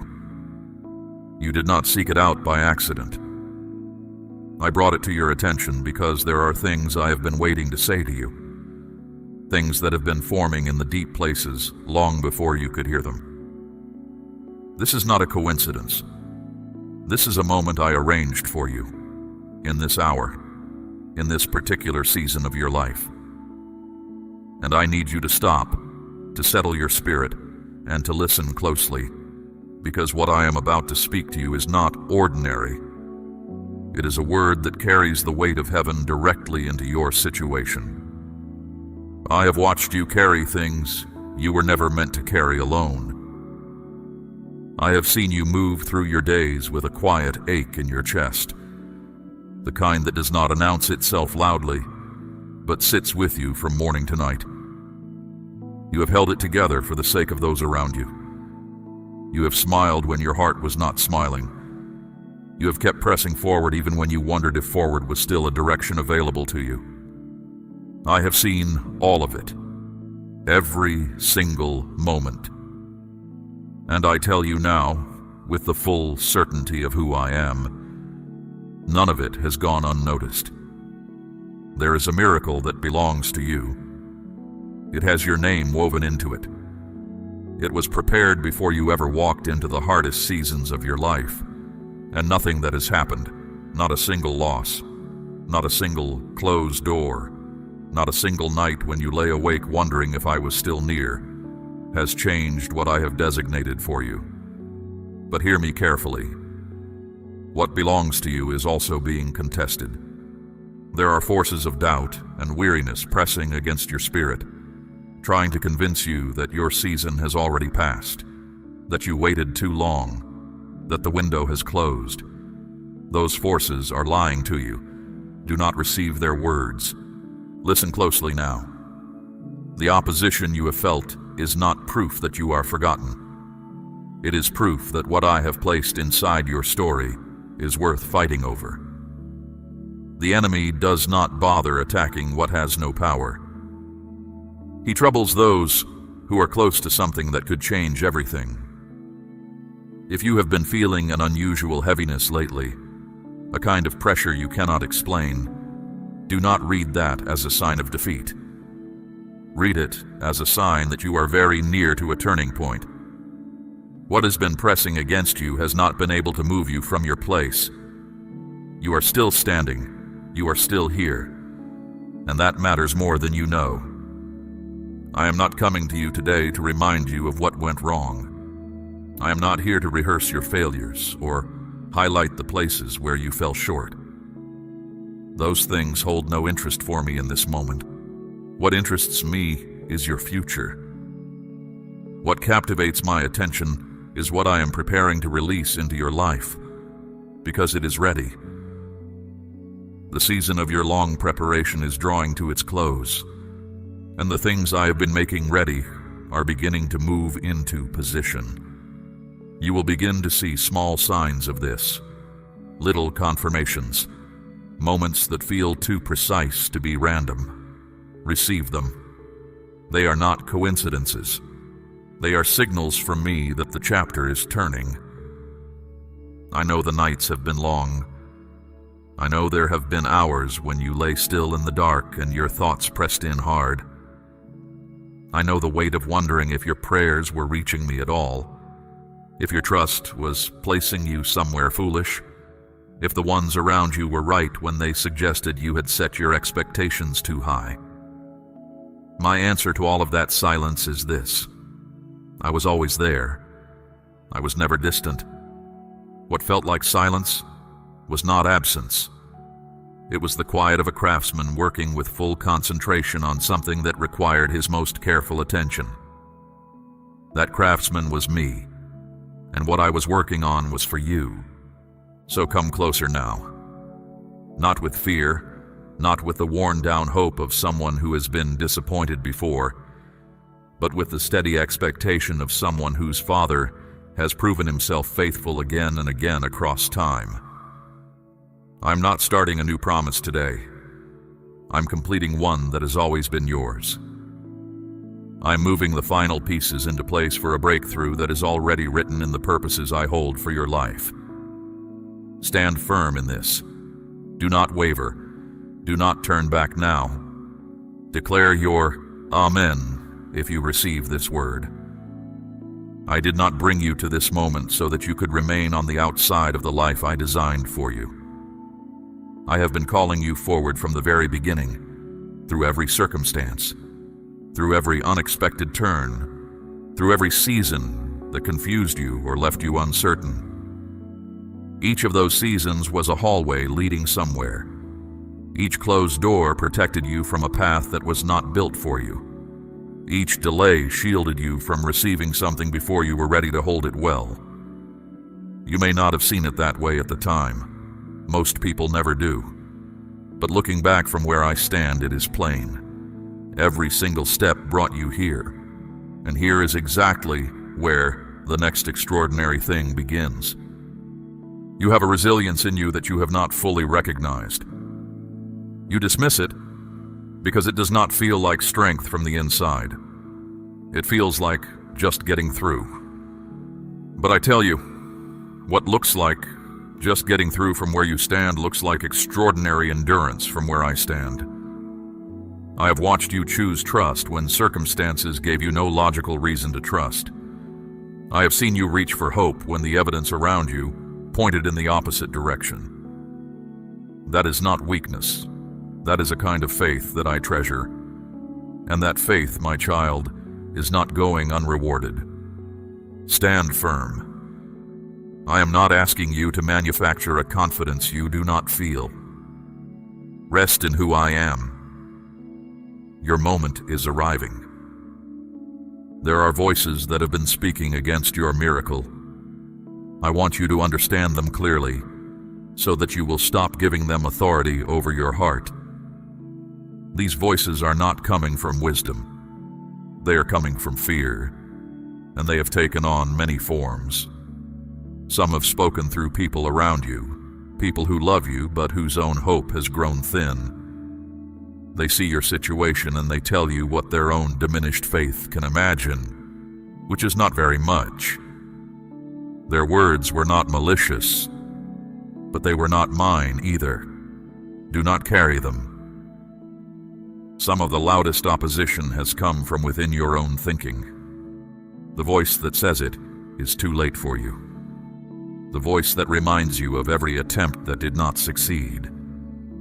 The voice that measures your age, your resources, your record of past mistakes and concludes, there is nothing left worth expecting. That voice knows exactly which wounds to press on.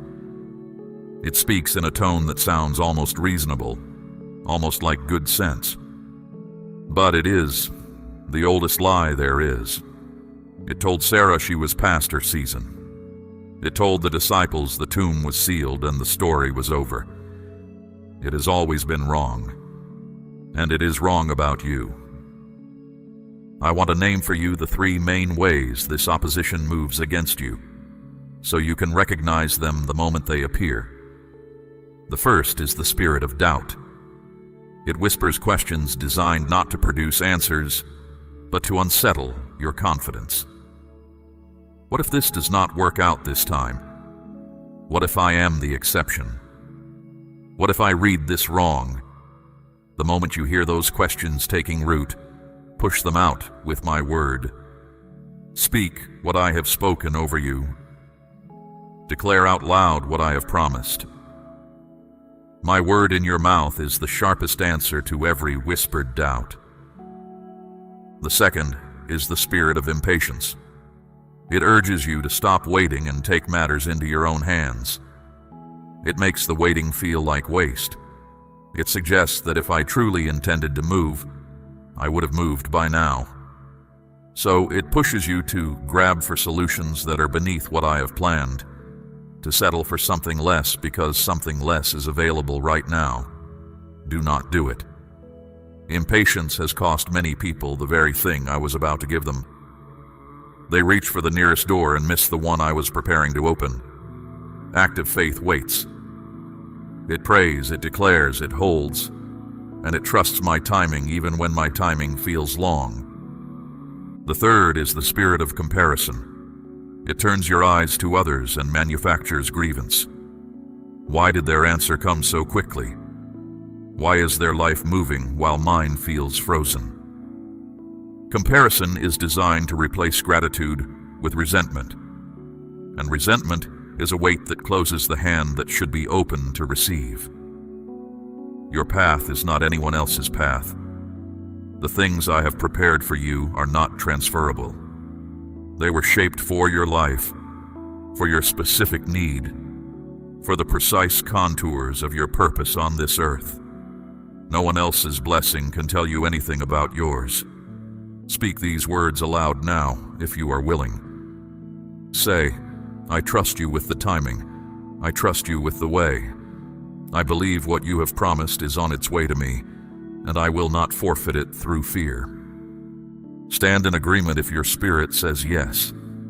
Now I want to tell you about a man named Peter.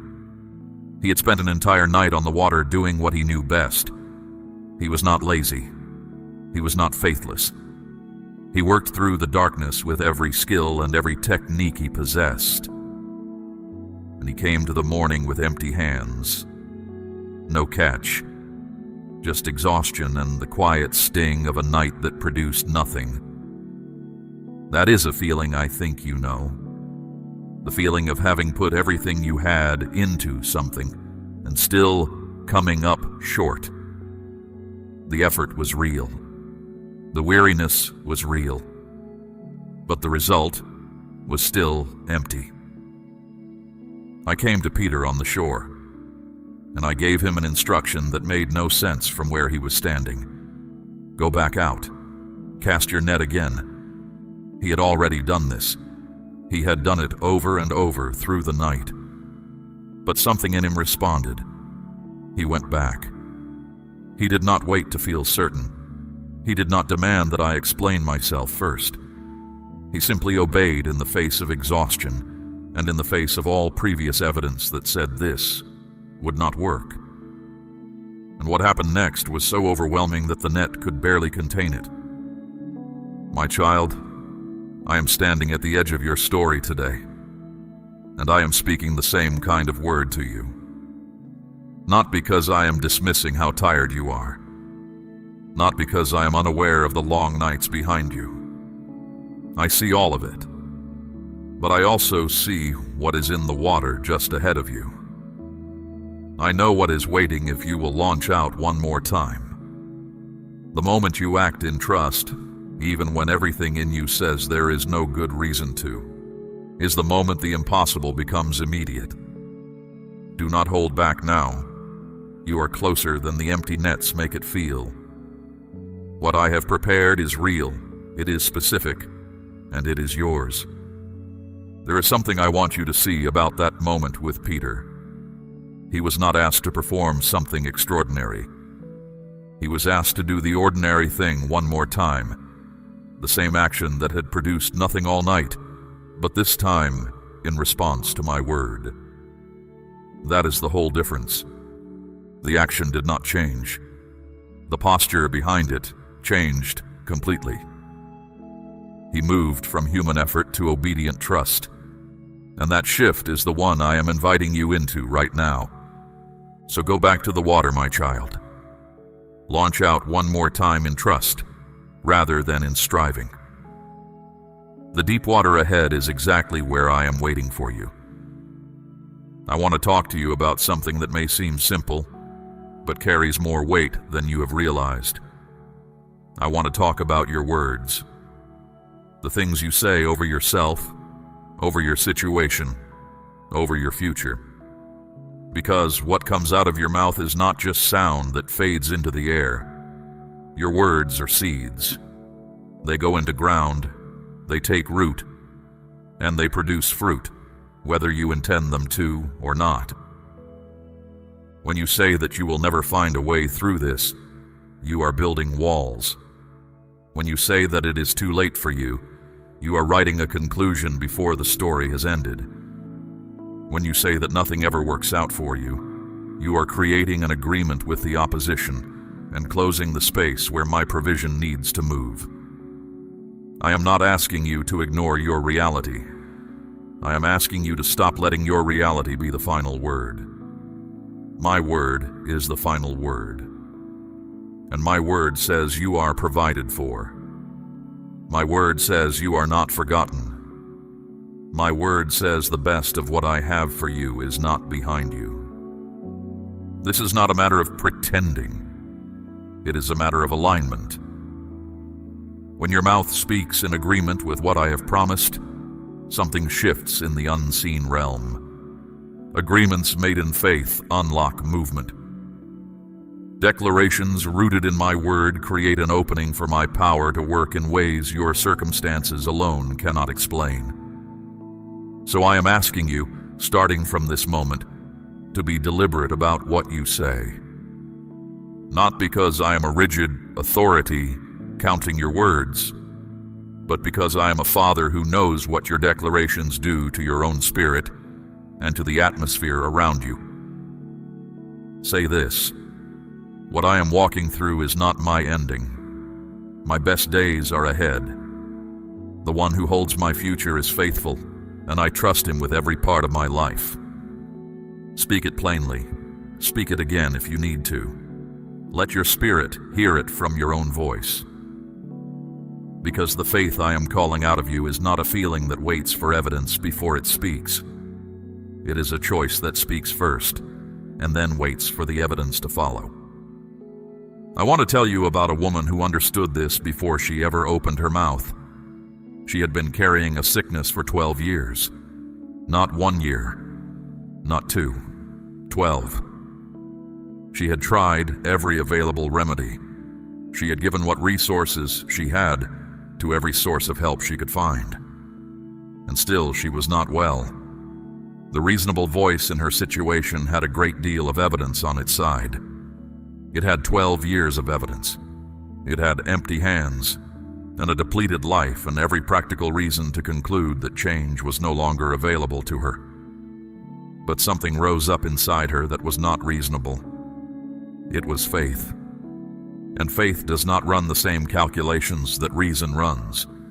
She heard I was nearby, and she moved toward me, not waiting for a sign, not waiting for permission, not waiting until she felt more certain. She moved first. She decided that if she could get close enough to even brush the edge of what I carried, that would be enough. And the moment she acted on that decision, healing flowed from me to her so immediately that I felt it go. What 12 years of effort had not accomplished, one moment of moving faith did. Because she did not wait to see before she acted. She acted, and then she saw. I am asking you to move in the same way right now. Not to wait until everything feels right. Not to hold back until the circumstances line up into something more encouraging. But to act in trust with what is in front of you. Because when faith moves, I move with it. Your miracle is not waiting for your situation to change. Your situation is waiting for your faith to move. There's a moment in every breakthrough where the person who receives it had to act before they had full evidence. Every story I have written that changed everything began with someone deciding to trust me at the exact point where trusting made the least logical sense. That is the moment I have been preparing you for. That moment is now. My child, I am asking you to place a portion of what you have, something of real weight, upon the altar of this work, as gold laid on the scales of this calling. Let it be a seed sown into deep water, an offering set on stone, not held back in fear. This is proof that your trust rests in my hand to provide, and that your heart no longer clings to lack. What you release in faith does not leave your life. It moves ahead of you, into the harvest I'm preparing. I did not call you close to this moment, just to have you leave the same way you arrived. Something is meant to shift in you here. I am asking you not to receive these words as a pleasant thought, and then return to everything exactly as it was. Faith that does not produce action is not the kind of faith that moves anything, but faith that steps forward, even in uncertainty, even with trembling hands. That is the faith I have always responded to. That is the faith that rewrote history in the hands of ordinary people who simply decided to trust me more than they trusted their fear. What I am placing in your path right now, you will not get to by standing still. You will get to it by moving, by choosing, by releasing what has held you and reaching toward what I am holding for you. The woman who was healed did not receive her miracle while she was talking herself out of it. She received it while she was moving toward me. Let that be what this moment means for you. Move toward me, right now. One step. I will be right there to meet you. There is something I want you to understand about every season of waiting you have endured. None of it was punishment. None of it was neglect. Every delay you experienced had a function, even the ones that felt most silent, even the ones that stretched beyond what felt reasonable or fair. What appears from the inside as time going to waste is often from where I stand, time being used with great precision. I do not let your seasons pass without purpose. I am not a God who marks time carelessly. Abraham and Sarah waited 25 years for a promise I had spoken clearly over their lives. 25 years. Think about what that number means in a human life. Years of holding a word that had no evidence around it. Years of watching time move in the direction that seemed to argue against everything I had said. Every practical voice in their world would have agreed that the moment had passed. Biology agreed, age agreed, reason agreed, but my word did not expire. My word does not expire. And when the moment I had always intended finally came, Sarah laughed with a joy so full she could not contain it. What arrived was not less than what I had promised because of the wait. It was exactly what I had said, and it carried the added weight of having stood through every reason not to believe it. Your wait has not diminished what I have prepared for you. It has deepened it. Every year of faithfulness in the lean season is a year I have taken into account. Every choice to keep trusting when the evidence was thin is something I have not missed. What you are about to receive carries the full measure of everything I intended for you before the waiting began. The delay did not reduce the promise. The delay was preparation for the person who would receive it. I want to tell you about a woman named Hagar, who found herself in a desert with nothing left. The water was gone. Hope had run out. She moved her child away so she would not have to watch what was coming. She had arrived at what felt like the absolute end of her options. And in that place, I opened her eyes, not to something that arrived from outside, but to a well that was already there, already present, that she had not been able to see through her despair. I did not create a new source for her in that moment. I simply opened her eyes to what I had already placed nearby. It was always there. She could not see it until she called out to me. My child, hear me say this carefully. There are things I have already placed near you that your discouragement has kept you from seeing. Sources of provision, doors of possibility, people who are positioned to be part of your breakthrough, things that are already present in the landscape of your life. You have been looking so hard at what is missing that you have not yet seen what is already there.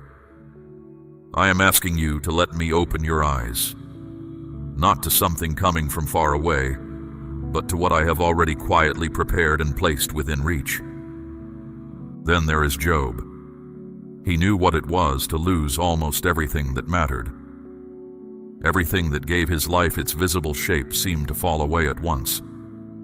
The people around him offered explanations that were wrong, conclusions drawn from a view too small to see what I was doing.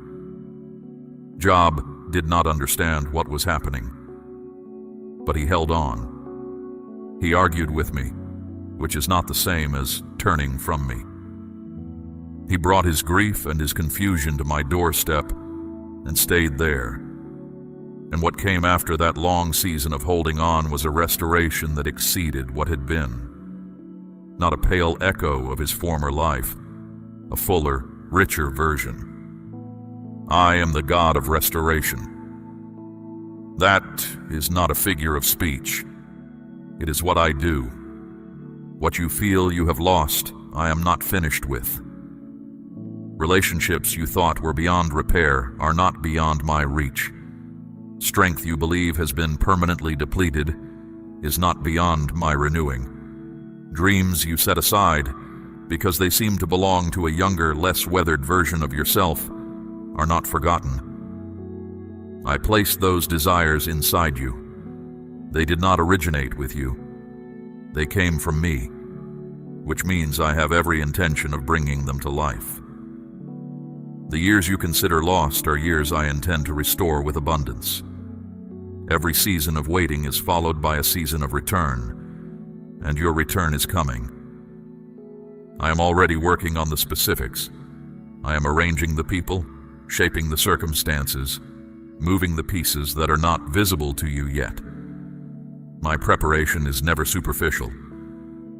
When I work ahead of time on your behalf, I do it with full knowledge of every detail your situation requires. Nothing is being improvised. Everything is being prepared.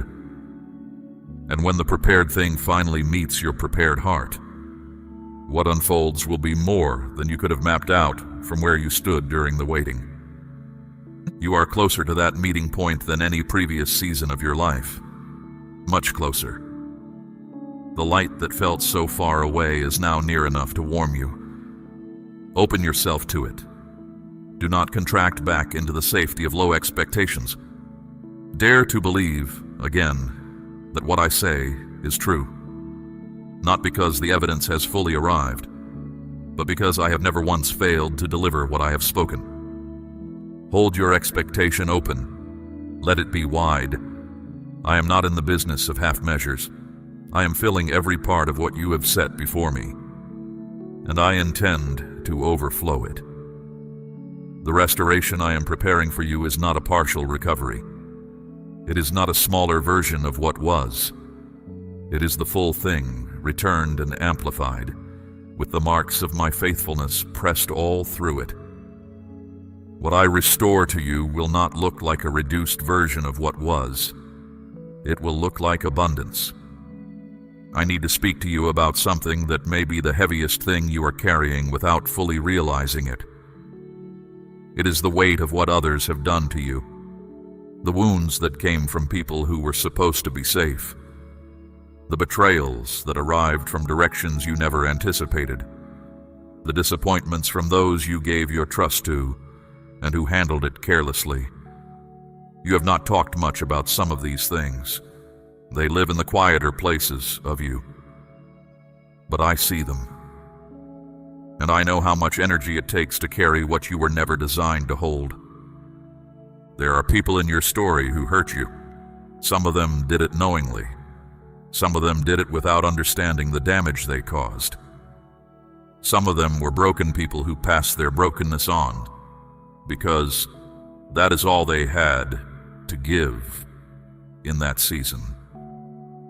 And some of them you have forgiven already, but some you have not.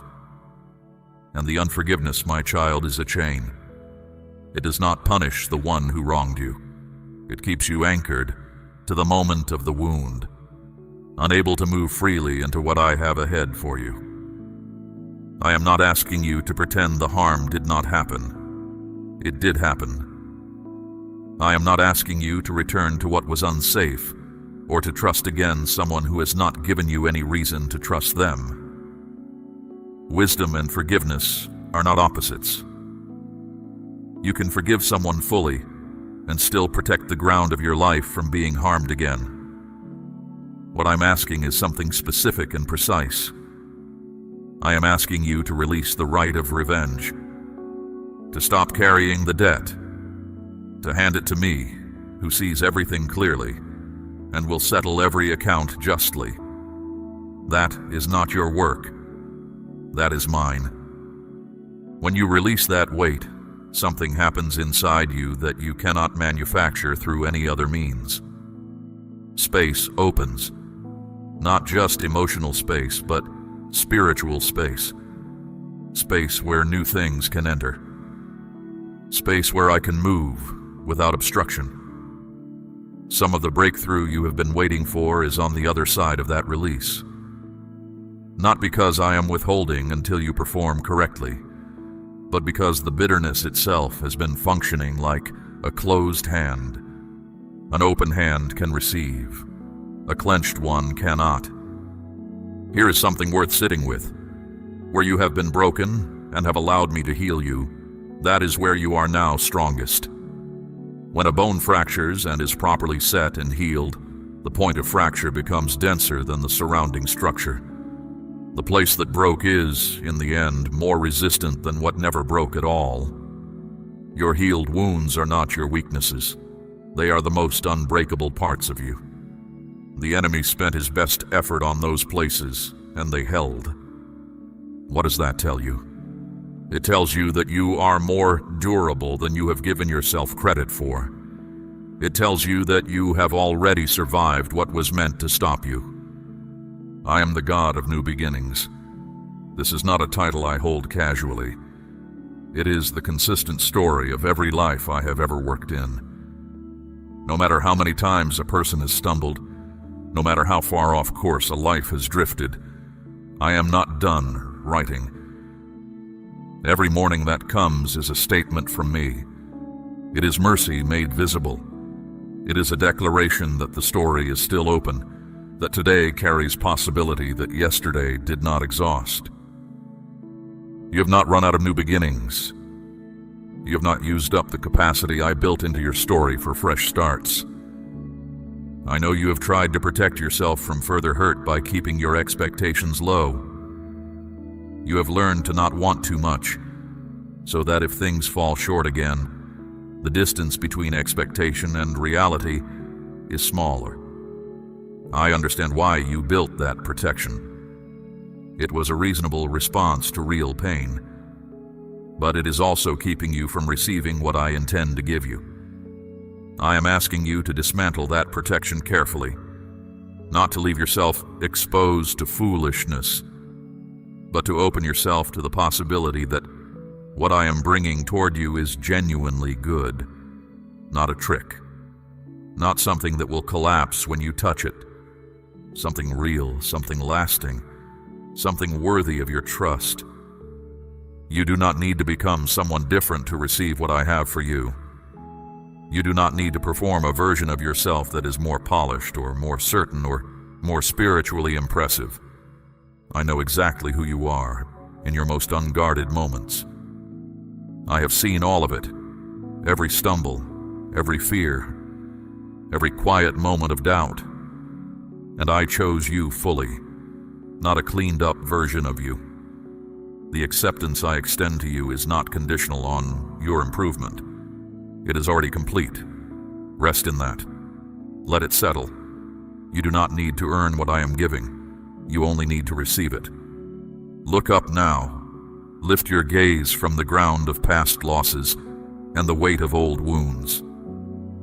What is ahead of you is not defined by what is behind you. I have set your future beyond the reach of your past, and I am inviting you to step into it, unencumbered, free of the chains that have held you in yesterday.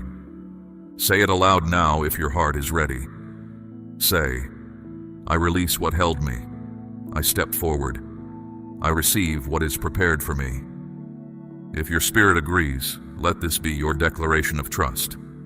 I am right here, holding what you have trusted me with, and I will not let it go to waste.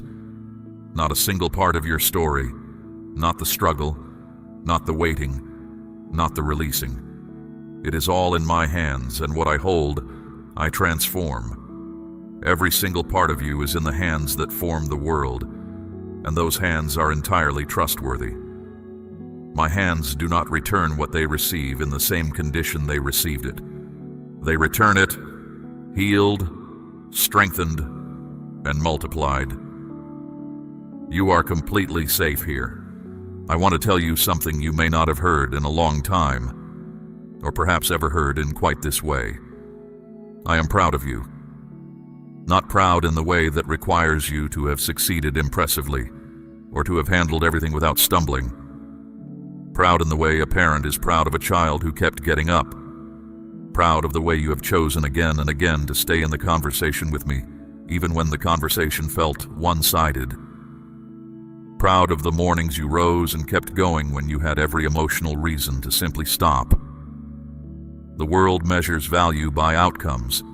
I measure it differently. I look at the heart that kept trusting when there was no visible reward for trusting. And what I see in yours deserves to be honored. You have given kindness to people who did not return it. You have been patient with situations that tested your limits. You have stayed generous in seasons when you did not have much to give. Those things were not invisible to me, not a single one of them. What you sow in hidden faithfulness does not disappear. It accumulates, it builds, and you are approaching the season where the harvest of all that faithful, quiet, unrewarded sowing is beginning to arrive. Now let me tell you what I see ahead for you. Because this is not a season like the ones before it. What is coming is different in kind. Not just a slight improvement on your current circumstances, but a genuine step into a new level of life. Doors that have been sealed will open without you forcing them. People who can play a meaningful part in your story will arrive at exactly the right time. Opportunities that seemed entirely out of reach will come within arm's length. Not because you chased them down, but because I directed them toward you. This is not wishful language. This is what happens when the preparation season ends and the release season begins. I want you to understand something important about what I am bringing, though. The blessing that is coming is not just for you alone. Your miracle has a reach that goes beyond your own life. There are people whose faith has grown thin, people who are right on the edge of giving up, people who need to see with their own eyes that I still work, that what I say still comes to pass, that the long wait does not mean I forgot. Your story, when it reaches the other side of this, is going to be that evidence for someone else. Your testimony will do in another person's heart what no persuasive argument can do. It will show them a life, a real one with real difficulties and real waiting, and a real God who was faithful through all of it. That is part of why this breakthrough has been worth the weight of the preparation. It is not just about what changes in your life, as meaningful as that is.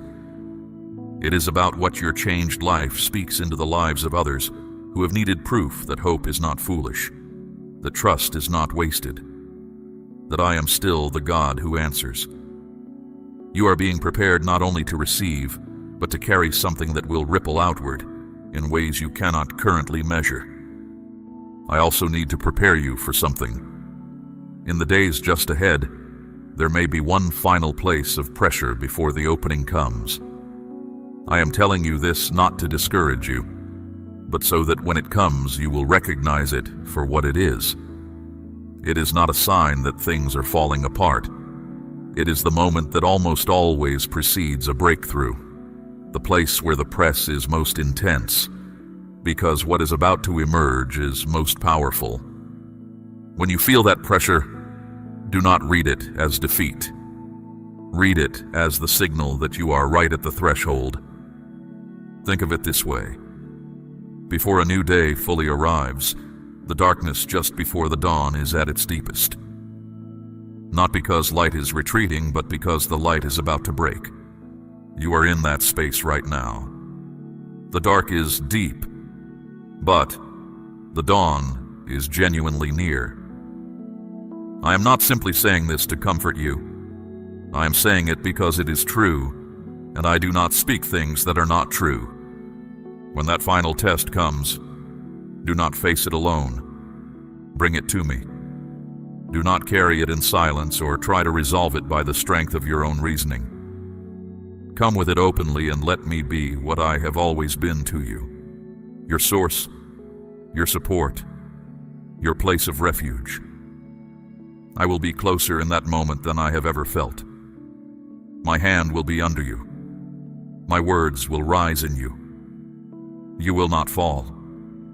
I have made sure of that. And when it passes, when you come through that final place of pressing, you will look back at it the way you now look back at every other difficulty you survived, with the clear knowledge that I was in it, that you were not alone, and that it served a purpose you could not see in the middle of it. Stand firm for this last stretch. Do not measure the distance still remaining. Look at me instead. Fix your eyes on who I am rather than on how far it still feels. I am right there at the finish line of this season, and I am already holding what I promised you. It has your name on it. My child, I have never let go of you. Not in the valleys, not in the silences, not in the seasons when you felt most unseen. My grip on your life has not loosened once, and I am not about to loosen it now, when the very thing I have been preparing is finally ready to be placed in your hands. You are not approaching your end. You are approaching your arrival. Feel the difference. Let it settle into the deepest part of you. This is not the end of the road. This is where the road opens wide. I want to close this with something that has always been true about you. Something that your hardest seasons may have obscured but never managed to erase. You were not brought into this world by accident. Your existence is not the product of random chance or indifferent forces. I formed you. I thought about you before the first breath of your life. I knew the particular shape of what you would need, the specific kind of resilience you would have to develop, the unique purpose that only you in all of time could carry. There is no one else who can do what you were made to do. Not a duplicate, not a substitute. You are singular in my design, and that design has not been canceled by any difficulty you have walked through. This matters because I want you to stop carrying the question of whether you are enough. The answer is settled. It is not settled by your performance or your track record or your sense of personal worthiness. It is settled by who I am and by the fact that I made you. I do not make things that are without value. I do not bring a person through what you have been through and then set them aside as something that did not work out. You worked out exactly as I intended. The seasons that refined you did what refinement does. They took away what was impure and they left what is real. What is standing in front of me right now is the truest version of you, the one I was always working toward. Now I want to speak plainly about what moving forward actually looks like from here, because it is not complicated. It does not require you to have it all figured out. It does not require perfect certainty or an absence of questions. Moving forward simply means waking up tomorrow and choosing to trust that I am who I say I am, and that what I have promised, I am delivering. That is the whole of it. One day, one choice, one step, and then another after that. The path in front of you will not always be fully visible before you step onto it. That is the nature of faith. It moves on the word of the one giving the direction, not on the full visibility of where the direction leads. But hear me say this: every path I have called someone onto, I have already walked. There is no stretch of road ahead of you that is unknown to me. Where you are going, I have already been. I have cleared what needed clearing. I have marked what you need to notice. I have stationed what you need along the way. You will not step into anything alone. The tiredness you carry today is real. I do not want you to dismiss it or perform energy you do not have. But I also want you to know that what I am releasing into your body and your spirit right now is not based on your current supply. I have a supply that does not run low. What you need for the next step will be available when you need it. Not before and not too late. Exactly when it is required. I have never given my children more than they could carry, and I have never withheld what they genuinely needed for the path I placed them on. Some of what I am giving you now will arrive quietly. A shift in a relationship, a door you walk past and then feel drawn back to, a sense of peace about a decision that has seemed impossible to make. Some of it will arrive with more force, something unmistakable, something that stops you and makes you say, "This is you." Both kinds are real. Both kinds carry my intention. Do not miss the quiet ones in your hunger for the dramatic ones. I speak in both registers, and the quiet ones often carry the direction for the larger things that follow. I am calling you to move with a new quality of confidence from this point forward. Not a confidence in yourself alone, because that kind of confidence has limits and you know it, but a confidence rooted in who I am, a confidence that says, I do not know exactly how this resolves, but I know the one who holds the resolution, and I know his record, and I trust him. That is an unshakable foundation. Nothing that comes against you can destabilize a confidence rooted there, because it is not built on anything that circumstances can touch. The dreams that have felt dormant inside you, the ones you protected from your own expectation because they seemed too large or too unlikely, bring them back out. I placed them there. They belong there. They are not proof that you want too much. They are indicators of what I built you for.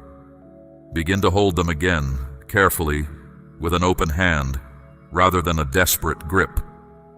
Trust me with them. Tell me, This is what I sense inside me, and I give it to you.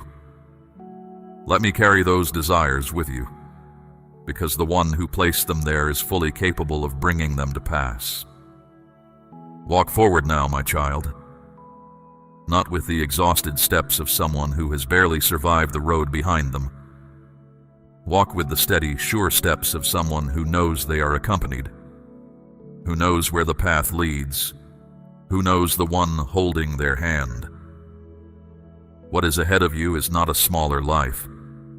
It is not a diminished version of what you hoped for. It is the full thing, the whole and rich and purposeful life I had in mind when I first breathed your name into being. There is nothing left to fear. There is nothing left to hold back. All you need to do is take my hand and step forward with me, and let this be the moment your new season truly begins. Speak your yes aloud if you are ready, and take my hand. I am already there, waiting for you, with everything I promised held out in my hands. Come. This is the moment you have been moving toward, and it is good. It is very good. We run on viewer support only. For exclusive member-only content, scan the QR or see the pinned comment. God bless you.